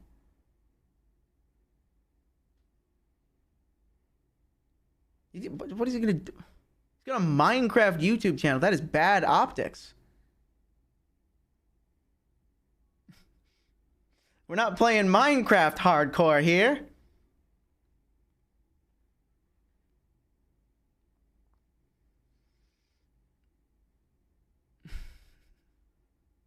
Maybe you answered this, but I'm late to the show. Are you normally familiar with the actors you shoot scenes with, or is it a first time meeting? Most of the time, it's a first time meeting.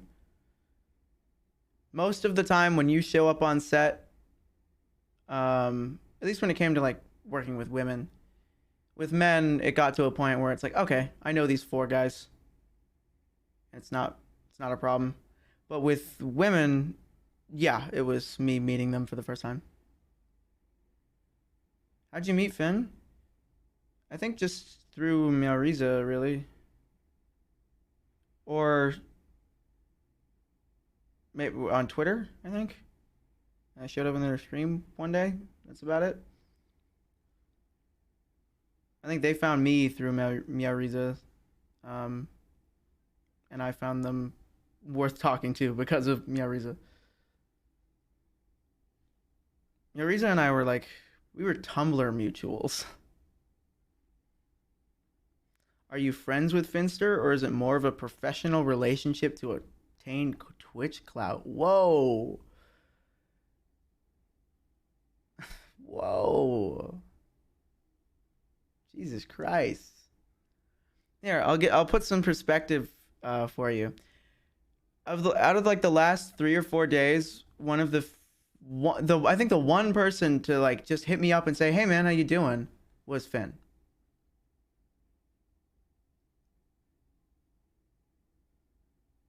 Just for the sake of talking.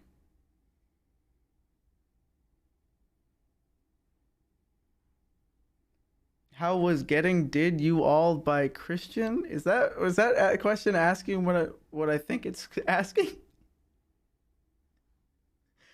Photonic, is that question asking what I think it's asking?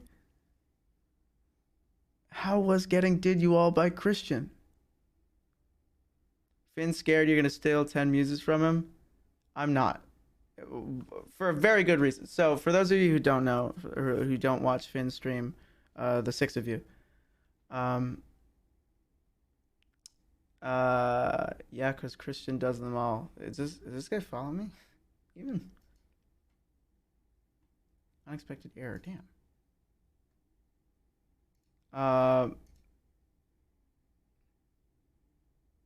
Christian was weird. When it came, so he's asking about Christian XXX, this guy, um, who is a known abuser in the industry, and I worked with him like when I was really really early in my without really knowing anything about it. He's a huge piece of shit. He's actually kind of a huge piece of shit. It's that bald fucker. Yeah, it's that bald fucker. You know the one. See. So I worked with him. He tried to lowball my rate. He was an ass. Basically, just not a great person to work with. I would say like one of the few negative experiences I've had in porn. Like it wasn't entirely negative because I made money and it wasn't a horrible day, but he's just kind of a scumbag. I didn't know that at the time. That's about it. If someone offered enough money, Finster would be down for making a porn vid with you. I don't think you understand what bad optics are. Or I don't think you understand what the word porn means.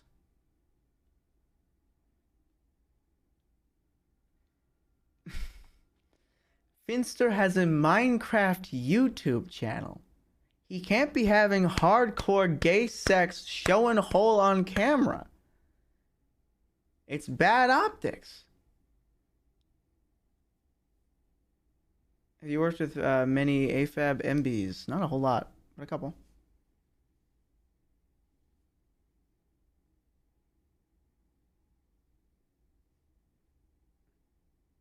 Ever been to Chicago? Nope. Hella weird for asking that. Have you ever been to Monterey Bay and gone to the aquarium? Which one's Monterey Bay? Which one's Monterey Bay? Monterey Bay Aquarium. Maps. Oh god, you guys can see a little nipple down here.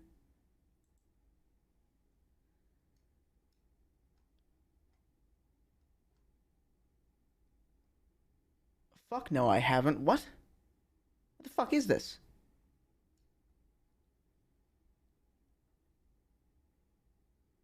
What?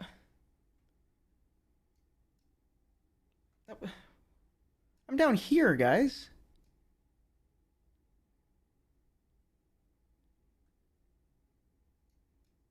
Oh. How? Why would I be over here?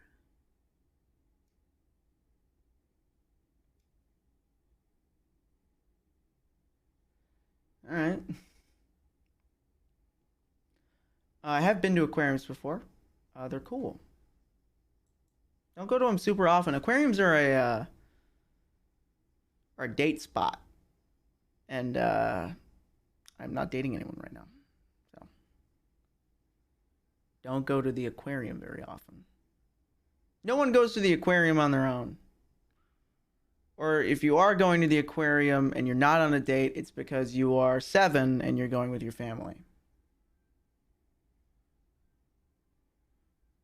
Coolest fish? Cuttlefish.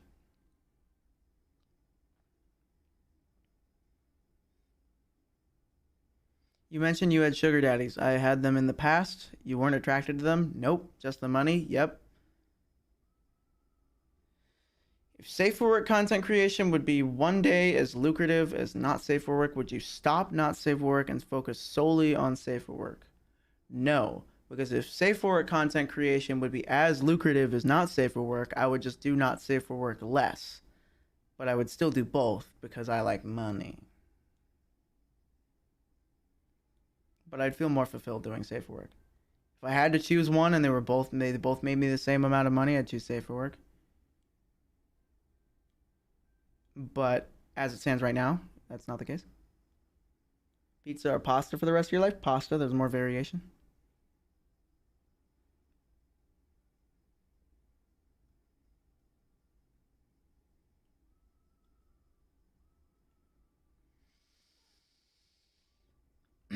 Are there actually good porn games?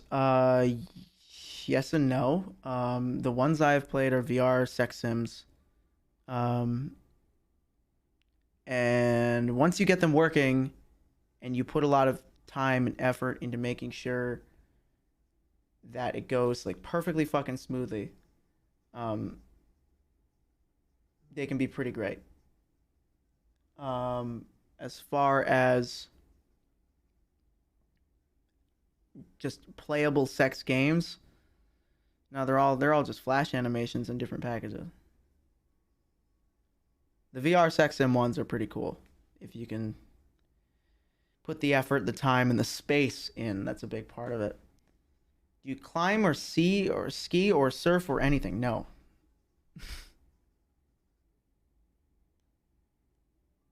What is my favorite part about HRT? The fact that it is, I don't know. Yeah, skin soft, I guess.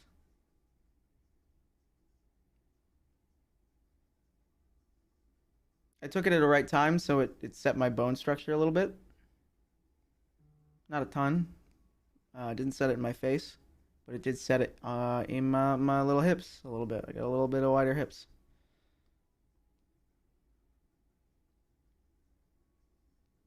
I played a text-based one that was fun. RPG type thing with very detailed sex scene writing. Yeah, but I have ADHD. I can't read. I would get so bored. I get so bored. I get so bored. You don't understand. I get so bored. Do you still have your motorcycles? Sadly, yes. When TikToks? Is that when am I making TikToks, or is that when am I watching TikToks on stream? Would you stream more often, or do you like the once a week schedule for your future plans? I would stream more often if I think of uh things. I don't stream without an idea. How early do you have to take HRT to affect your bones? Ask an endocrinologist, not me.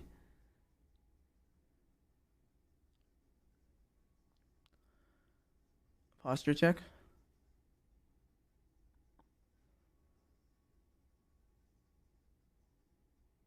Russian guys, love you all. Ban that guy forever. Ban that guy forever. Get him out of here. Don't let him grab his coat.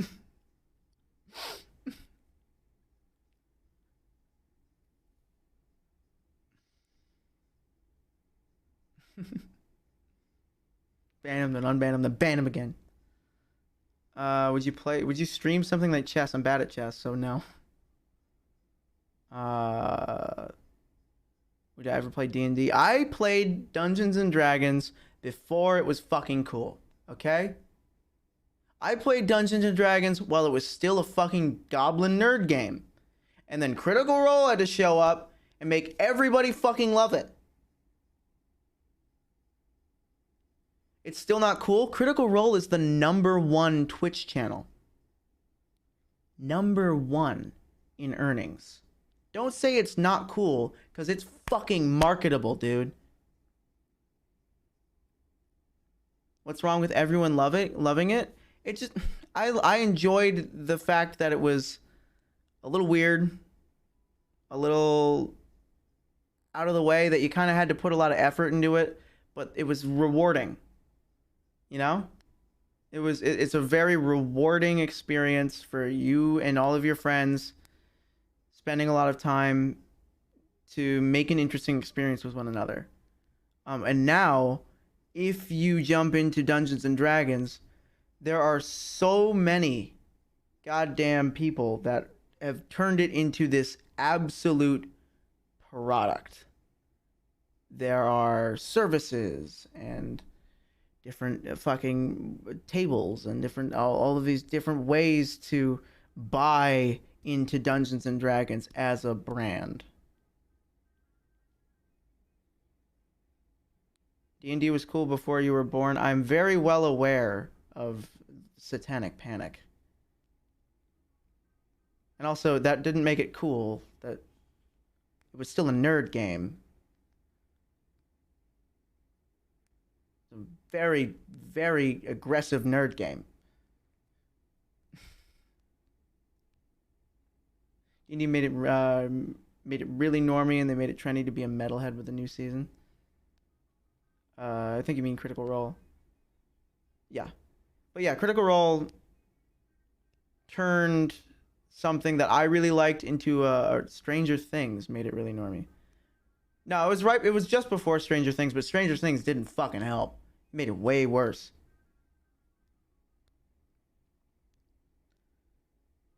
It made it so much worse. There's a Critical Role anime on Amazon. Yeah, they started like a GoFundMe or like a Kickstarter for that, and made like what it was like $2-3 million or something in like a couple weeks. It was a ridiculous amount of money. And I knew that Dungeons and Dragons was going to lose its magic when I had been playing it in like 9th and 10th grade. And then in 11th and 12th, my girlfriend at the time, who was super normie, was watching Critical Role. And I was like, babe, come on. If, like, in the last year, if you saw me doing this, you would have thought I looked like a fucking dork. Okay? And so it feels a little disingenuous. Part of my love for Dungeons and Dragons was that it was obscure. I love the obscure. Stolen Valor, precisely. Into any of the World of Darkness tabletop RPGs like Vampire the Masquerade. God, no. I don't have the time, nor the space, nor the IRL friend group required for tabletop RPGs.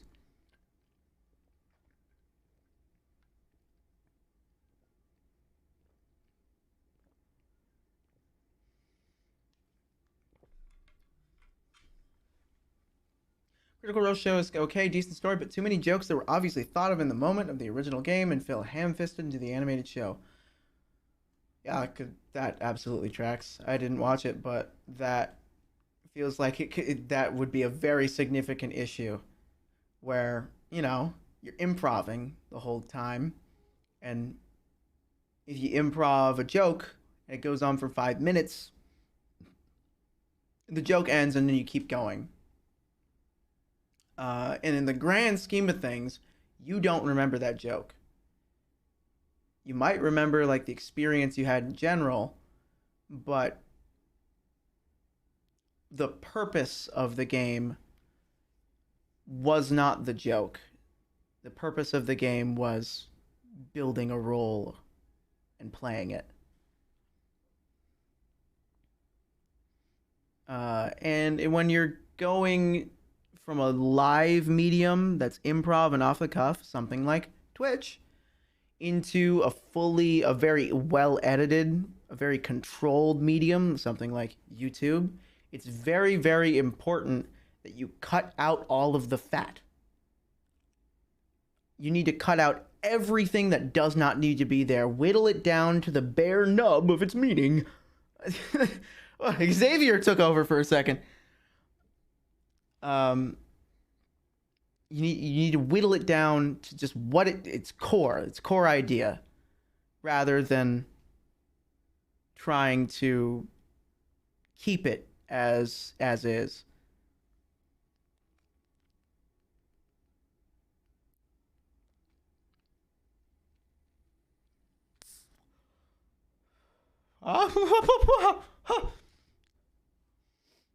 Ah. Adapt for the medium. Damn, now I need to watch Xavier. I fucking love Xavier.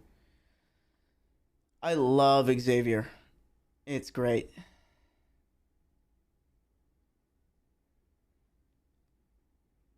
Oh.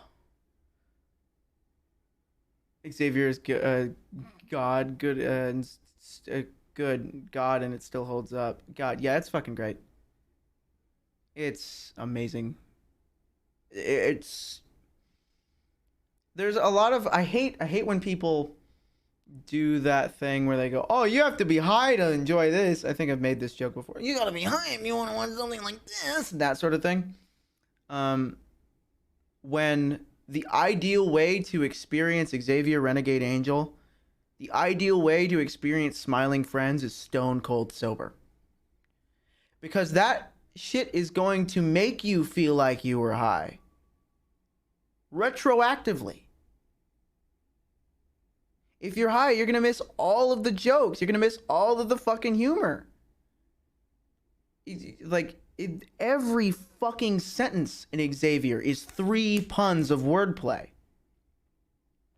It's amazing. Just the sheer volume, like the jokes per minute rate is just crazy, okay? They're just fucking churning those bad boys out. Like, specifically, I think looking at the Shakashiri blowdown between Xavier and Xavier is the best example of just how many ridiculous jokes you can fit within a couple sentences. It's wordplay upon wordplay upon wordplay. It's amazing. You have to be high to enjoy a Midsummer's Night Dream. For Smiling Friends, another great example of just, if you're high, you don't really appreciate the concept. And the concept is, what if these funny little weird critters, as they call them, what if these critters lived in the real world and had real lives and lived lives that had real consequences? And I think that's the big one. It's not what if cartoon real, it's what if these cartoons had consequences for the things that they did. Because in Who Framed Roger Rabbit, they ask the question, what if cartoons real? But none of the cartoons really have consequences for their actions. Fucking Roger Rabbit can get hit on the head with a safe. He can get fucking blown up. He can get smacked in the back of the head with a frying pan. If you did that to one of the Smiling Friends creatures, they die. It's like, that's why fucking, spoiler alert, when Charlie's chopping down a tree, he fucking dies. He fucking dies. Just killed instantly. In a very violent and very quick way. It's insane. I love it. Because in real life, violence is quick and eerily silent.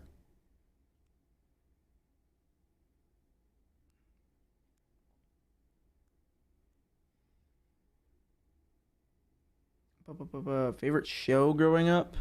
SpongeBob. There's no answer to that question besides SpongeBob. You know there's no answer to that question besides SpongeBob. What the fuck? Okay, listen. That question is so SpongeBob favored that I think you should ask the question around it and go, what's your favorite show growing up besides SpongeBob? Because SpongeBob is the right answer. Don't say Ed, Edd and Eddy was your favorite. Don't say Avatar was your favorite. Your favorite show was SpongeBob. That's it. I can tell you way more of SpongeBob is stuck in your head than anything else. You can quote fucking whole episodes of SpongeBob. And if you went back and watched it, it would still make you laugh. Jackie Chan Adventures, conceptually, is a really funny concept. What movie was I watching recently where they were watching Jackie Chan Adventures in the background? Does anyone know what that was? It was Better Call Saul.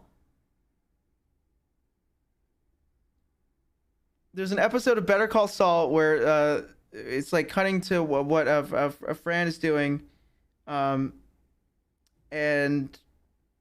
she's like being a landlord for two stupid fucking stoner teens, and you can see what they're watching on the TV, and it's no joke. It's Jackie Chan Adventures. Did I imagine that? Did I imagine that, or did everyone else like immediately go like, is that Jackie Chan Adventures? That's like it was crazy, right? I had to sit up in my chair and go, "What the fuck?"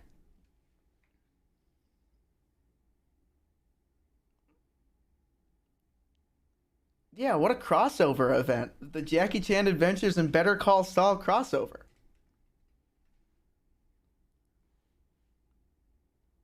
Where's my mouse? Favorite show is Mythbusters. That's a good favorite show. But I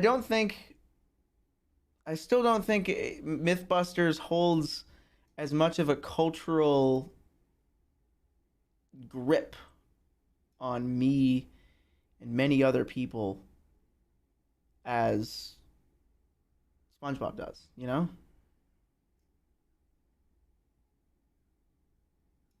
I think SpongeBob is just. Oh, Avi, thank you for the 3 community gift subs. Thank you. It's too good, you know? Anthony Bourdain. Ooh. I do love Anthony Bourdain. I wouldn't say anything Anthony Bourdain was my favorite as a child, though. Because Anthony Bourdain I sort of grew an appreciation for later as I got older.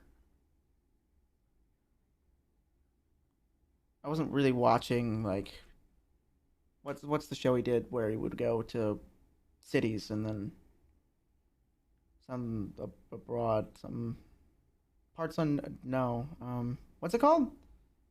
No Reservations. That's it. And then he did another one. You watched a lot of Beyond Belief, Fact or Fiction. Oh my god, how old are you? Oh my god.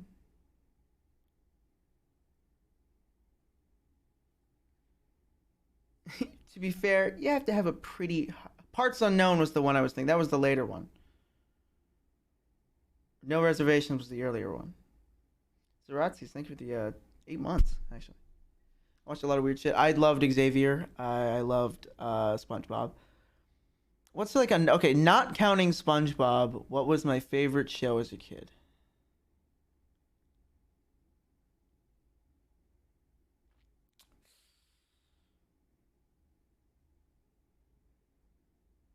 Nah, I can't.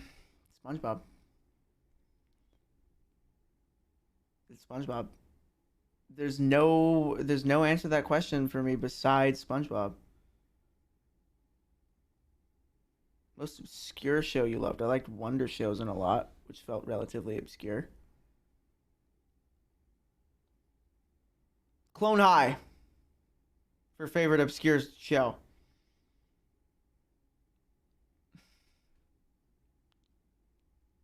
Clone High.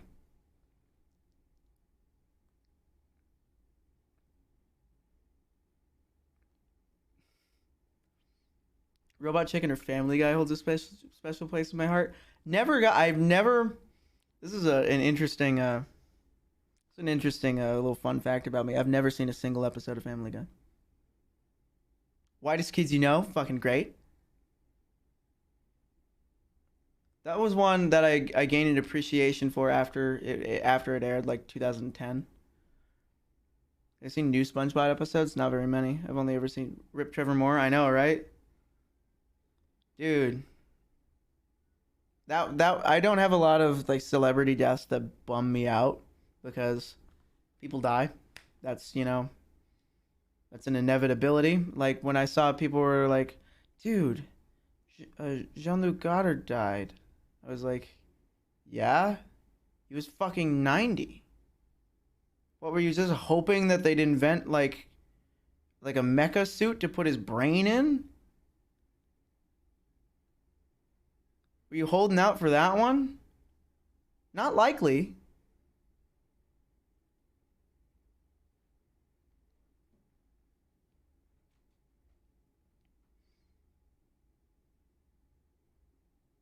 The day Jonathan Banks dies, I will be heartbroken. He's got to be getting up there now.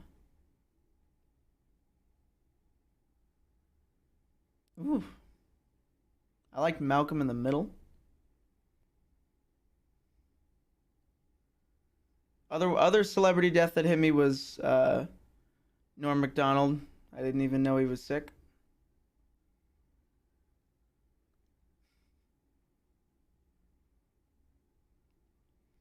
George Lopez. Nobody gives a shit about George Lopez.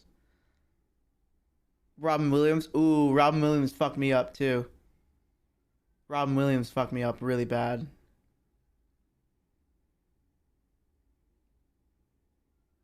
That one. Ooh. Alan Rickman hit you guys hard? Really? I can only think of two things that Alan Rickman has ever been in. He was Snape, and he's in Love Actually. Neither of which I cared about. Dogma? I've never seen Dogma. Robin Williams fucked me up though. That one. Ooh, yeah. It's because there was the circumstances that really put it into perspective, you know? Ooh, it was a lot. The Robin Williams was definitely, it was heavy, you know?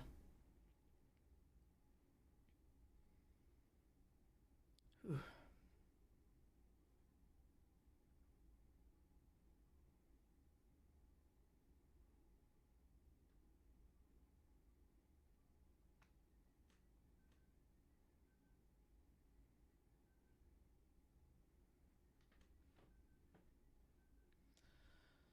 David Bowie. David Bowie's he's getting up there too. Yeah. Kentaro Miura. Miura was pretty sudden and pretty crazy.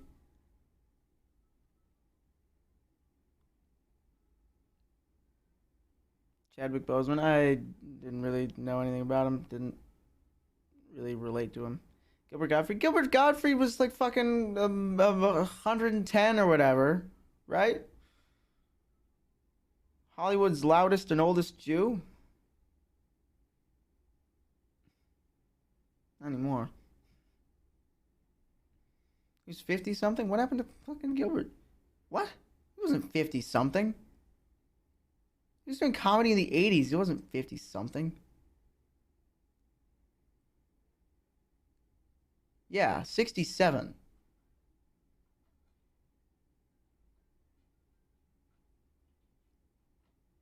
Relatively young, but he's not. I think 50 something and 67 are two very different numbers, okay? Pizza, don't scratch that. It's Gilbert. I'm just saying people die. That's what I'm saying.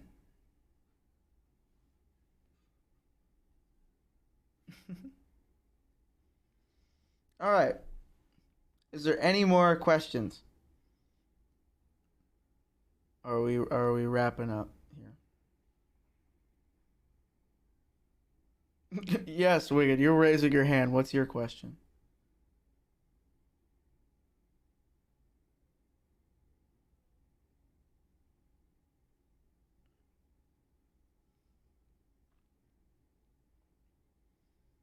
This is the last call. What is my social security number? I think we got to a point where all of the porn people got bored. Adult braces, hot or not? Adult braces and braces that they put on teenagers are the same thing. And I'm wearing them. Can we vote on new hair color? No. No. Maybe. Maybe someday. Not yet. Worst theme of porn have you ever heard of? What do you mean theme? Like a setup? Because they're all pretty bad. They're all pretty bad. Concept or setup? I don't know. I think they all just are just sort of lame.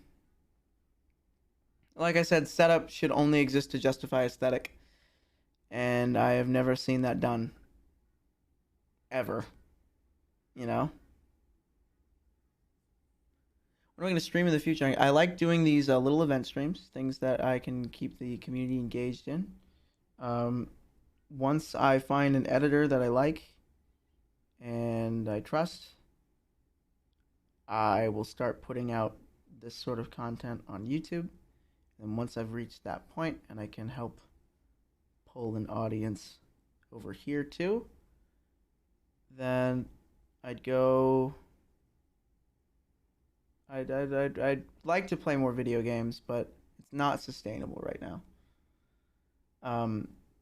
It's not in a way like, oh, financially it's not sustainable. What I mean is that my audience of the people that do watch here, not a lot of them are here to also watch video game content. And so chat will move very, very slow. On top of that, I'm worse at interacting with chat.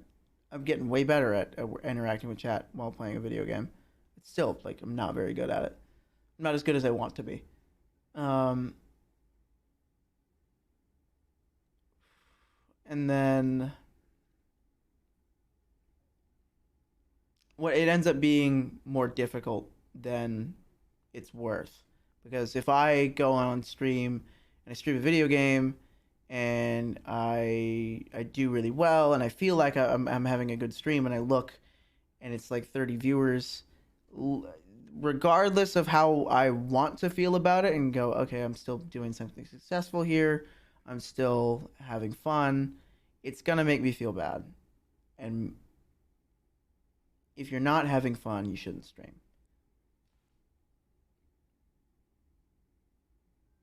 Jean versus PW Star. I don't know what that means. Just play League. I'm not streaming League. Is it possible for you to make the stream a Discord bot at the stream roll whenever you stream? Yes, but I don't have that set up yet. If I remember correctly, 14 viewers is like the top 1% on Twitch. I'm not talking about pulling a number of viewers, because the difference, but you got to think of, okay, yeah, 14 viewers is the top 1% on Twitch, but tell me about the difference between 14 viewers and 4 viewers. How different is that as an experience for the streamer, for the chatters? Now what about 14 to 20? 20 to 30? 30 to 50? 50 to 100? 100 to 200? 200 to 400? And so on. It only gets to a point where chat changes its nature once it moves so fast that it's no longer worth it for the streamer to read every single message. Because of that, oh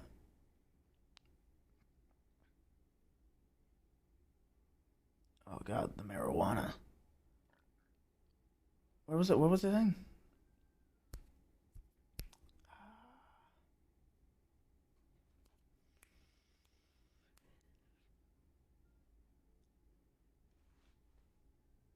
What was I saying?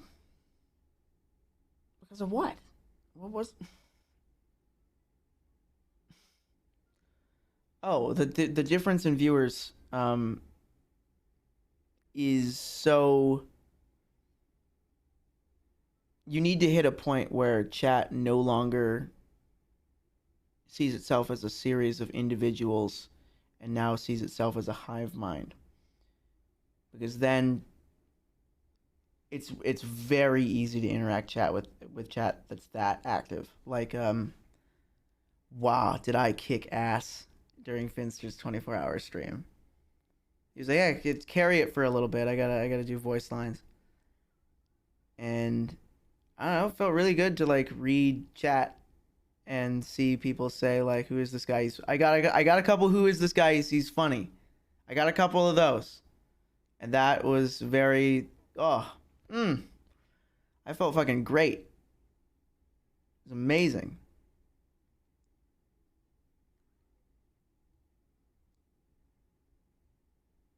I enjoyed it. I liked it. I was good at it.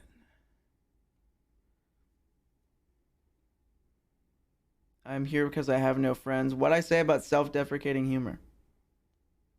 What'd I fucking say? You were here. You were here. Don't say you weren't here. Oh, don't say, oh no, I missed it. No, you were here. I'm glad people enjoyed the 24-hour stream because that was like a spur of the moment thing. I wasn't. Are you lying? You're lying and I know it. All right, ladies and gentlemen. I am going to send you over to Over Easy Eggs. Actually, Little Spoons is just chatting. Would you rather watch somebody who's just chatting, somebody playing EFT? I'm not going to send you to Sneaky. He's playing World of Warcraft. Or Gentleman Meowry's playing Mortuary Assistant. What are your guys' thoughts? WoW kicks ass? Don't lie. You don't need to lie.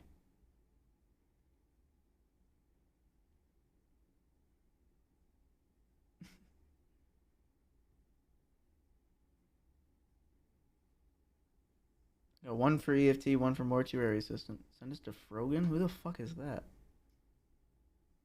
Raid Sneaky. He's playing WoW. I'm not sending you guys to watch somebody play WoW. WoW streams suck. Have you ever tried to watch a WoW stream? I'm not even ending the stream now just so I could talk about how fucking awful it is to watch somebody play WoW. Like, let's say they're doing a fucking mythic raid or something.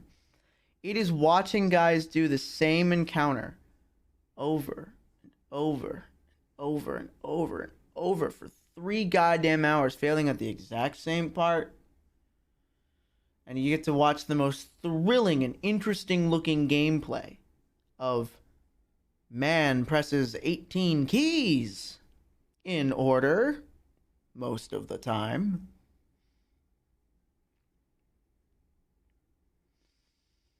Watching WoW and playing WoW are two different things. Exactly. WoW is still more fun to watch than League. I think WoW is way more fun to watch than League. Or no, I think League is way more fun to watch than WoW. I just don't think I'm a very good at it. It takes a lot more effort to make League watchable, but when League is watchable, it's really watchable. Like, you can get into League. Like, that's why LCS and LEC and Worlds and all these fucking League tournaments do so well and just pull so many viewers, because League is a very watchable esport.